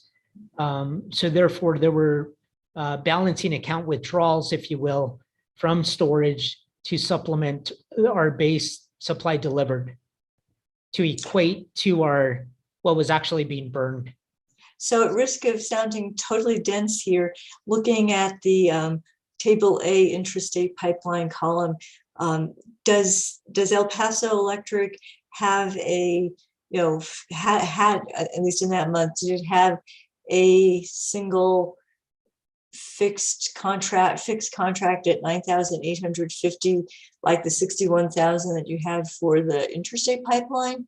Yes, ma'am. So El Paso Electric had procured 10,000 MMBTUs on a daily Okay. basis. However, given shrinkage and so forth, that's where you're getting the 9850 number. Okay. That was available to us on a daily basis. Thank you.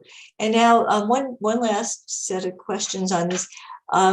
Looking at the total, if we look at the two green boxes, the top and the bottom, the total nominations and the gas burn estimates, the actual gas burn on the bottom, the lower half, it looks to me like until you switch to fuel oil, the company was burning more than it nominated and burning significantly more than it had estimated that it would burn. Would you agree with that? Do you mind pointing me to the two columns that you're? Yeah, I'm sorry. So the column E equals C and D on table A is your aggregate nomination, right? And I'm assuming that nomination was meant to, and then the column next to that, the gas burn estimate, that the nominations that were, well, in some cases over, some cases under the gas burn estimate, that you were at least hedging to a certain extent on having nominations that exceeded your predicted burn. Is that right? And that's critical given the fact that it's important to have balanced schedules with respect to natural gas transportation. Oh, I understand.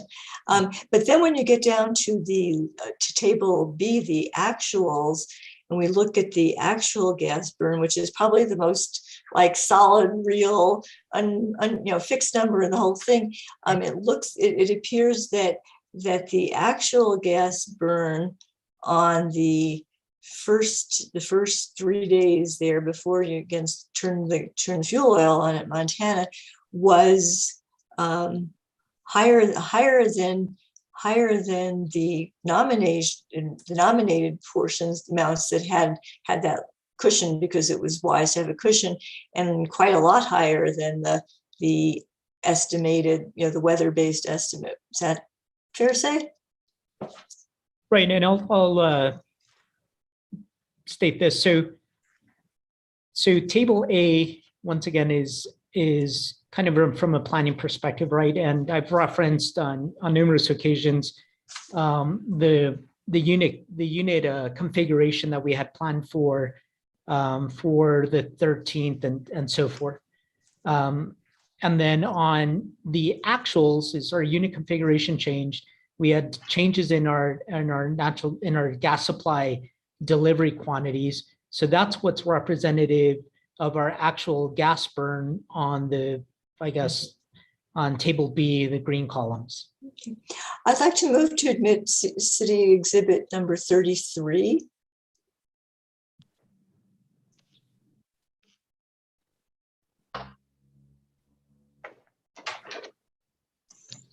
Well, we were on 33. 33 is the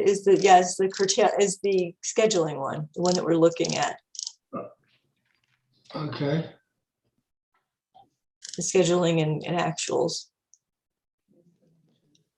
Yeah, that's what we've been looking at. Right, and I'd like to move to admitted, and then I'd like to thank Mr. Gonzalez for all his testimony, because I'm done if you admit. Do I see a happy hearing examiner? Several smiles. Okay, Mr. Wessler, you have any objection? I have no objection. Mr. Borman? Nope. Miss Souls? No objection. Mr. Downs? No objection.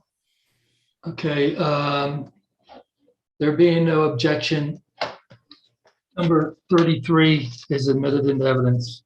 Thank you, Mr. Hearing Examiner, and thank you very much, Mr. Gonzalez. Appreciate the testimony. And that completes your cross of this witness, correct? It does, thank you. Okay, so I want to keep in order as you guys agreed, so we'll go to Mr. Downs. Any questions, Mr. Downs? No, Mr. Hearing Examiner, and thanks to the witness. I have no questions. And thank you. So Mr. Mr. Herman is not here for Doñana County. We'll go on to staff. Mr. Borman, are you ready? I am ready, but I don't have any questions for him. Oh my, isn't that wonderful? Let me see if I had any questions. I had questions while there was examination, but some of them were answered, fortunately, during the examination.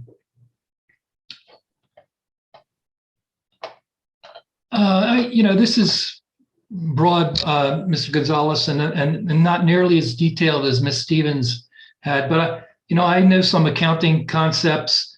I understand the concept of backing into a number, which is generally a derogatory term, as you know, probably.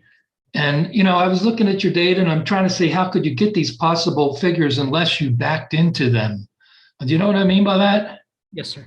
So is there much backing into these numbers involved? Or do you want me to give you specific examples? Because I don't think a specific example is necessary. But, in order to get these summations, these sums, you have to start at the end of your chart and work backwards and fill in the blanks, like the storage ending balance based on the storage delivered, which is all based on the interstate delivered, if we're talking interstate pipeline, and that's all based on the base supply, so that you fit the blocks together rather than going to some meter on some pipe, for example, or some weighting device on some storage device. So there's some backing in involved, correct? Well, these I guess exhibits are composed of multiple reports that provide this information specifically. Let's say for our intrastate pipeline, it'll provide you specifically with what was the base supply delivered, what was specifically withdrawn for that particular day, what was the ending balance for that particular day. So there's very distinct individual reports that we, I guess, put together in layman's terms, but they do provide it in these formats, if you will. Can I characterize some numbers as hard numbers, some as soft numbers, some harder than others, some softer than others? No, sir. I think these are pretty illustrative of actually what actually transpired, and I wouldn't classify them as estimates. And like I say, they're very specific individual reports that we also, as our end of the month closing, also need to verify for accuracy as well. Thank you. I was hoping you might say something like that. Just give me a moment here.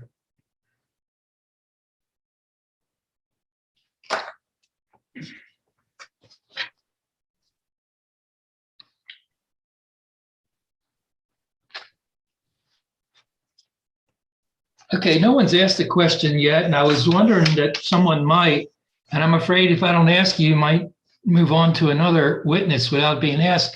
Why isn't there more storage available? So El Paso Electric has on its interstate contract, has a Kinder Morgan Keystone gas storage contract that allows a maximum quantity of about 400,000. So as a prudent course of action, as is illustrated, I'm trying to find that, on table B, gas day actuals, prior to or beginning on the 13th, EPE had approximately 270,680 MMBTUs that it had available in storage as of the 13th. So EPE purposely ensured that we did have substantial storage balance to be able to support the withdrawal of 26,000 that we nominated the 14th through the 19th. Coupled with that, EPE uses its interstate storage and its intrastate storage as balancing accounts precisely when there isn't a market for fuel, or where there's this this huge price, this disparity, if you will, in market prices to try to mitigate that as much as possible. Well, had the storage that EPA had prior to this cold weather event had been 600,000 rather than 400,000, might you have nominated storage of more than 20,000, 26,000, and 26,000 through the end of that week? Right. And so historically, we've analyzed what our daily imbalances are, and determined that 400,000 was the appropriate capacity, which facilitates 26,000 MMBTU withdrawal.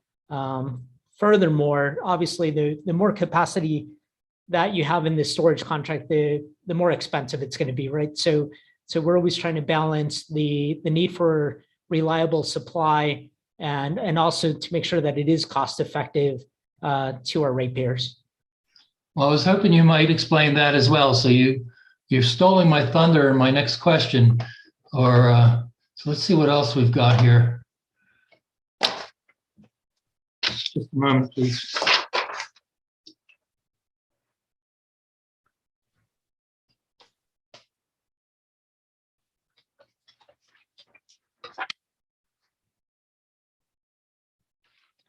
Okay, I don't have any further questions, but because I asked a few, I will invite the rest of the parties to do follow-ups if they need to do clarification within the scope of my questions, strictly within the scope.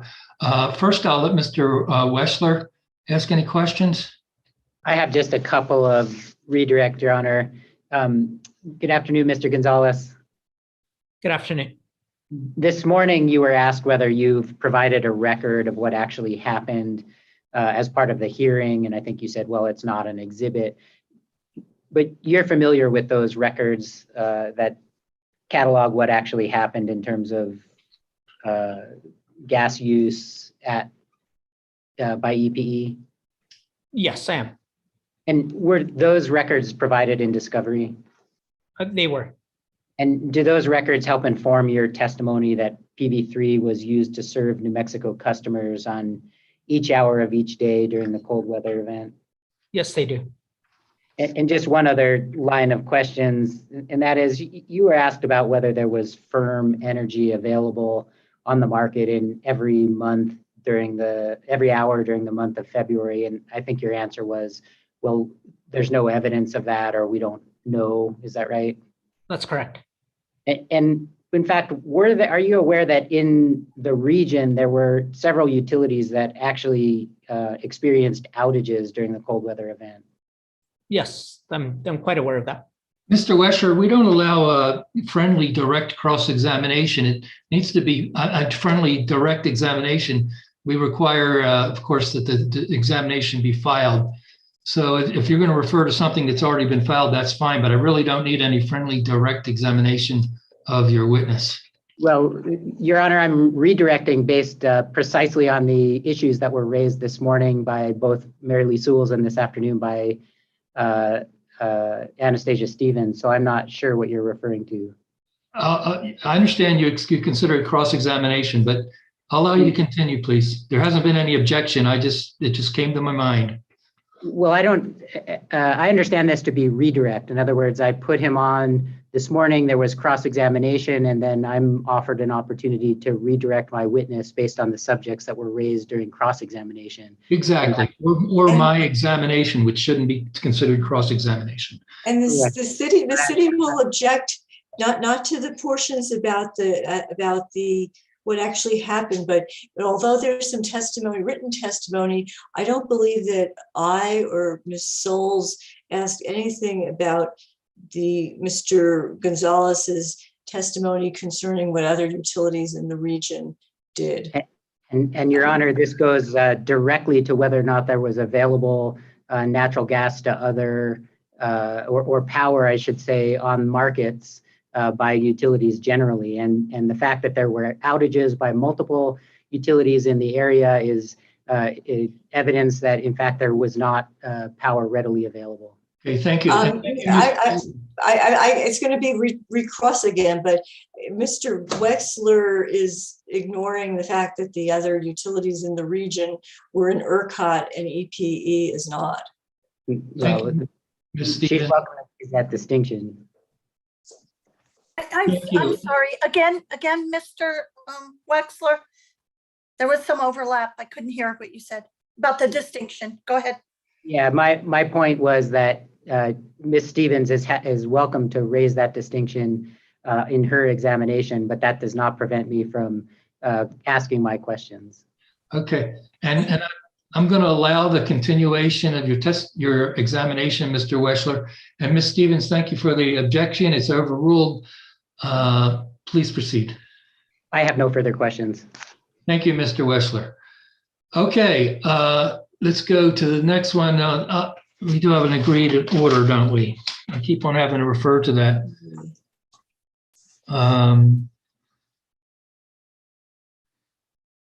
Well, let's see, who would be next? I shouldn't have called you in order. We should have called Miss Souls, right? Right. Go ahead, Miss Souls. I have no further questions. Redirect. Okay, Mr. Downs I have no questions. and Mr. Herman is not here. Mr. Borman? No questions. Any?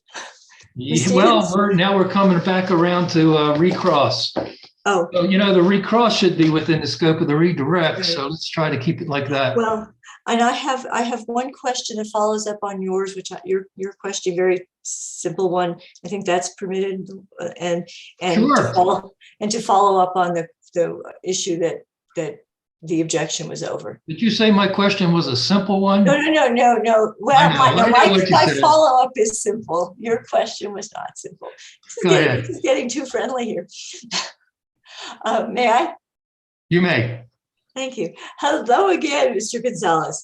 So the hearing examiner asked you about if you had had more storage capacity, would you have been able to withdraw more than 26,000 MMBTUs per day? My question to you is whether the 26,000 was, and your answer was about what your flexibility was, is the $26,000 a contractual, 26,000 MMBTU a hard contractual maximum, or is it a number that EPE has determined based on its projected usage of the facility?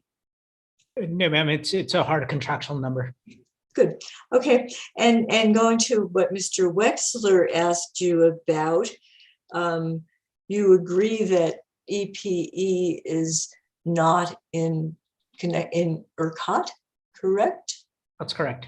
And that means that EPE does not receive power from the Western utility, the ERCOT utilities. Is that correct? That's correct. And whether or not those Western utilities had gas to burn, which obviously we all know they did, they had problems, you would not have been able to purchase, EP would not have been able to purchase and import their production into El Paso and the New Mexico jurisdiction, would you have? Well, the Permian Basin basically is basically the supply region for a substantial portion of the Southwest. But as I've illustrated, given all of the operating constraints and ongoing curtailments due to the weather event, we don't feel that it was likely that we would have been able to receive any same-day natural gas supply into our system. And wasn't Mr. Wexler's question about purchases of power, not purchases of gas? That was how I understood it. Oh, I'm sorry. Yeah, well, we do not interconnect with ERCOT. So when you purchase power to bring into New Mexico and El Paso, Texas, it's with rare exceptions from SPP on the DC intertie. It's basically from it's through the Western whatever WEC, and it's from Palo Verde or Four Corners for the most part, right? Those are the common trading hubs. Yeah, and not from any of the ERCOT areas that suffered severely during the cold weather. Yeah, as you indicated, some at times through the eddy type, but Okay. Thank you very much. And I thought I'd let you go, but one more time. thank Okay, you. I'm just Thank going you. to ask openly, is there any other recross? Mr. Borman, you have any recross? Mr. Downs looks like he has something to ask. I thought you were asking for all of us at once, so I I was. was kind of sort of, I'm tired of going around with each name, especially if I don't expect any recross. Mr. Borman, do you have some recross? No, sir, I do not. I'll go around. Mr. Downs, you do not, correct? That's correct. Okay. That is correct. I have no recross. Miss Souls, any further recross? Any recross? No, Great. Are we finished with this witness? I think we are. Okay, wonderful. Mr. Gonzalez, you've been a great witness. We appreciate your knowledge and thanks for being here. Thank you, hearing examiner. Okay, who's our next witness? Mr. Burazak, right? Barachek, that's correct. Barachik, excuse me. And I should be able to pronounce that well. Where is he? Is he one of these EPs? Is he the EPA witness? That's correct. That's a room that's located at the EPE offices. So Mr. Gonzalez will be leaving that office. They'll clean it for COVID reasons, and Mr. Barachek will enter. Okay. Oh, is it a time to take a 10-minute break? What do you guys think? Yeah, I see some nodding heads. Okay, my phone says 3:08. Let's be back here at 3:18. Recess.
Hello, I'm sorry, am I a minute late or so? Oh, I'm right on time.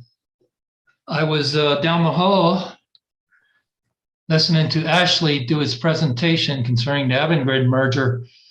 And it was a well-spent 9 minutes or so, but it went pretty quick. Okay, pardon me. We're ready to call the next witness. Is that correct, Mr. Weschler? That is correct. Oh, thank you. I should just announce for the record, we had a 10-minute break and we just reconvened to continue and we're ready to call Mr. I'm afraid to say it again, Mr. Barachik. That's pretty good. That's pretty good. Hi, Mr. Barachik. There you are. Please proceed to be sworn in by Ms. Trujillo. Mr. Barachek, do you solemnly swear or affirm the testimony you're about to give will be the truth, the whole truth, and nothing but the truth? I do. Thank you. Mr. Weschler. Thank you. Good afternoon, Mr. Barachik. Good afternoon, sir. Do you have before you what's been previously marked as EPE Exhibit 7? I do. What is EPE Exhibit 7? That is my direct testimony in this case. Was that direct testimony drafted by you or under your direct supervision? It was. Do you have any corrections? Mr. Wexler, I do have two minor corrections. On page 22 of my direct, line 15, the word proposes should be replaced with purposes.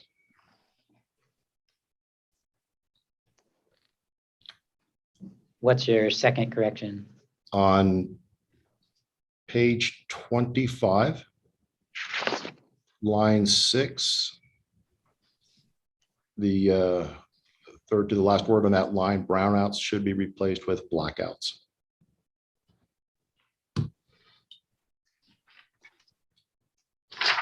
Is that page 24, line 6? It's page 25, line 6, sir. Thank you. I apologize.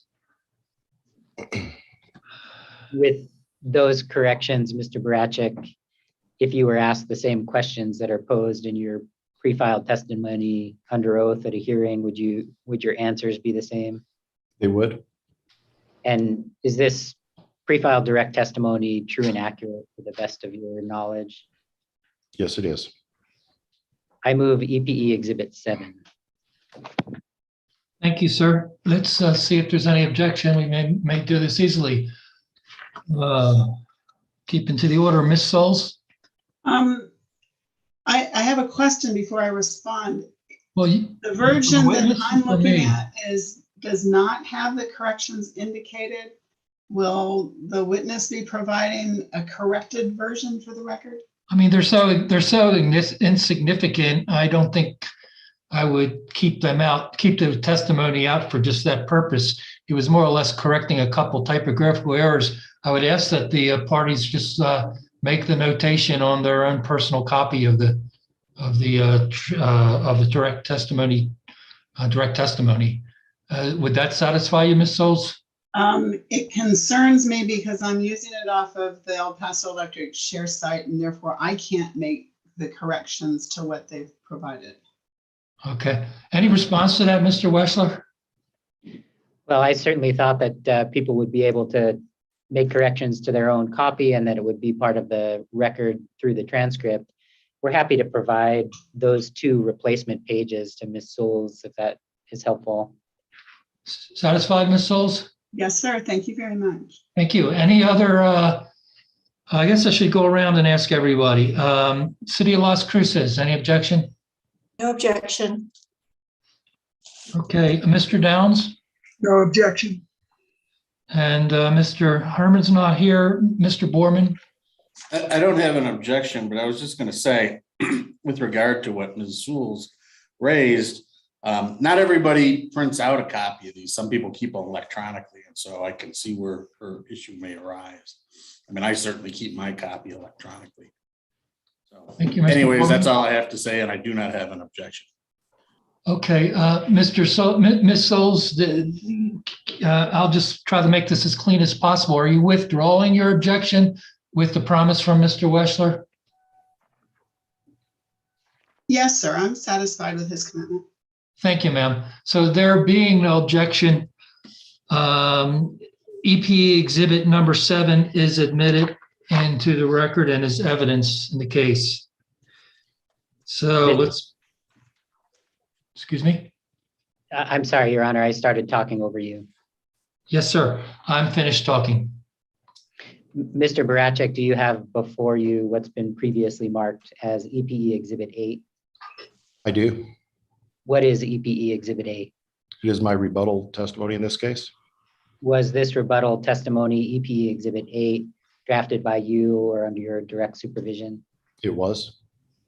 Do you have any corrections to EPE Exhibit 8? I do not. If you were asked the questions that are posed in your rebuttal testimony today under oath, would your answers be the same? Yes, they would. Is your rebuttal testimony true and accurate to the best of your knowledge? It is. Your Honor, I offer EPE Exhibit 8. Okay, we'll do this again. Ms. Souls, any objection? No objection. Ms. Stevens, none. No objection. Mr. Downs. No objection. Mr. Downs, you know you nodded your head this way and said no objection. For the record, this, I have, how about this way? I have no objection. right. Thank you, sir. Mr. Herman's not here to express an objection on behalf of Doñana County, and Mr. Borman. No objection. Okay, that's easy decision. EPA exhibit number 8 is admitted, there being no objection. Thank you. Your Honor. Tender Mr. Barachek for cross-examination. All right, same order. We'll start with Ms. Souls, please. Thank you. Hello, Mr. Barachek. Good afternoon, Ms. Souls. Please go to your direct testimony at page 20. And that's 2020? Correct. Okay, I am there. You're discussing EPE success in providing service during the cold weather event.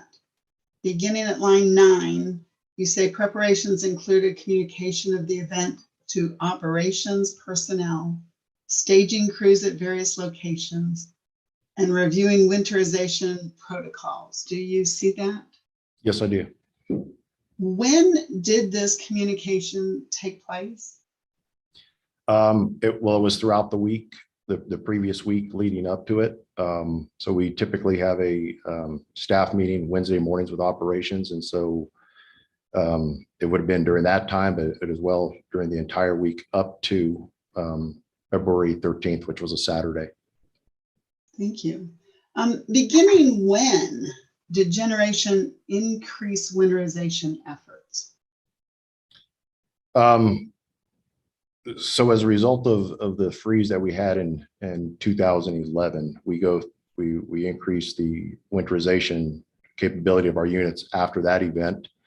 But every year we go through a checklist to ensure that the units are as in good shape as possible to make sure they can weatherize, or that they're weatherized down to freezing temperatures. So in the week leading up to the cold weather event, did you take any particular winterization steps? No, well, let me back up. The circuits like heat tracing, insulation was checked.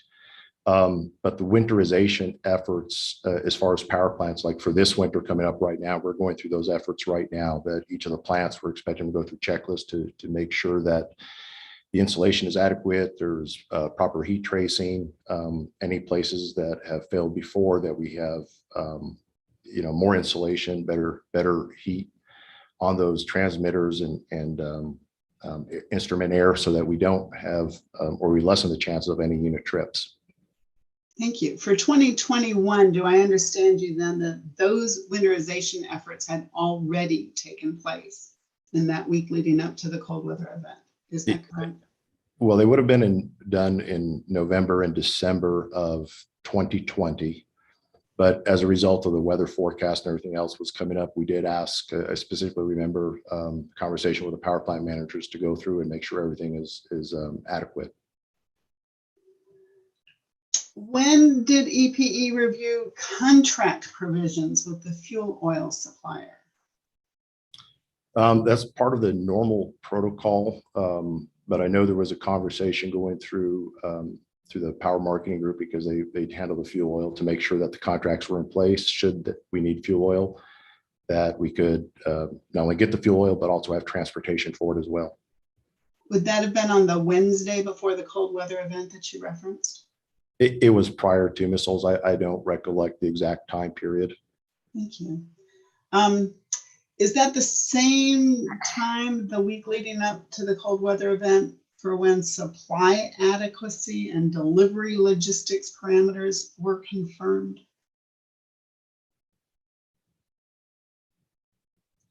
Certainly, those are things that leading up to this event, we would make sure that, simple things, make sure you have rock salt because there's going to be slippery surfaces at the plants. Things like that are all things that we checked off and that we would have made sure there was adequate supplies of those in our warehouse and storage facilities.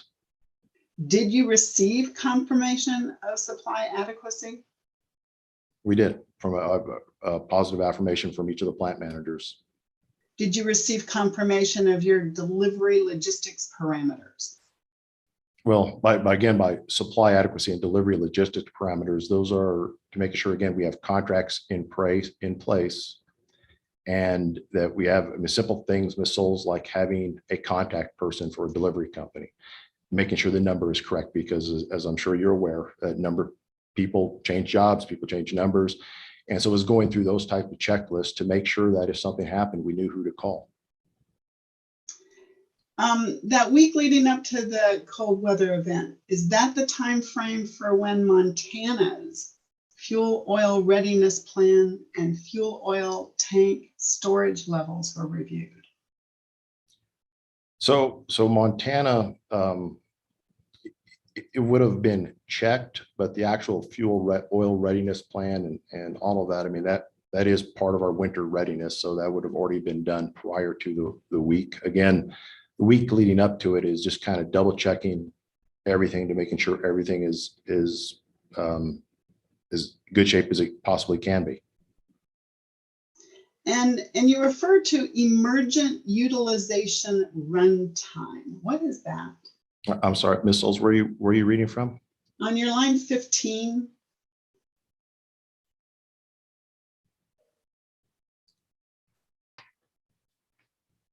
So what this is referring to is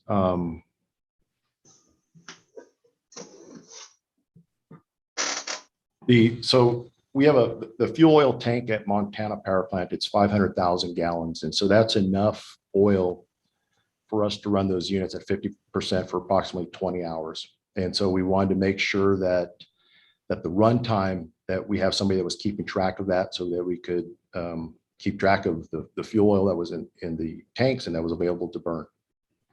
Were you constrained in the amount of fuel oil that you had access to? I'm sorry, constrained in what way? Did you believe you could purchase whatever amount of fuel oil you might require? Yes. Was it also that week leading up to the cold weather event when EPE's real-time trading desk conducted the telephonic survey to which you refer? Correct. What did you learn about resource availability? I think everybody was bracing for this, but because the weather forecast, from what I recall, because the cold weather was not expected and didn't hit California and Arizona, there seemed to be adequate resources available from neighboring utilities at the time. Was it also that week leading up to the cold weather event when you evaluated next day dispatches to determine opportunity for real-time purchase displacement to mitigate natural gas utilization? So the next day would have been almost with Mr. Gonzalez was testifying to, is that would have been handled by the day ahead traders as well as the real-time traders on the desk. Please describe a real-time purchase displacement. So we have a trading desk that is 24/7, and when there's opportunities, they can buy from other suppliers at some of the hubs that we have transmission to or transmission rights from.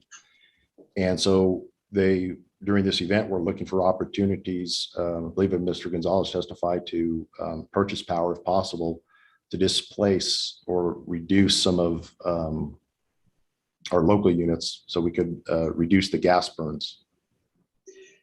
Am I to understand that your phrase real-time purchase displacement is what Mr. Gonzalez was describing? Well, I will say what real-time purchase displacement is to me, and what I meant when I drafted this testimony is we have a real-time desk that is 24/7. And if there was opportunities for the real-time desk to buy power to displace natural gas, given the high prices and the shortages, they were instructed to do so. Very well. Would you please go to your direct testimony at page 17? At line 11. You state EPE's first priority during the cold weather event was to provide continuous, reliable electric service to all of its customers. Is that your testimony? Yes, it is. What do you include as all of EPE's customers? These are our native load customers that include our sell to the Rio Grande Electric Co-op, all of our customers in Texas, primarily El Paso and Doña Ana County. Does it include off-system sales? Does not. Does it include arbitrage customers? Does not. Thank you. Did EPE provide continuous, reliable system to its off-system sales customers during the cold weather event? I believe that was a question probably better asked of Mr. Gonzalez. He was the one that's in charge of marketing and has that data.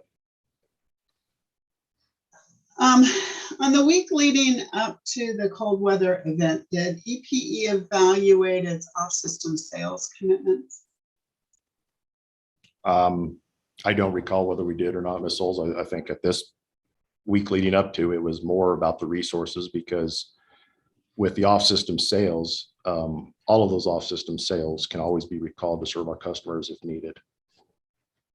Did EPE cease off-system sales in preparation for the cold weather event?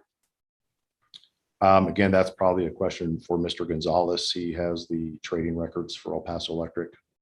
Thank you. Please go to your exhibit STB-2.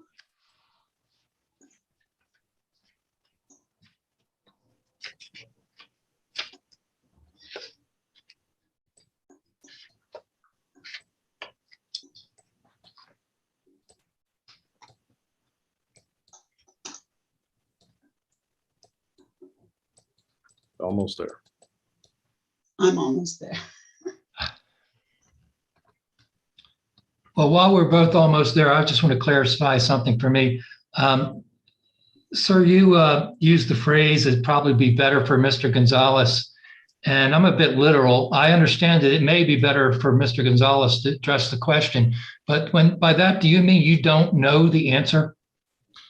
What I'm saying, Mr. Hearing Examiner, is I don't know all of the details as to the question. The question that was asked was, did we curtail sales to any of our wholesale customers prior to? My belief is we did not, but I don't know that for a fact. And so that would be a question for Mr. Gonzalez to answer, or we'd have to look at the trading records to see if anything was curtailed. Leading up to the event, I don't believe we would have curtailed customers or sales to wholesale customers. Again, for the simple fact, the benefit of having these type of transactions is, as long as you can supply them, you reduce the fuel cost, but you also have an opportunity, if needed, to serve native customers, that you can recall those sales. So my expectations are that leading up to this event, we would not have curtailed any sales. In the event, if needed, we may have curtailed some sales. Thank you for the more complete answer. I was asking a more general question about what I should interpret you mean by it's a better question for Mr. Gonzalez.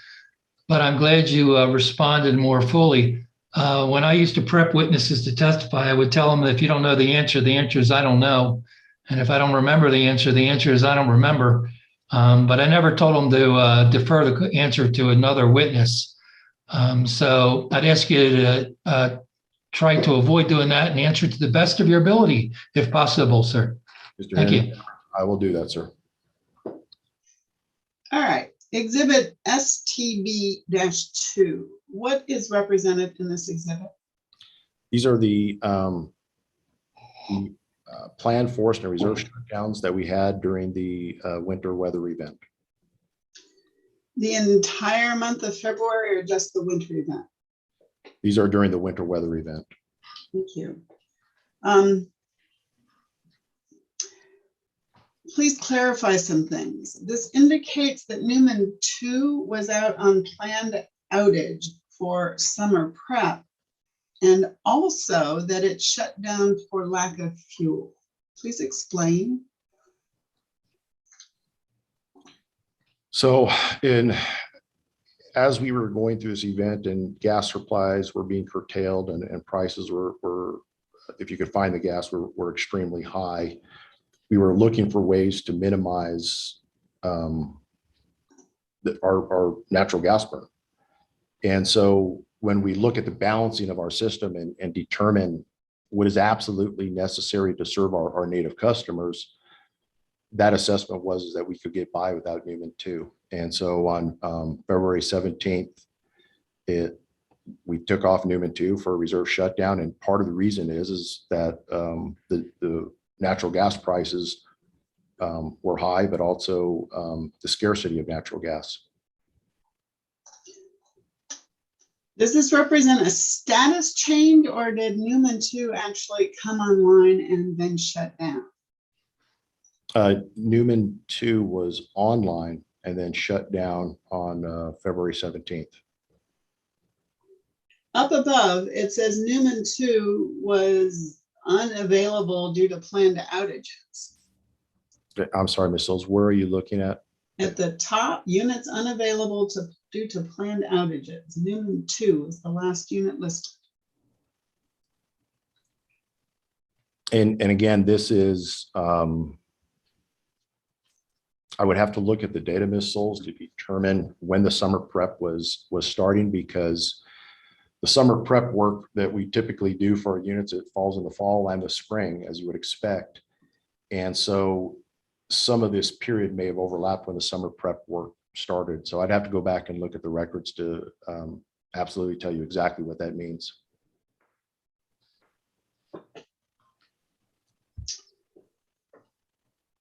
Very well. You don't know then, correct, at this moment, about how it was on summer prep and also shut down on the 17th.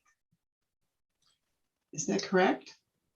My assumption is again that it was scheduled for summer prep work. It was brought online, and then it went to an outage start for to preserve the use of natural gas. That would be my assumption based on the data here, Ms. Souls. Very well. What does transition to wet mode mean? Where are you looking at? I'm looking under the Newman power plant. There's a representation for Newman 4 GT1 and also for Newman 4 GT2. What does that mean? Yeah, so wet mode is simply putting the steamer on. And so when you're running the gas turbines on a combined cycle plant, in these are 2-in-1 configurations. And so they both have 2 gas turbines, and Newman 4 is capable of running in dry mode, but to transition to a wet mode, you do need a shutdown. And so in this case, February 20th, it looks like, there was a small or short outage to transition to wet mode. So essentially to put the Newman 4 steamer online. Do I understand you? There's a corresponding transition to dry mode? Dry mode is a little easier because you can just turn off the steamer. So let's go a little bit deeper. So the Newman 4 GT1, Newman 4 GT2, Newman 4 steamer would have all been running at the beginning of this period? Is that correct? Ms. Souls, why is this interrogation important to the merits of this case? The merits of this case, from my perspective, have very much to do with what El Paso Electric did do with its available resources to serve its New Mexico customers. And thus didn't need PV3 billing, correct? They are directly correlated from my perspective. Okay, well, sometimes it, like I said, I'm literal. I need to hear the whole explanation. Yes, sir. And these shutdowns are important to your contention, correct? Yes, sir, I believe they are. Okay, thank you, Ms. Souls. You may continue. So Ms. Souls, what was the question again, please? Newman 4, does it normally run as a combination of GT1, GT2, and steamer? And that answer is it depends. Is that what it was doing going into the cold weather event? And let me look at this data here, Ms. Souls.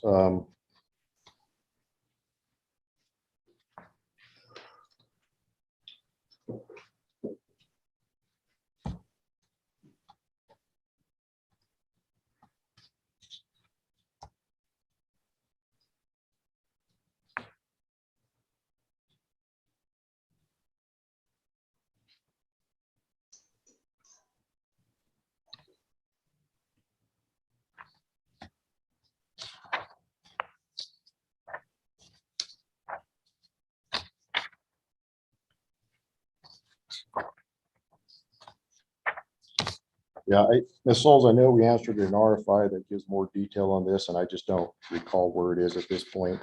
And so to answer your question, on the particulars of exactly when these units went from a scheduled outage to a forced outage, or from a forced outage to a scheduled outage, I don't have the data off the top of my head, but I know it was provided in an RFI. Can I interpret this chart as meaning that going into February 13th, that Newman 4 GT1, Newman 4 GT2, and Newman 4 steamer were all operating? So the interpretation from this is that the units that are not listed due to planned outages at some point were expected to be available. Doesn't necessarily mean that we would necessarily have all of them on. And so at the very top that were unavailable, Rio Grande 7, Rio Grande 9, Copper, Newman 1, and Newman 2, those are the ones looking through this chart that I would expect would not be available. I would expect the steamer to have been available, but I do know because of some of the trips and the subsequent concerns with the unit, at some point we transitioned from combined cycle mode to dry mode. And for Newman 4 steamer indicates a forced outage on the 14th at 15:51 due to cold weather. Do you have a recollection of what that would have been? It was something freezing. I don't remember exactly what caused the trip, but something did freeze.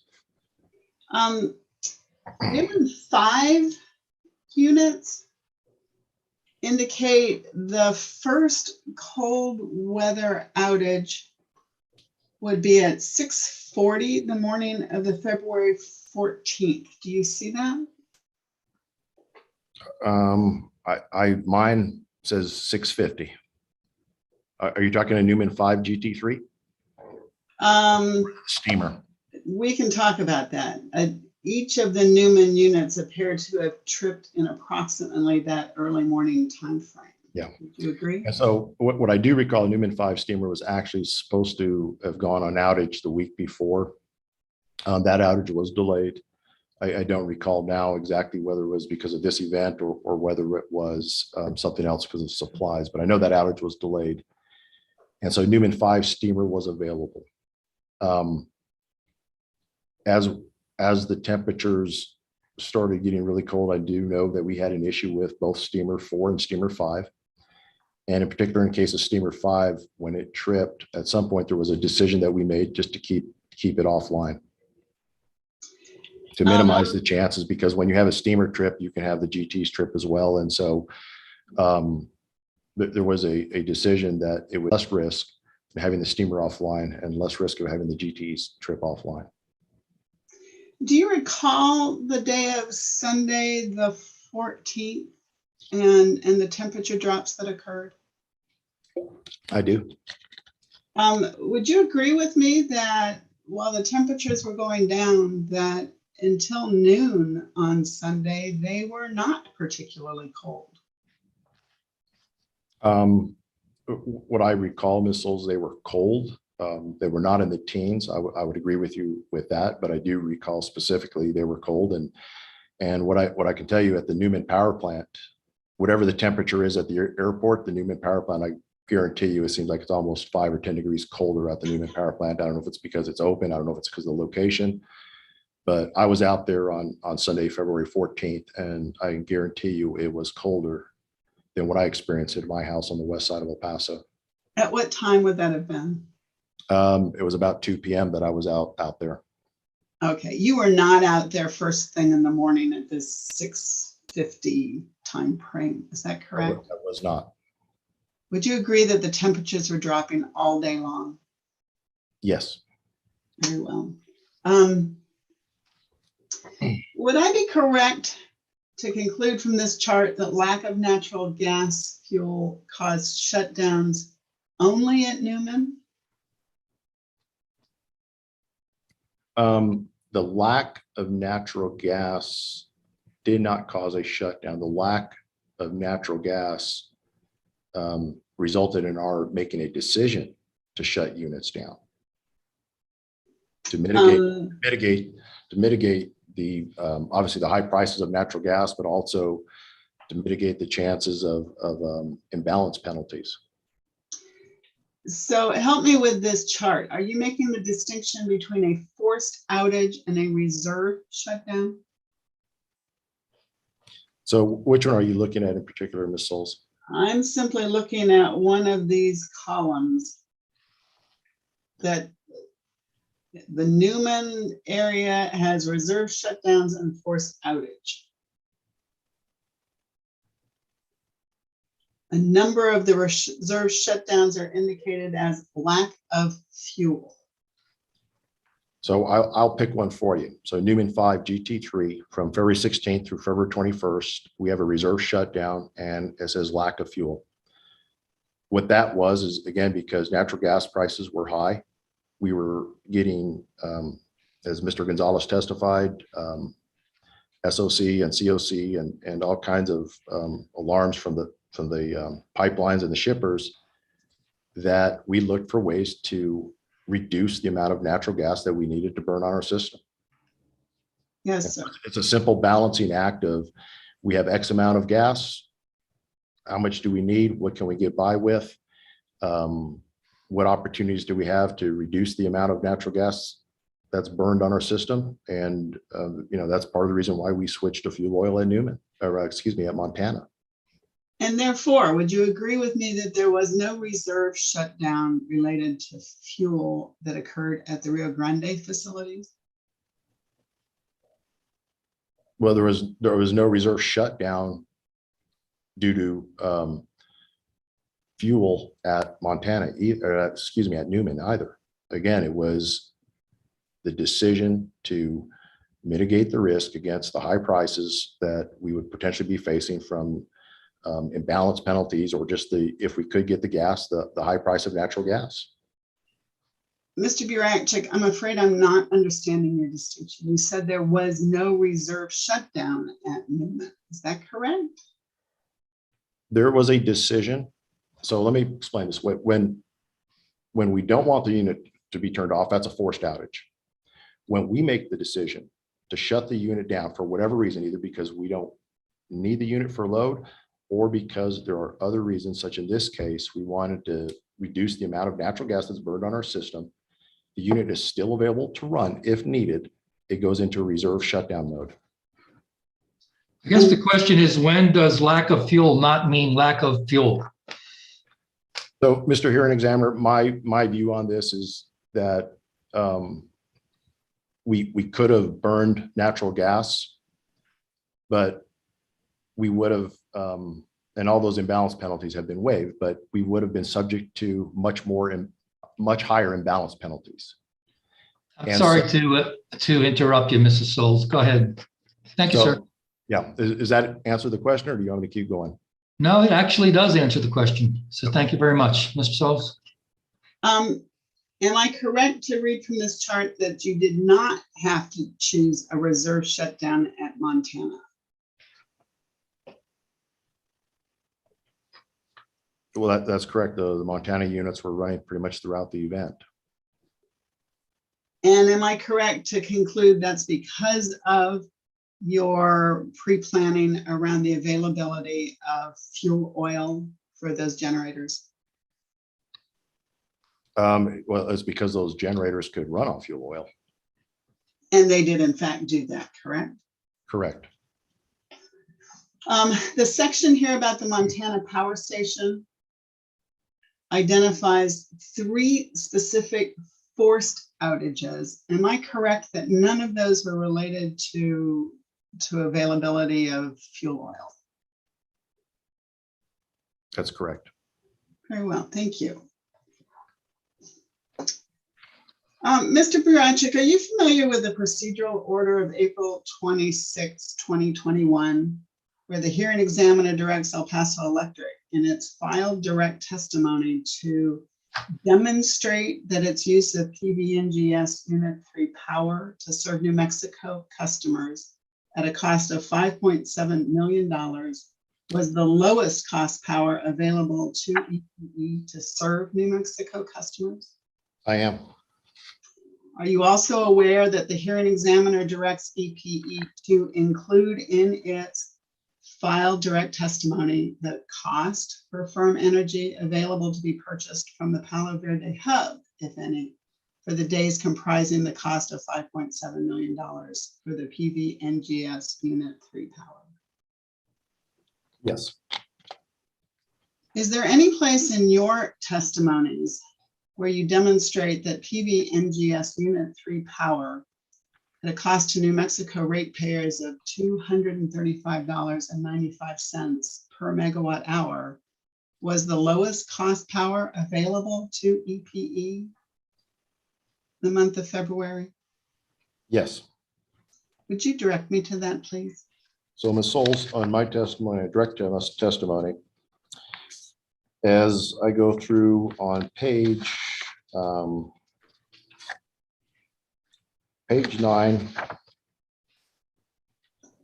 through page 11, essentially, and I'm just going to be straight about this, is the hearing examiner's order in which she equates essentially firm energy at Palo Verde to be the same product as capacity and energy, and they're not the same product. And I need to be very clear about that, because throughout this hearing, I've listened to some of Mr. Schiestel's testimony and listened to some of Mr. Gonzalez's testimony. It is a misunderstanding or just an incorrect assumption that the two are the same, and nothing could be further from the truth. And so in my testimony, I talk about service schedule C, which is representative of firm energy. And that's not the same as capacity and energy. They're two different products. With firm energy that's sold under WSPP Service Schedule C or purchased under WSPP Service Schedule C, That energy can be cut at any time, and the only recourse is a financial recourse. The fact is that we own Palo Verde, and we've agreed to use Palo Verde 3 to serve customers, and we've made that commitment. And we served it throughout. We used it to serve our customers throughout. So that's a resource that cannot be cut. It is there to serve the customers. And so there's a specific capacity component to that that is dedicated to New Mexico customers. And that is vastly different than firm energy. And Ms. Souls, I have to tell you, as I've listened to, read your testimony, Mr. Reyes's testimony, and not only this case, but in previous cases. And I got to tell you, I think we're going down a very dangerous path with this assumption that power will always be there. Because I can tell you, at some point, you can't buy power at any price. And when that happens, your customers will have rolling blackouts. We saw that in Texas. We've seen that throughout the country. When there are supply shortages, it leads to rolling blackouts. And so again, to look at firm energy and say that is the same thing as capacity and energy, they're not the same thing. Can I interpret your response then that the question from the hearing examiner was inappropriate, not that your direct testimony demonstrates what she requested? Well, I think what she requested is to show how Palo Verde 3, even though she didn't use the word firm capacity and energy, all of our fuel continuation filings and the use of the proxy price recognizes that it's firm capacity and energy. And so if I look at firm capacity and energy, it absolutely is the lowest price because there isn't firm capacity available. Firm capacity is not something that you pick up the phone and you say, hey, Tucson Electric, I want to buy 25 megawatts of firm capacity for this hour. That type of product is not traded. What is traded is firm energy. And that firm energy, again, if you look at Service Schedule C of the WSPP, can be recalled. But there seems to be, it's a misnomer that there's always going to be power available no matter what. And Ms. Souls, I can tell you for 4 years, I sat on the trading desk and part of my job was to go out and buy power. And I can tell you that there's not always firm power available.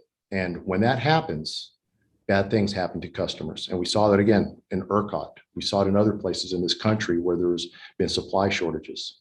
In fact, we saw it in California. People expected rolling blackouts last year. At some point, because of lack of capacity throughout the West, there are going to be rolling blackouts.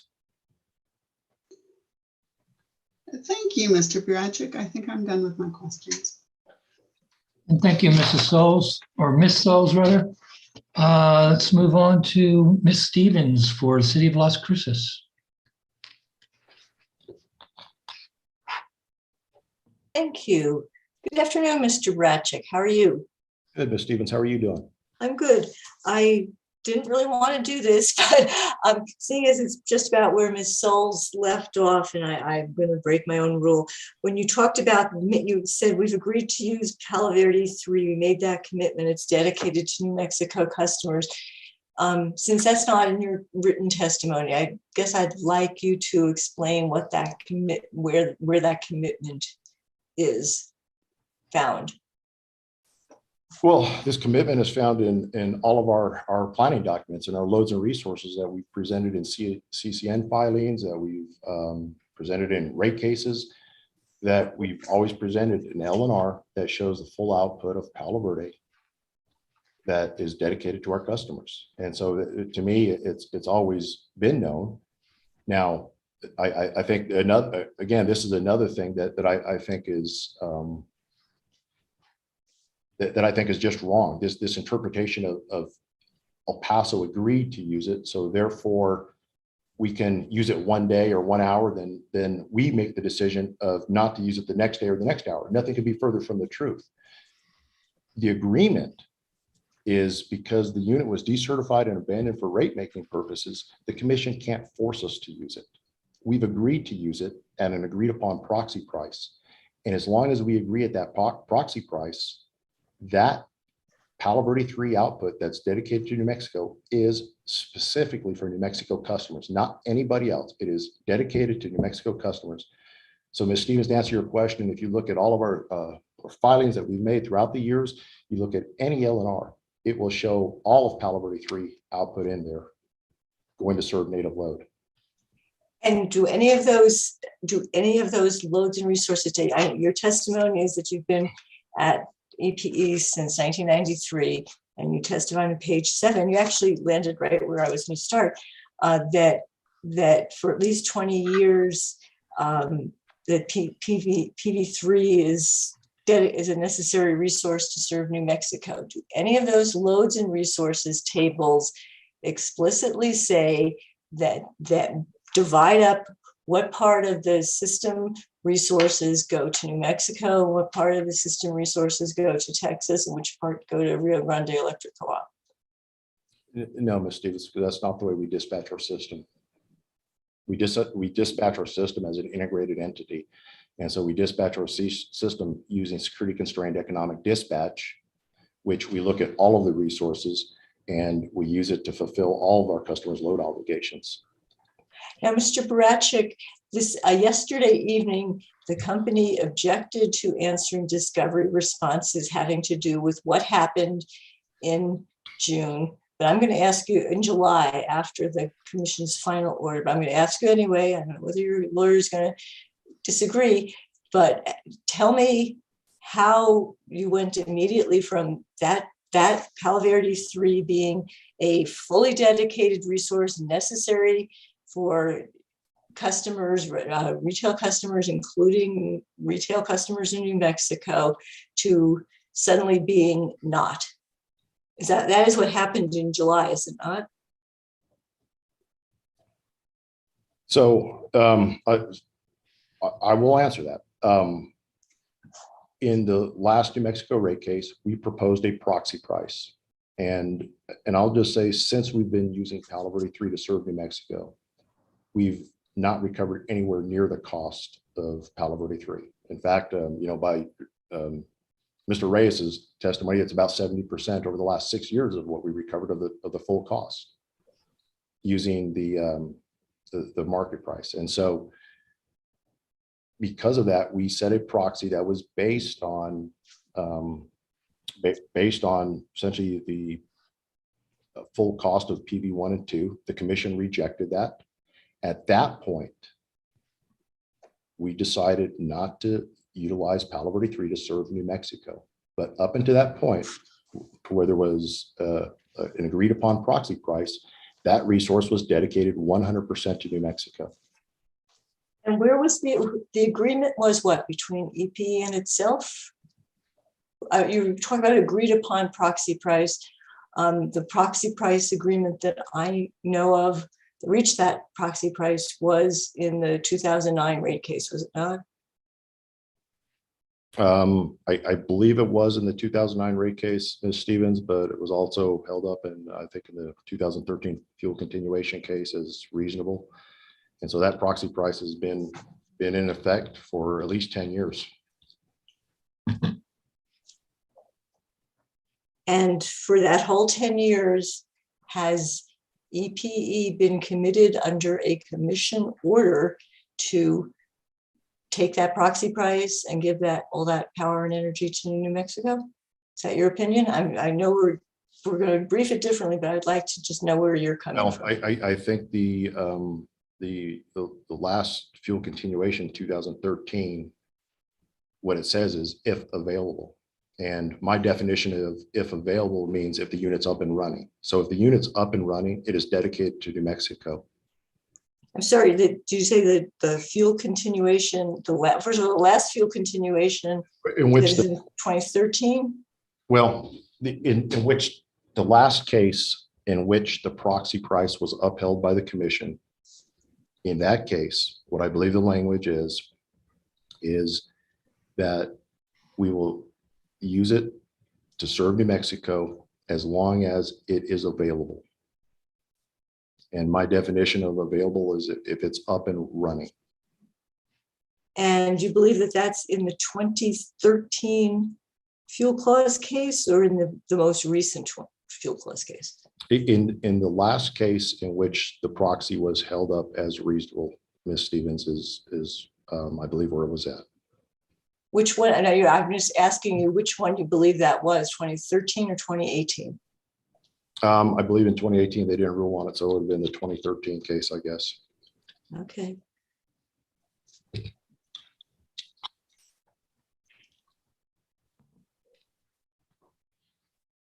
And were you a witness in the 20, I should know this, in the 2018 field class case, Mr. Patrick? Stevens, I'm embarrassed to say I don't know. Well, I was there too, and I don't remember. Yeah, I don't believe I was. I could have. Okay. Now your current role is what, Vice President of Regulatory Affairs? That's kind of different from before, is that right? No, I'm the Senior Vice President of Operations. Senior Vice President of Operations, okay. Was there a period where I was going through everybody's background, there was a period in which you had a regulatory type job, is that right? I was VP of Regulatory for a very short time. Then we found Mr. Schiestel, and I went on to different things. Are you happier being an engineer? Yeah, I'll go off a little bit off chart here, but during the rate case, after you testified and they brought you back a couple of, I think it was the following Monday to follow something up, and you were in your blue shirt with your name tag and everything, you were so much more relaxed. It was like a different person. I gotta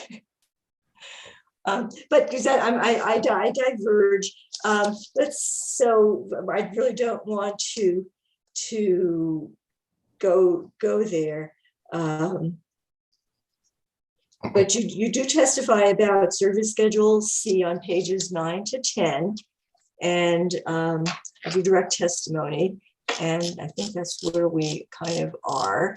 This is the distinction that you're making. And were you here for a cross-examination of any of the other witnesses? I know you're a busy person.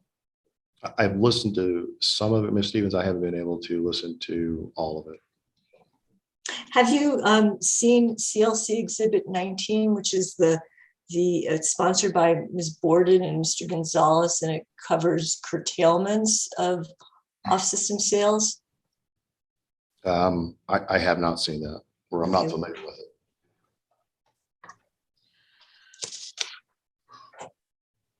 Do you know whether, as an operational person, whether EPE, to the extent that EPE did not curtail off-system sales during the cold weather event, did it serve those sales with energy generated at its own plants? I don't know. And are you familiar with the costing model, Mr. Bratchick? Ms. Stevens, I will be careful how I answer this. I am familiar with it, but I don't oversee it. I don't do it on a day-to-day basis. I used to at one point, but it was many, many years ago. And do you rather than answer the question, since I understand, do you consider the information on those costing models to be accurate? Yes. And if those costing models show certain amounts of cost in purchases in a given day, those would be the right numbers? I believe they would, yes. Yeah, okay. It's 4:10. At the beginning of today, I committed to taking regular breaks. Mrs. Stevens, how long do you think you'll be with your cross? I'm looking here. I think we'll briefly, if you want to take a short break, I think we'll briefly go over some of the ground that Ms. Souls did as far as the forced outages with a different exhibit, because I have another version of the cuts through discovery, another version of the company's list of outages and such. And I'd like to get that into the record and ask Mr. Bratchick to explain the differences. Well, we don't need redundant testimony, but it sounds like you're referring to a different interpretation. It's a different company provided document. Yeah. It sounds like that might take more than 20 or 25 minutes, right? Probably. So I hope before 5, that will be my goal. I hope before 5 as well. And then we have the other parties who might want to do some examination. So let's take let's take 10. I promised 10, it's 4:14. Let's come back at 4:24, please. We're recessed.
All right, let me. Okay.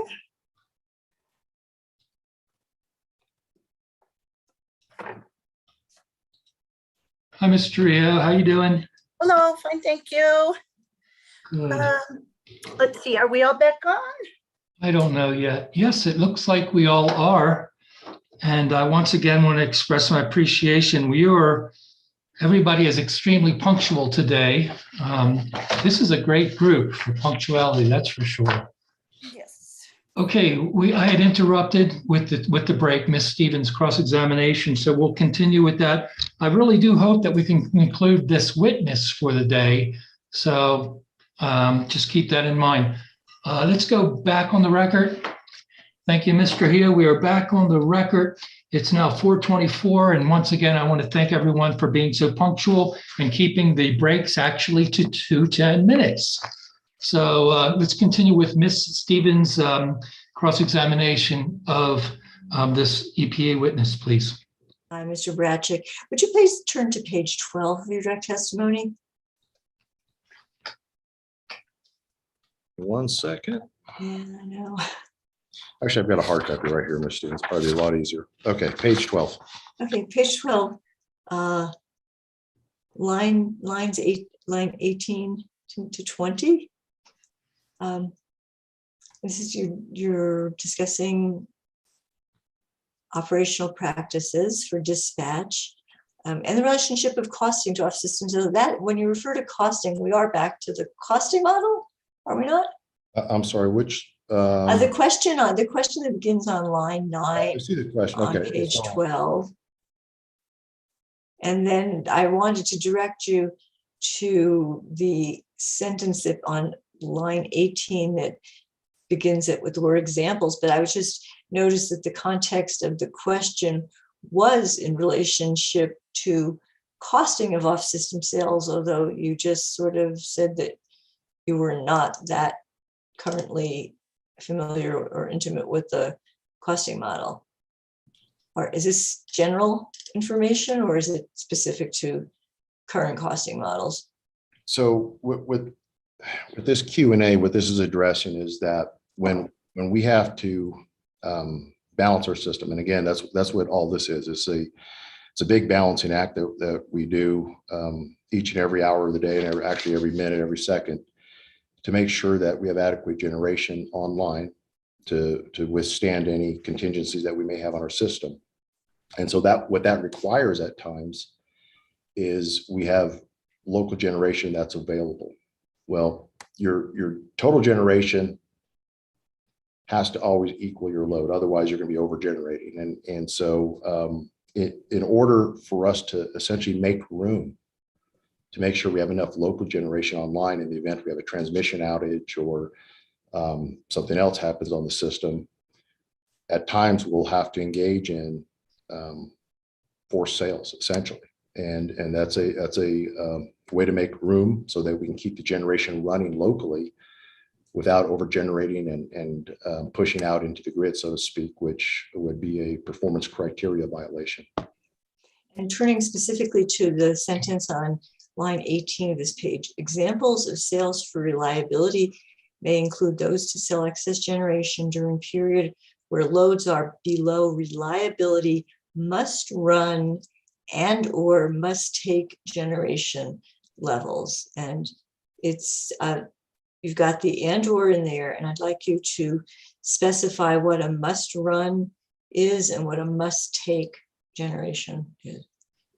So the must run generation, again, that's the local generation we need online to maintain a reliable system. And so, very simple math example for hopefully to help you understand this is, let's say we had our units back down to their minimum that we're on. And as Mr. Gonzalez testified, we normally keep about 35 megawatts of regulating margin in there for the variations in load. And so that number equated to, I'm just going to make up a number here, say 200 megawatts. And then you have base load generation like Palo Verde. And so that 200 megawatts of local plus 600 of Palo Verde, that's 800. If our load in the middle of the night was 500 or 600 megawatts, we'd obviously have to engage in sales to keep that local generation online and not overgenerate. So must take, and I think you just answered my question, but must take, when you say and or must take includes Palo Verde because it runs constantly? That is correct. And must take is an issue for El Paso Electric, isn't it? El Paso Electric must take the output of Palo Verde, is that correct?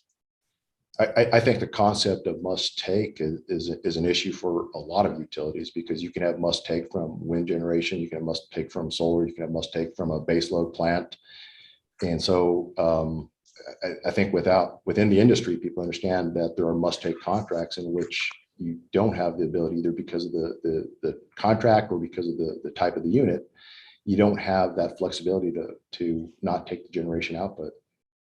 And this actually, you're leading right to my next question. So do you consider solar contracts to be curtailable or must take, sorry, it's late, must take, or is there some realm in between? It depends on the contract, depends on the resource. So that'd be my answer, is it depends. So some of them, do you, as a practical matter, does EPE treat all its current solar contracts as must take? The only must take generation that we really have on our system that, well, I take that back, because we do have periods where the solar output is producing. But it wasn't such a big issue 10 years ago, but there are periods where solar output is producing that we are forced to engage in sales to make room for that solar output. So I answer your question, yes, sometimes our solar output is considered must take. And it's an interesting distinction you seem to be drawing there. Is it the unit that makes it must take, or is it the entire set of circumstances at the time? Because I was going under the concept that I said the solar is either classified as must take or it's classified as curtailable. But it seems like you're treating it more in a contextual set approach. Well, but again, it depends on the resource. It depends on the contract that you have in place with the supplier. So there's a lot of variabilities. But in the context for El Paso Electric, as it relates to Palo Verde and at times our solar, it is must take for us. And now, and just to get it on the record, EPE did stop using Palo Verde 3 for New Mexico customers as of July of this year, correct? Is that really relevant to what Yes, happened it in is. February? And how so? Yes, it is. Yes, it is, sir. You'll if you let me continue, you'll see. Okay, I'll give you, you can continue. I don't want to be doing objecting for the, Yeah. I just want to make sure. Go ahead. So you did do that, and it is still running full bore, right? You know, they didn't turn off a little fraction of Palo Verde for you. Does that mean that Texas customers are now paying for Palo Verde 3 and New Mexico customers aren't? No, we have sold 40 megawatts of Palo Verde 3 into the market.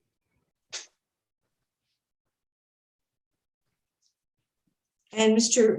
Ratchick, we've already admitted into the record. Oh, that's something I have to do, Mr. Hearing Examiner. At the end of the day, the exhibit that I sent overnight, but we've already looked at the fuel cost statements for the whole of this year so far. And would you agree that those are now also showing at least 1 month a dedicated purchase for New Mexico? Objection, Your Honor. It's vague and foundation. I'm not sure what we're talking about. Sounds like she's talking about a rate case. Is that what you're referring to? No, I'm talking about an operational off-system purchase dedicated to New Mexico, according to their fuel cost statement for August, I believe it was. Of 2021? 2021, yeah. Why is that relevant? Because it shows what the company can and could have done had its legal interpretation been different, what it physically can do. I think that's the point. I'll let you ask the question, and if he knows the answer, we'll let him answer. So go ahead. Mr. Barajek, did you understand the question? Not particularly, other than in some of, I guess, our file documents, did we show a purchase power to replace PV3 for New Mexico? I don't know. Okay, maybe you can ask again, Ms. Stevens. Well, then I'll ask whether you know, from your operational standpoint, whether the company has made a discrete purchase power, a power purchase in 1 month of the summer, I believe it's August, for the purpose of replacing Palo Verde 3's 40 megawatts that you no longer have the, you did not get the desired Palo Verde proxy price for. I think that's probably an operational question. So I'll object to relevance. I don't see how whether or not there was a purchase in August 2021 has anything to do with the cold weather event or the February costs. Well, thank you, Mr. Westlaw. That was kind of my feeling as well. But I welcome you to explain, Ms. Stevens, how that's relevant to the February issues. Well, the company is arguing that must take. The second that they don't have they asked for a higher proxy price, as you know, and in the rate case, and didn't get it, and they essentially walked away, but it still is physically a must-take resource. Mr. Barachik just testified that they dealt with that at one side of the equation by selling 40 megawatts into the market. I mean, it's just asking him whether there's a corresponding purchase to make up for what they had been assigning to New Mexico. I think the point's already been made by the evidence, which is already in the record. And I'm going to sustain the objection, please, if you could ask the next question. All right. On page 14, line 1.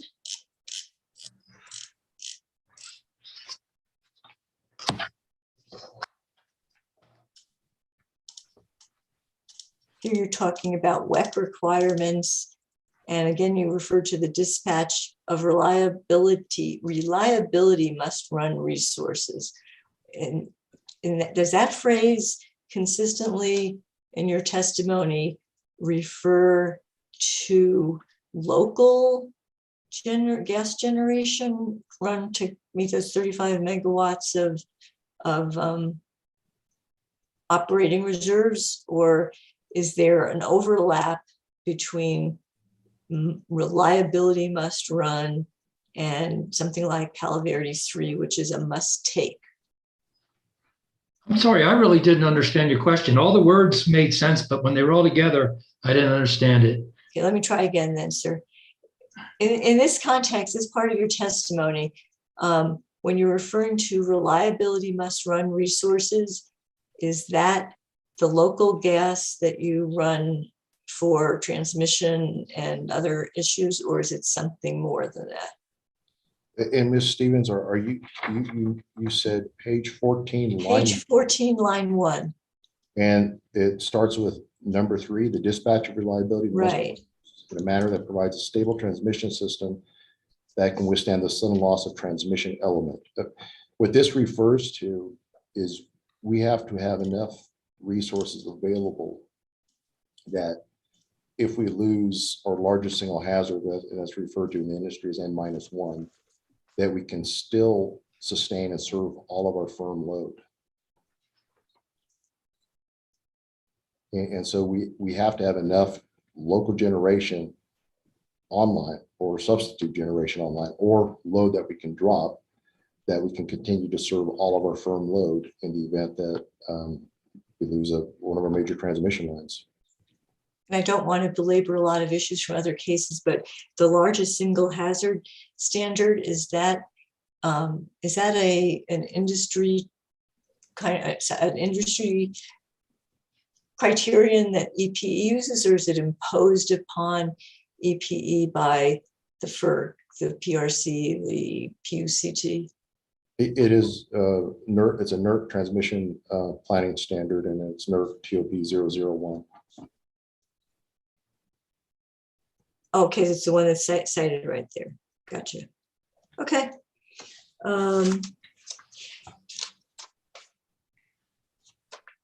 And that those actual resources that are used for that purpose, are they the local ones, or can they also be the remote Palo Verde? Those are the local resources.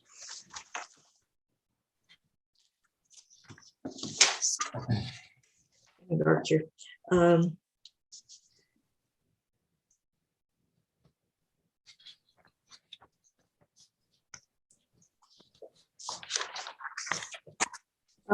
Yes, going to the questions that Ms. Souls asked you about winterization on page 19 of your testimony. Did this winter or November and December, if you want to call it last November and December, did EPE make any physical modifications, improvements, or investments in its local gas generation for that kind of preparation for winter conditions? Or saying you were talking about doing a lot of checking. Are you saying in November of 2020?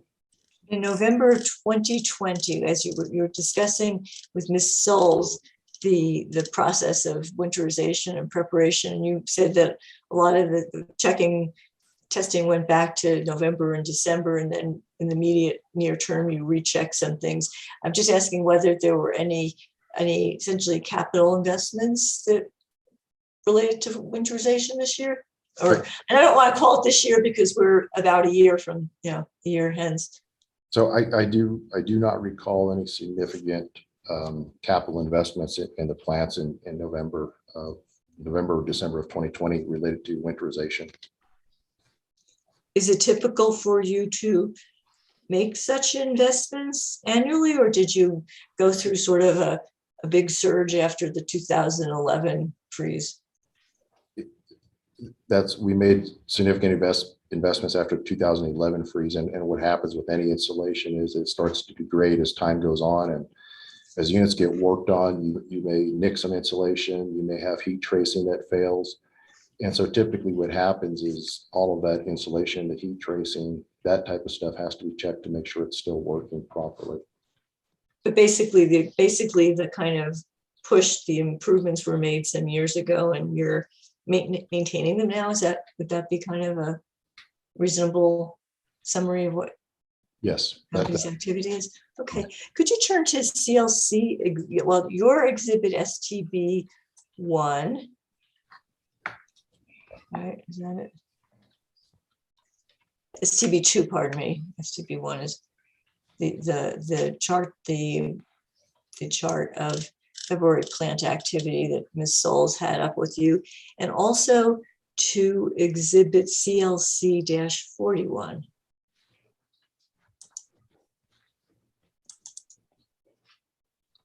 CLC exhibit 41. CLC exhibit 41. Okay, I have it. And then, It's 10 pages. yeah, and then there's a third one, CLC exhibit 40. And should and CLC exhibit 40 is CLC exhibit, first of all, is CLC exhibit 40, have you got that one? I do. Is that exactly the same as STB 2? I believe that the data should be the same. It may be in a different format, and this one looks like this is for the entire month of February, because it goes back to February 1st, it looks like. Mhm. But this data came from the same source, and it should be, well, all of the cold weather period ones, was your intention to include in this exhibit? In this, Your Honor, I'm sorry to interrupt, Ms. Stevens. I'll let you finish your question. I just want to know whether this and that are the same. That's a really stupid thing to say, that this discovery response and the version that the company chose to offer into testimony are the same data for at least the limited period, or whether there is some difference in this information, whether there's. My objection, Your Honor, is foundation. Mr. Barachek was not a sponsor for CLC Exhibit 40, so I don't know that he has the foundation to say whether or not the data that went into CLC 40 is the same as his exhibit STB2. I understand that. And I did notice that it's apparently J. Kyle Olson and Jesus S. Gonzalez, but his answer would be, I didn't prepare that document, and then there wouldn't be a foundation, and he hasn't had an opportunity to say that. So I'll give him an opportunity to respond to the question with respect, Mr. Wessler. So go ahead. What your question is, Ms. Stevens? I think that Mr. Barachek already did say that it should be the same data. And I just wanted to. Okay. Well, the same data is as qualified answer. STB2. I think his qualification was that STB2 covered the cold weather period, and this one covers the entire month. But I'm fine with that. But my question is, what point are you making by eliciting that testimony from this witness? I just wanted to have it all in the record, so we have the same, we can see whether it's the same or not, because I think Ms. Souls raised the question of whether everything that was called cold weather was really cold weather, or was the same, had the same meaning. Understood. And you couldn't ask Mr. Gonzalez about that? I asked Mr. Gonzalez so many questions that I shouldn't be that. No, I guess I could have. Then I would have been in a position of asking Mr. Gonzalez to compare to STB2, and it's sort of a conundrum. Okay. Next question. So Mr. Barachek, it's your understanding that these are meant to identify the same outages and should be consistent within that window of the cold weather event? I think he said that it should be consistent, right?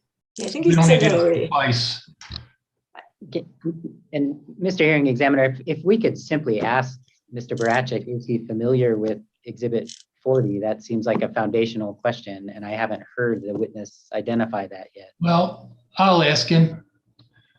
Are you familiar with this document? Mr. Hearing Examiner, this is the first time I've actually seen this document. Okay, so I'd rather you not ask him questions about the document. Ms. Stevens, can we just? Well, then I'll ask him I'll close this one and go back to STB2 and ask him where that information compiled on that page came from, because it doesn't really have any notes. STB2. STB2 of his own direct testimony. I'm sorry, Mr. Barachek, I keep referring to you as he, and that's so rude. But when we get into this lawyer stuff. It doesn't offend me at all, Ms. Stevens. I got pretty thick skin. So your question is, this information would have been put together by my generation staff? The generation staff, and not, okay. And would you look now? STB 40, STB CLC 41. This one was sponsored by you, and And it also contains, this is an even longer period outage listing. And again, so should this one be consistent with your STB too, because it comes from kind of the operational sources? So let me refresh my memory with this.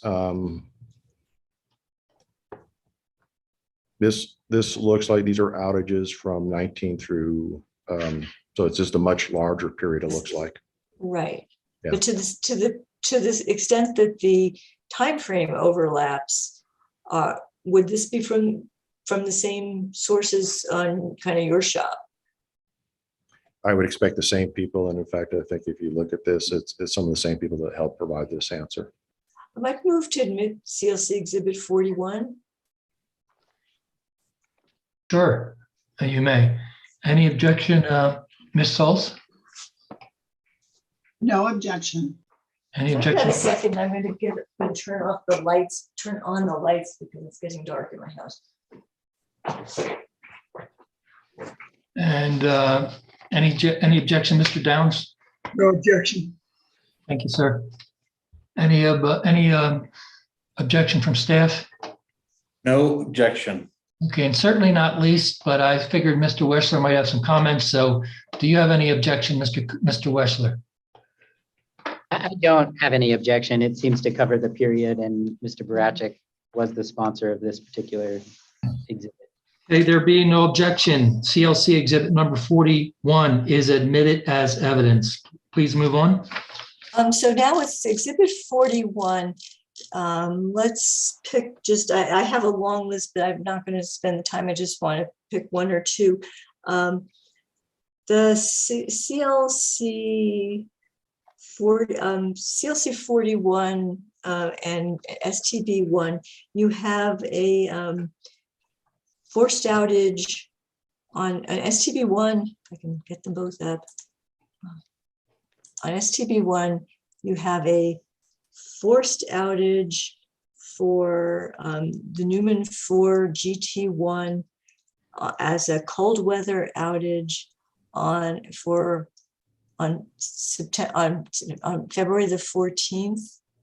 See, that one's the first line on the Newman 4 GT And on your exhibit. and you said STB1, I assume you mean STB. Oh, GT1. Newman GT1, the block, the first outage there, which says is at is for an hour and 49 minutes for cold weather on the 14th of February. I see that on exhibit STB2, correct. Yeah. Now, if you would go back to exhibit 41, I did not find, and it's a little hard because you have to call, it is daily, but I did not find, let's see, for GT1. I'm looking at line 141 on exhibit 41. It's page 6 of 10. Yes, I see that, Ms. Stevens. And I see a 32-minute outage, not a hour and 49 outage. Is that correct? That is what this exhibit shows. That's correct. So which is correct then, Mr. Barachik? My assumption is it would be STB2 because the amount of data in this RFI, I'm assuming it was pulled out of some system and it's probably a data dump. And so it may not have been scrubbed and gone through every outage. And on CLC 41 in the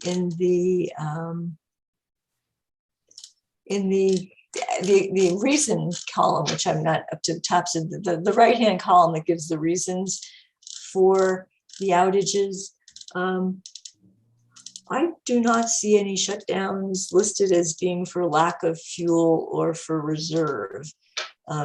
Again, are there's one or two for cold weather, but is there a difference in meaning? So this one, if it was a forced shutdown, this table probably has a much more of a technical reason. So it may say tripped on a drum level transmitter or something like that. That was as a result of cold weather. And I also don't see any new, here, going back to your exhibit.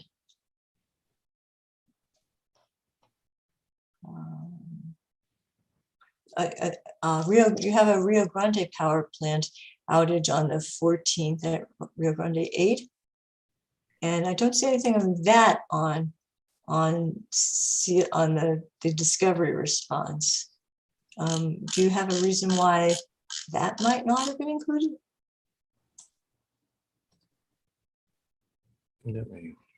Give me just a second, Ms. Stevens. Let me read these questions and make sure that I understand the source of this information. Okay.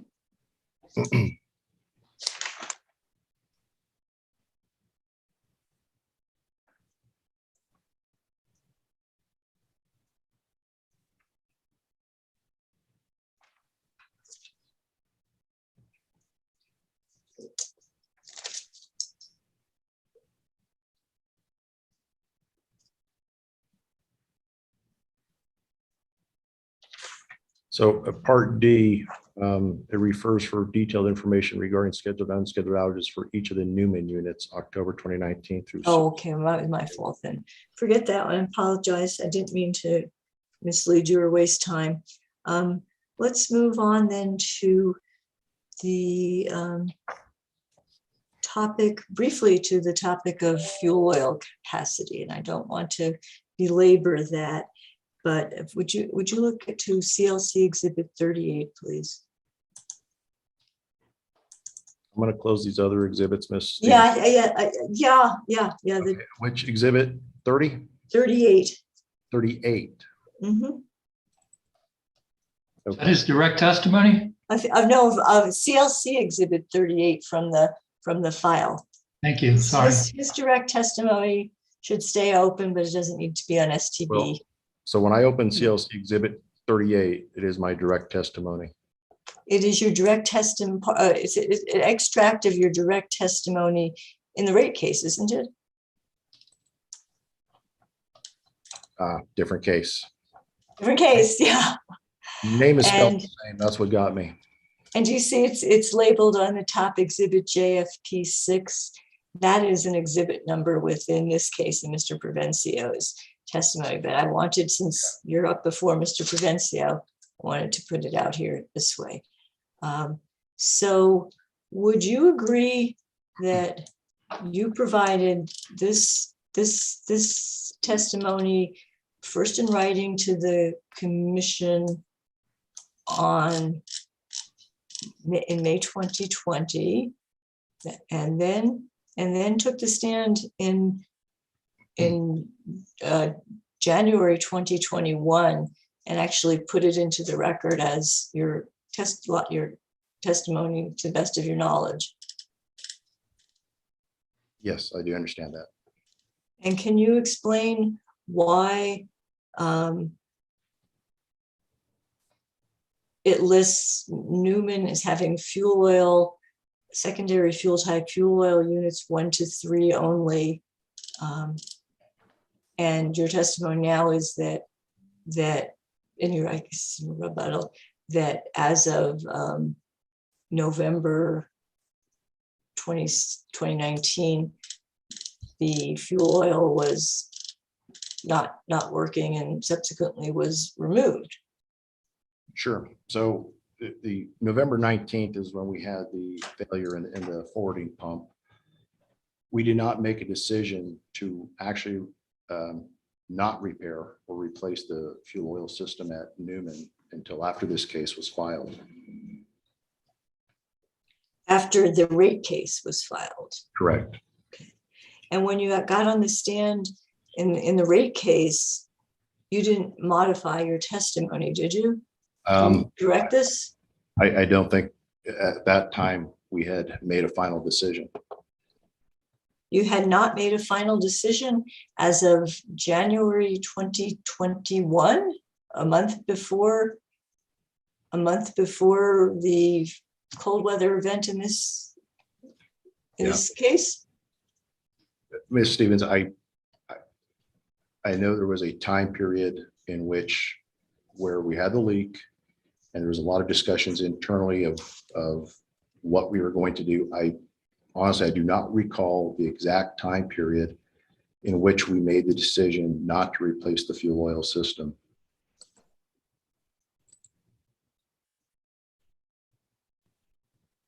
He doesn't recall.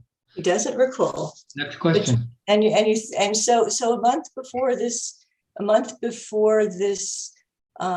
this cold weather, the 2021 cold weather event, you were still, is it possible that you were still considering making those repairs? We put it that way. The answer is yes, it's possible, but I think that's not the question you want him to answer, right? Okay. So what's the question you want him to answer? In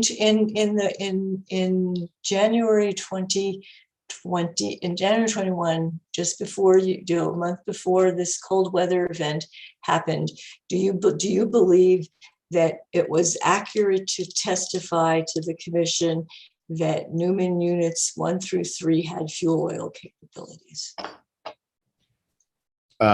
I believe the testimony was accurate when it was written, and depending on when the decision, when I testified, Ms. Stevens, there may have been something that I missed. Okay. Now, and I don't recall the exact dates. The city moves to admit Exhibit 38. It's in Mr. Provencio's testimony. But since Mr. Bratchick is here. Ms. Stevens, with this exhibit and the testimony you just elicited, was it your intent to attack the veracity of this witness? To a certain extent, yes.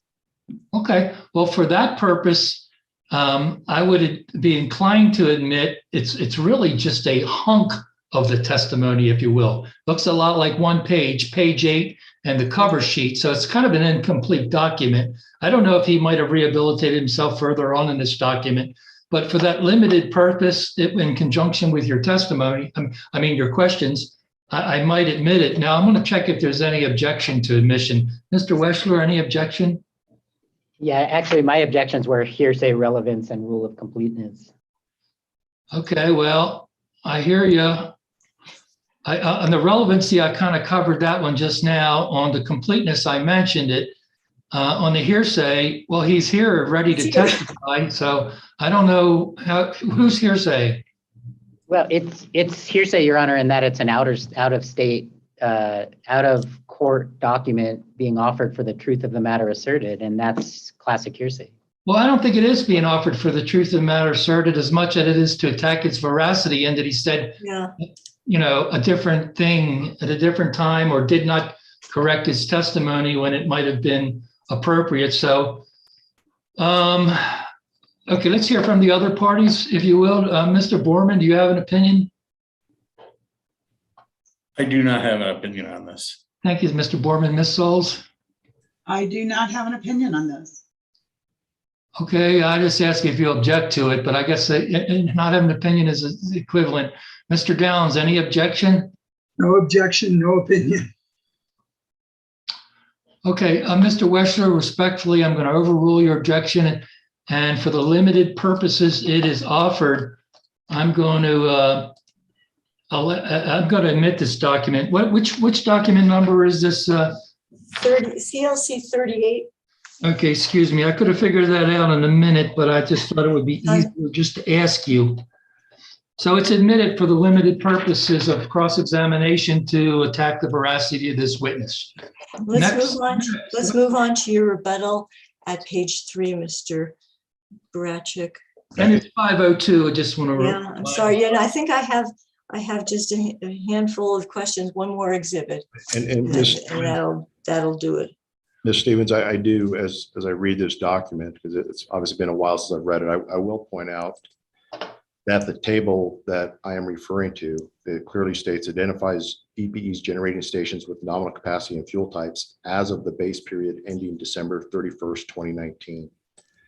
And so certainly while the leak happened in November of 19, no decision, that I know for sure, no decision was made in December 31st of 2019 to remove fuel oil. And so from the standpoint of this, is this true and accurate? The table as it's identified in the qualifier above, it absolutely is true and accurate as of base period ending December 31st, 2019. I can understand that, Mr. Grachik. Ms. Souls asked you some questions about the procedural order in this case, and I think you may agree if I can find that one. Do you think that it's possible that your testimony was taken by former hearing examiner Ms. Glick as still accurate because she made a request for information about the status of the fuel oil in this case? Objection. Foundation calls for speculation as to what Ms. It's sustained. I can pull up the procedural order. I don't need the procedural order. It's just too far afield. Okay.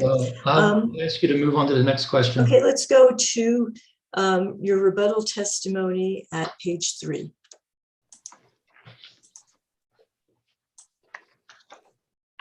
I'm there.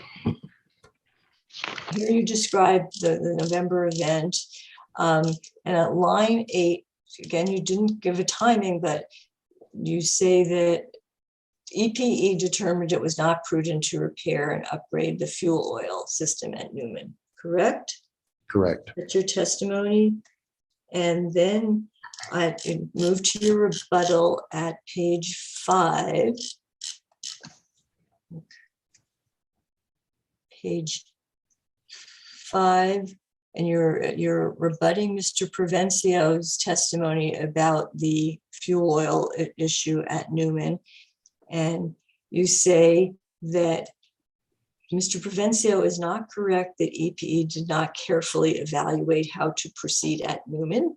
Before EPE makes any maintenance or operational decision, EPE carefully evaluates the best course of action, as well as the cost, risks, benefits, and impacts on EPE's system. Is that your testimony? It is, Ms. Stevens. And would you please look at CLC exhibit 41, which has previously been admitted? That's the one. Exhibit 41. That's the one that had that we were looking at a little while ago with the 3-year the 3-year outages information about Newman. But if you would look at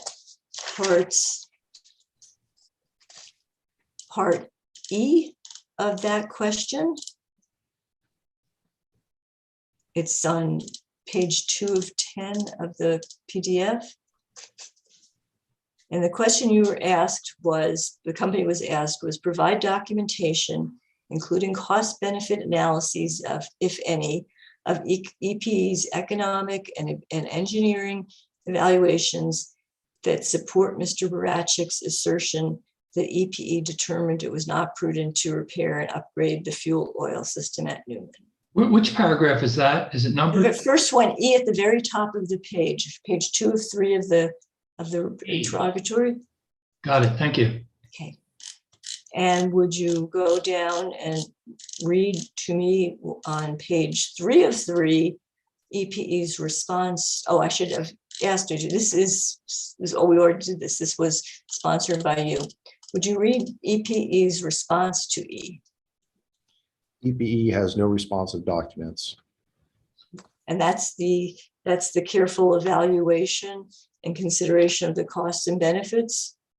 No, Ms. Stevens, your assumption is because we don't have written documents that there was not a careful, methodical evaluation discussion of whether to replace the fuel oil system at Newman or not, and that nothing could be further from the truth.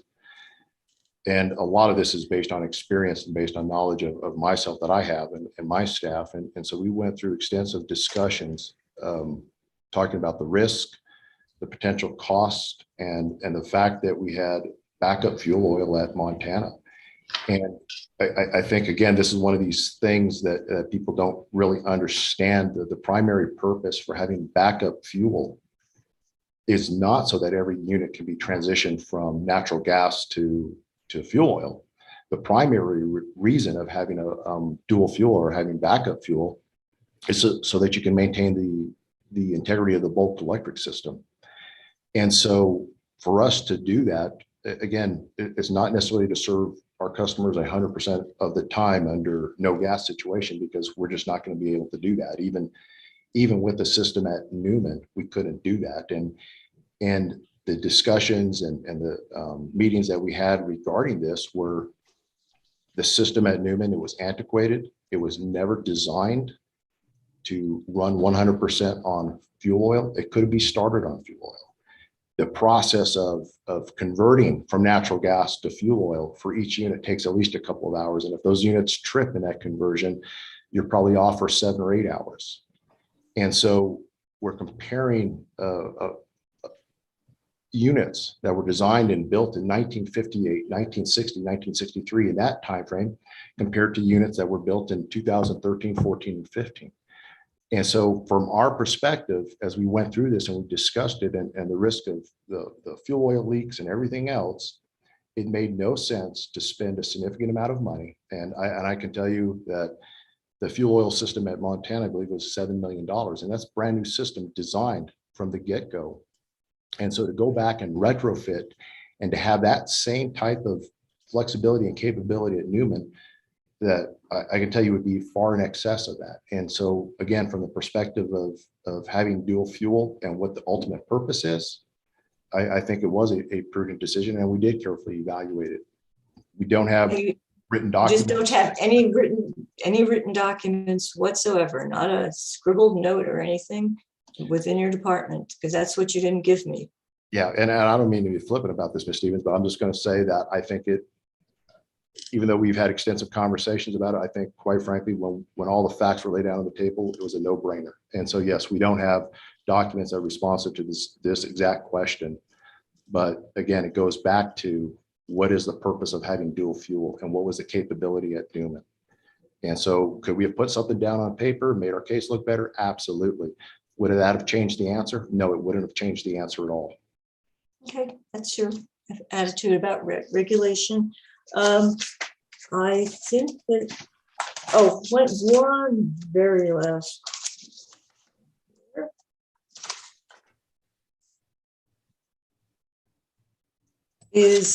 Go to the end of your rebuttal testimony, Mr. Baratrick.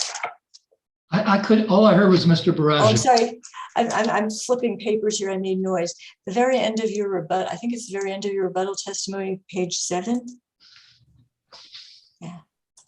Okay, I am there, Ms. Stevens.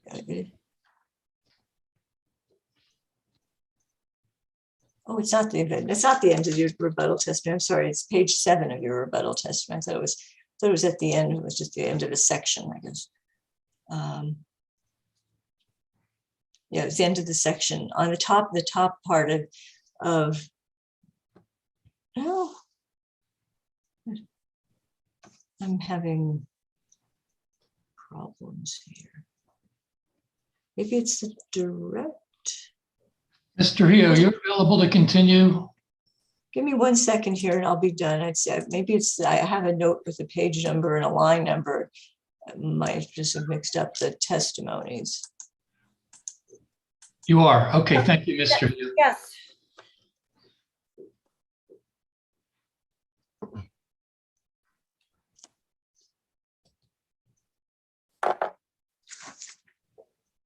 Let me just do one little scan here. I must have.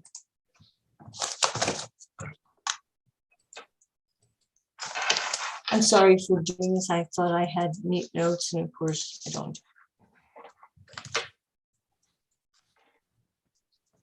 Maybe it's. Oh, here it is. It is. darn, it's the bottom of page 7 of your rebuttal. And it's about Newman fuel oil. And you state at page 17, line 17 there, as EPE witness, she still discusses questions of the reasonableness of EPE's operational decisions or fuel practices and procedures are properly raised in a rate case or fuel continuation filing.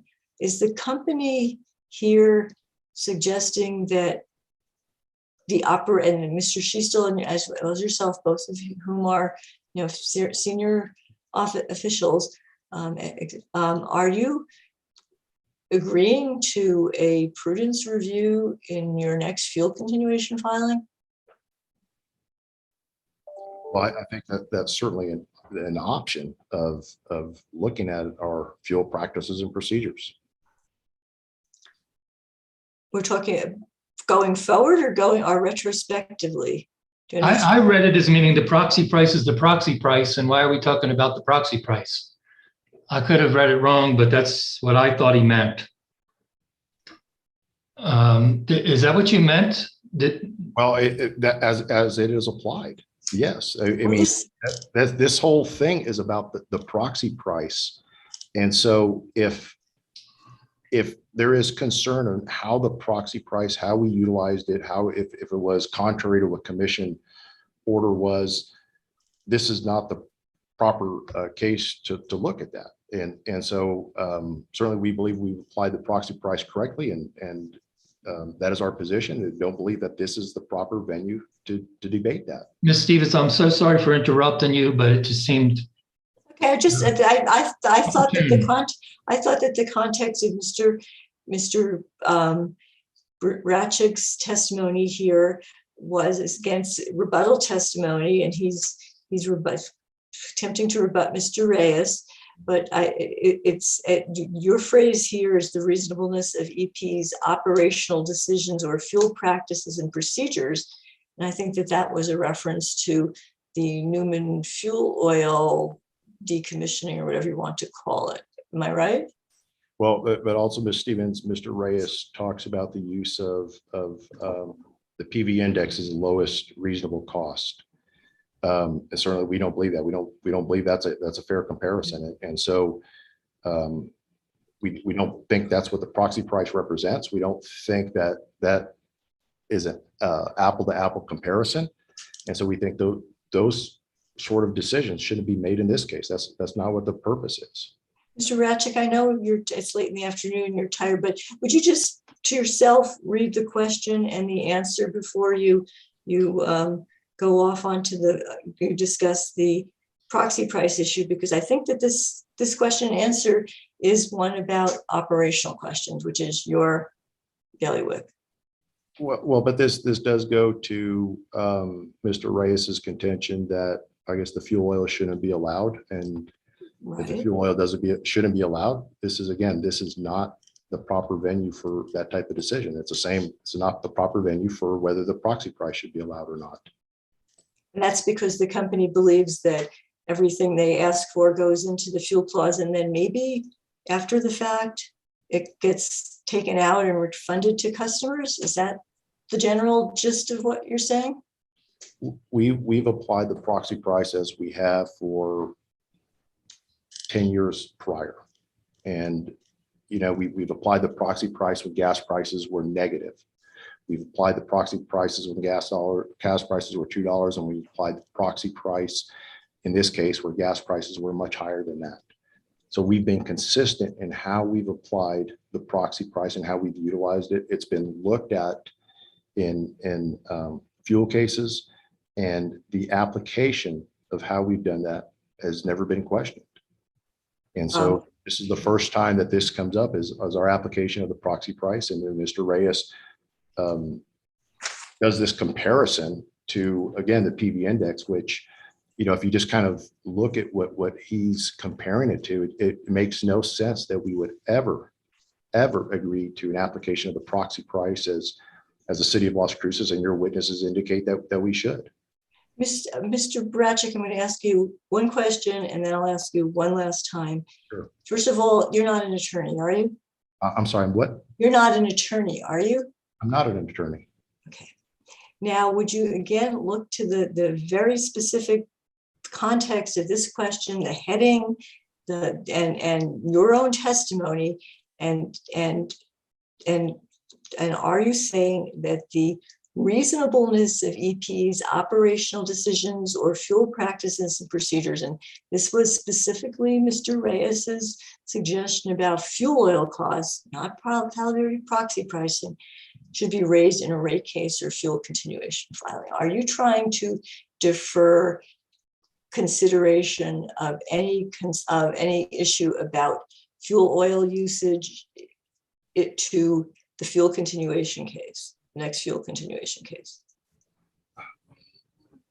Okay, I'm sorry. There was a lot there. What is your question? Okay, yeah. So look at the heading, look at the question, look at the answer, and tell me whether, and then specifically with the point that I drew you to, the phrase on line 18 to 19, are we talking about, is it your recommendation that operational decisions relating to fuel oil usage and fuel oil non-usage because of the lack of fuel oil capacity anymore be deferred to the next rate case or fuel continuation filing? That along, Ms. Stevens, with, if you look at the very next questions, because this whole thing is responding to Mr. Reyes's testimony. And the very next question, I discuss that his criticism is that we could have surveyed the market and at any point not used Palo Verde 3 to serve customers. I'm trying to isolate what your recommendation or the company's position, because this goes to a future case, and to the extent that you are binding the company to do something in a future case, it's something to be done cautiously, I think. Well, so that's what I'm asking you about. Are you suggesting, are you recommending that the fuel oil issues raised in this case be considered in the next fuel continuation or general rate case? Ms. Stevens, I don't think he's binding the company at all by testifying. So I just don't want there to be a misunderstanding. Well, I'm going to ask him to bind the company, Mr. Hearing Examiner. Well, the fact that you say it doesn't make it so. So I don't think that he's binding just because you say that he's binding the company. I'm going to ask him if his intent is to bind the company. That's not what I heard, but you can ask him that. Is it your intent to bind the company, sir? No, sir. And I will point out that Mr. Schiestel is the VP of Rates and Regulatory. And so ultimately that decision would be made by him and our CEO. And this case is this case, and I'd like to continue with the testimony in this case. And with that, I'm done. Thank you. Thank you, Mr. Krajcik. You're welcome, Ms. Stevens. Thank you. Mr. Hearing Examiner, I'm sorry I went way beyond, but I didn't think this would be so. Ms. Stevens, it takes as long as it takes. I just ask that it all be relevant. And everybody has their due process. Mr. Downs, do you have any questions? I do, and it should take less than 5 minutes, I hope. Wonderful. Mr. Brasher, good afternoon. It's been a long day. I wanted to refer you to your direct testimony, page 23, the end of line 12 through line 14, where you say, EPE has consistently used all of the energy from PVGS Unit 3 to meet the energy requirements of New Mexico customers. And what I wanted to discuss was how the portion of PV3 is determined. So I wanted to start with, what is the output of PV3, the rated output in megawatts? It is, and it can vary obviously from season to season, but it's approximately 211 megawatts. You're jumping ahead to New Mexico's portion. I was asking the output of PV3. Yeah. Oh, I'm sorry. PV3, I'm going to have to do some math because we own 15.8%. And so if I take quickly to Mr. Schiestel's testimony, page 17, where he says it's 1,334. I've got 1,335. Okay. Okay, and then, and that doesn't vary over time. That's a fixed value. Well, Right. well, that number, it can vary from season to season. Obviously, in the summer, if, depending on heat and other conditions, it may go down. But as we count on it and plan on our LNR, it is 1,334, 1,335 megawatts. Did it vary in February, the month that we're discussing in this case, February 2021? No, sir, it did not. And then what is EPE's percent ownership of PV3? We own 15.8%. Okay, and if we do that arithmetic, I use 1334 times 15.8%.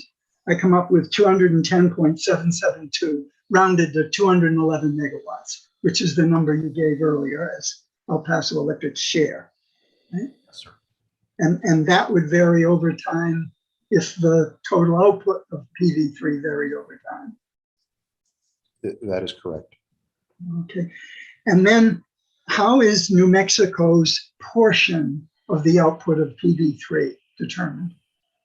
It's based on a jurisdictional allocator, and if you ask me to explain exactly how that's done, I'm going to tell you I don't know. That is, I know the hearing examiner asked me not to refer questions, but that would be something Ms. Borden could explain. But what it roughly equates to is about 40 megawatts or so of output. So I assume that's about 20%, because New Mexico is about 20% of our jurisdictional load. Looking at Ms. Borden's testimony, exhibit JIB3, where she does the calculations for the month, she lists the total company kilowatt hours for the month, and then the New Mexico kilowatt hours for the month, does the division and comes up with a percentage. And for February, she came up with a very long number, 20.68832,409. So what we're saying though is that varies month to month depending on the system kilowatt hour usage and the New Mexico kilowatt hour usage. Is that reasonable? Yes, sir. Okay. And then again, doing the arithmetic from 211 megawatts, 20.6688 blah, blah, blah percent of that comes out to, for February 21, approximately 43.6 megawatts. Does that sound reasonable to you? Yes, sir, it does, Mr. Downs. Okay. And that's all I wanted to establish. Thank you very much. Have a pleasant evening. You too, sir. Thank you. Thank you, Mr. Downs. And Mr. Herman's not here. Staff, do you have any questions? I'll be much quicker than Mr. Downs, because I do not have any questions. Okay, wonderful. That was cross-examination. Do we have any redirect from Mr. Weschler? I have no redirect. Well, that makes the recross very simple. Thank you, Mr. Weschler. Have we concluded with this witness for today? Okay, I take that not negative response as a affirmative response. And sir, you're excused. Is there any other matters we need to take care of before we conclude for the day? Mr. Weschler, anything? Well, only, Your Honor, may I inquire, are we starting at 9 or 10? I understood 9, but I just wanted to confirm. I think 9 is okay. Let's see if you're agreeable with 9, Mr. Weschler, correct? I And am. Ms. Stevens, that's fine. Can't hear you. Yeah, I'm on. 9 is fine. I just wanted to remember, because I remembered while I was cross-examining, to clarify whether the exhibit I sent around last night has been admitted into evidence. Was it admitted sort of conditionally, or do I need to offer it again? I honestly don't remember. Okay, it's better safe than sorry at this point. I guess I'll ask. Which number was that of your numbers? Oh heavens, I'm going to have to find it. I'm going to find Did it we go again. through this earlier? We did. We kind of did, and I'm trying so hard to get things out of It's sight. okay. I circle them as I admit them. So, No, I think I was asking you about. I think I was asking you about a different one. Was it 14? This is the one that I sent Sent me today. overnight. The one I sent overnight was 15, the fuel clause report for 2020. Well, actually, I do not have exhibit CLC 15. Yeah, As admitted. that's because I think I was going to submit the revised version. This is the version that came right off the commission's website as the annual report for all of 2020.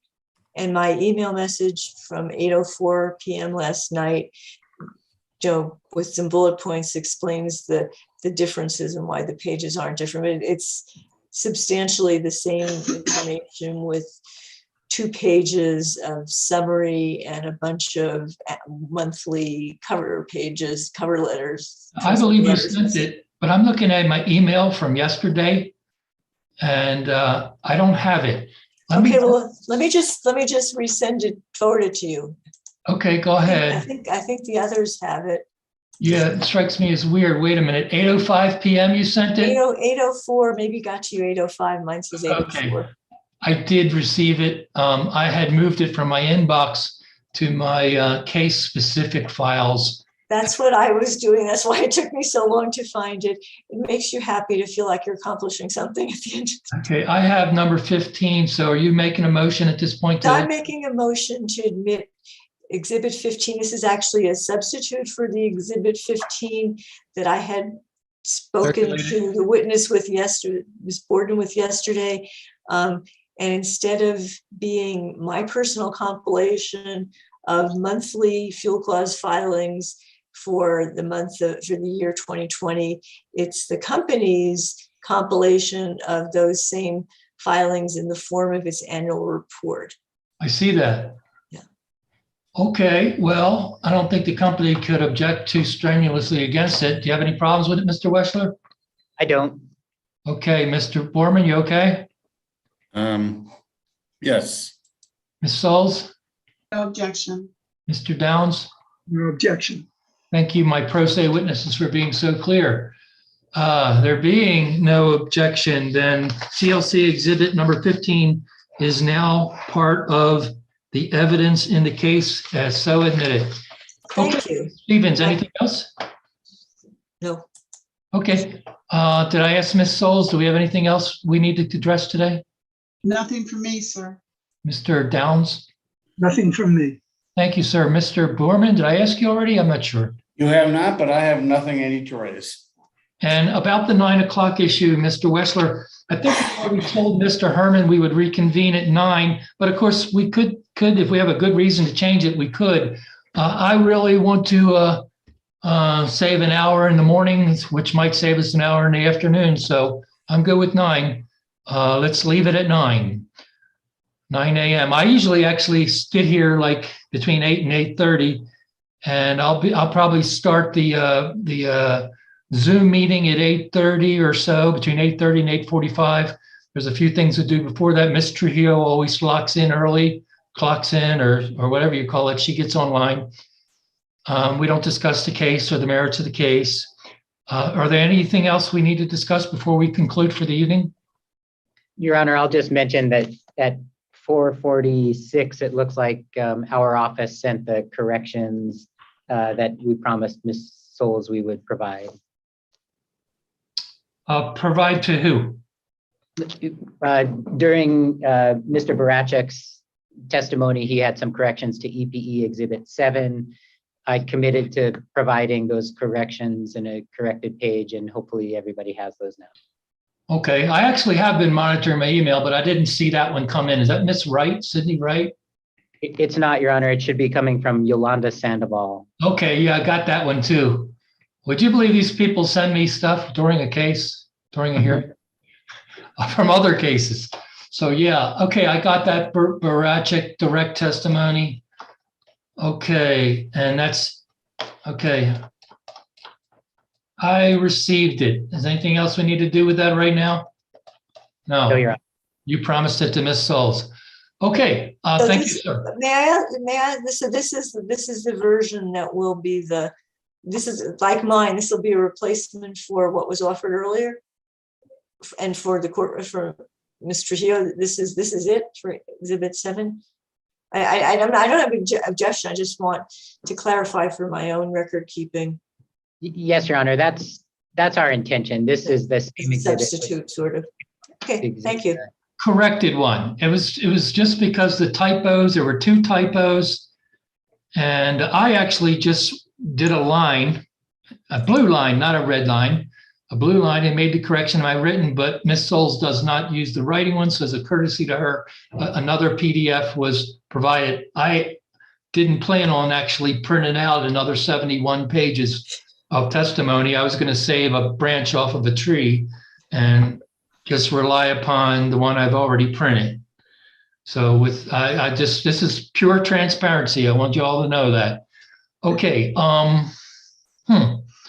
I can't think of anything else why we shouldn't recess for the evening. I'm waiting for somebody to disagree with me again. Won't be me. All right, so we will go off the record. Thank you very much, Mr. Trujillo.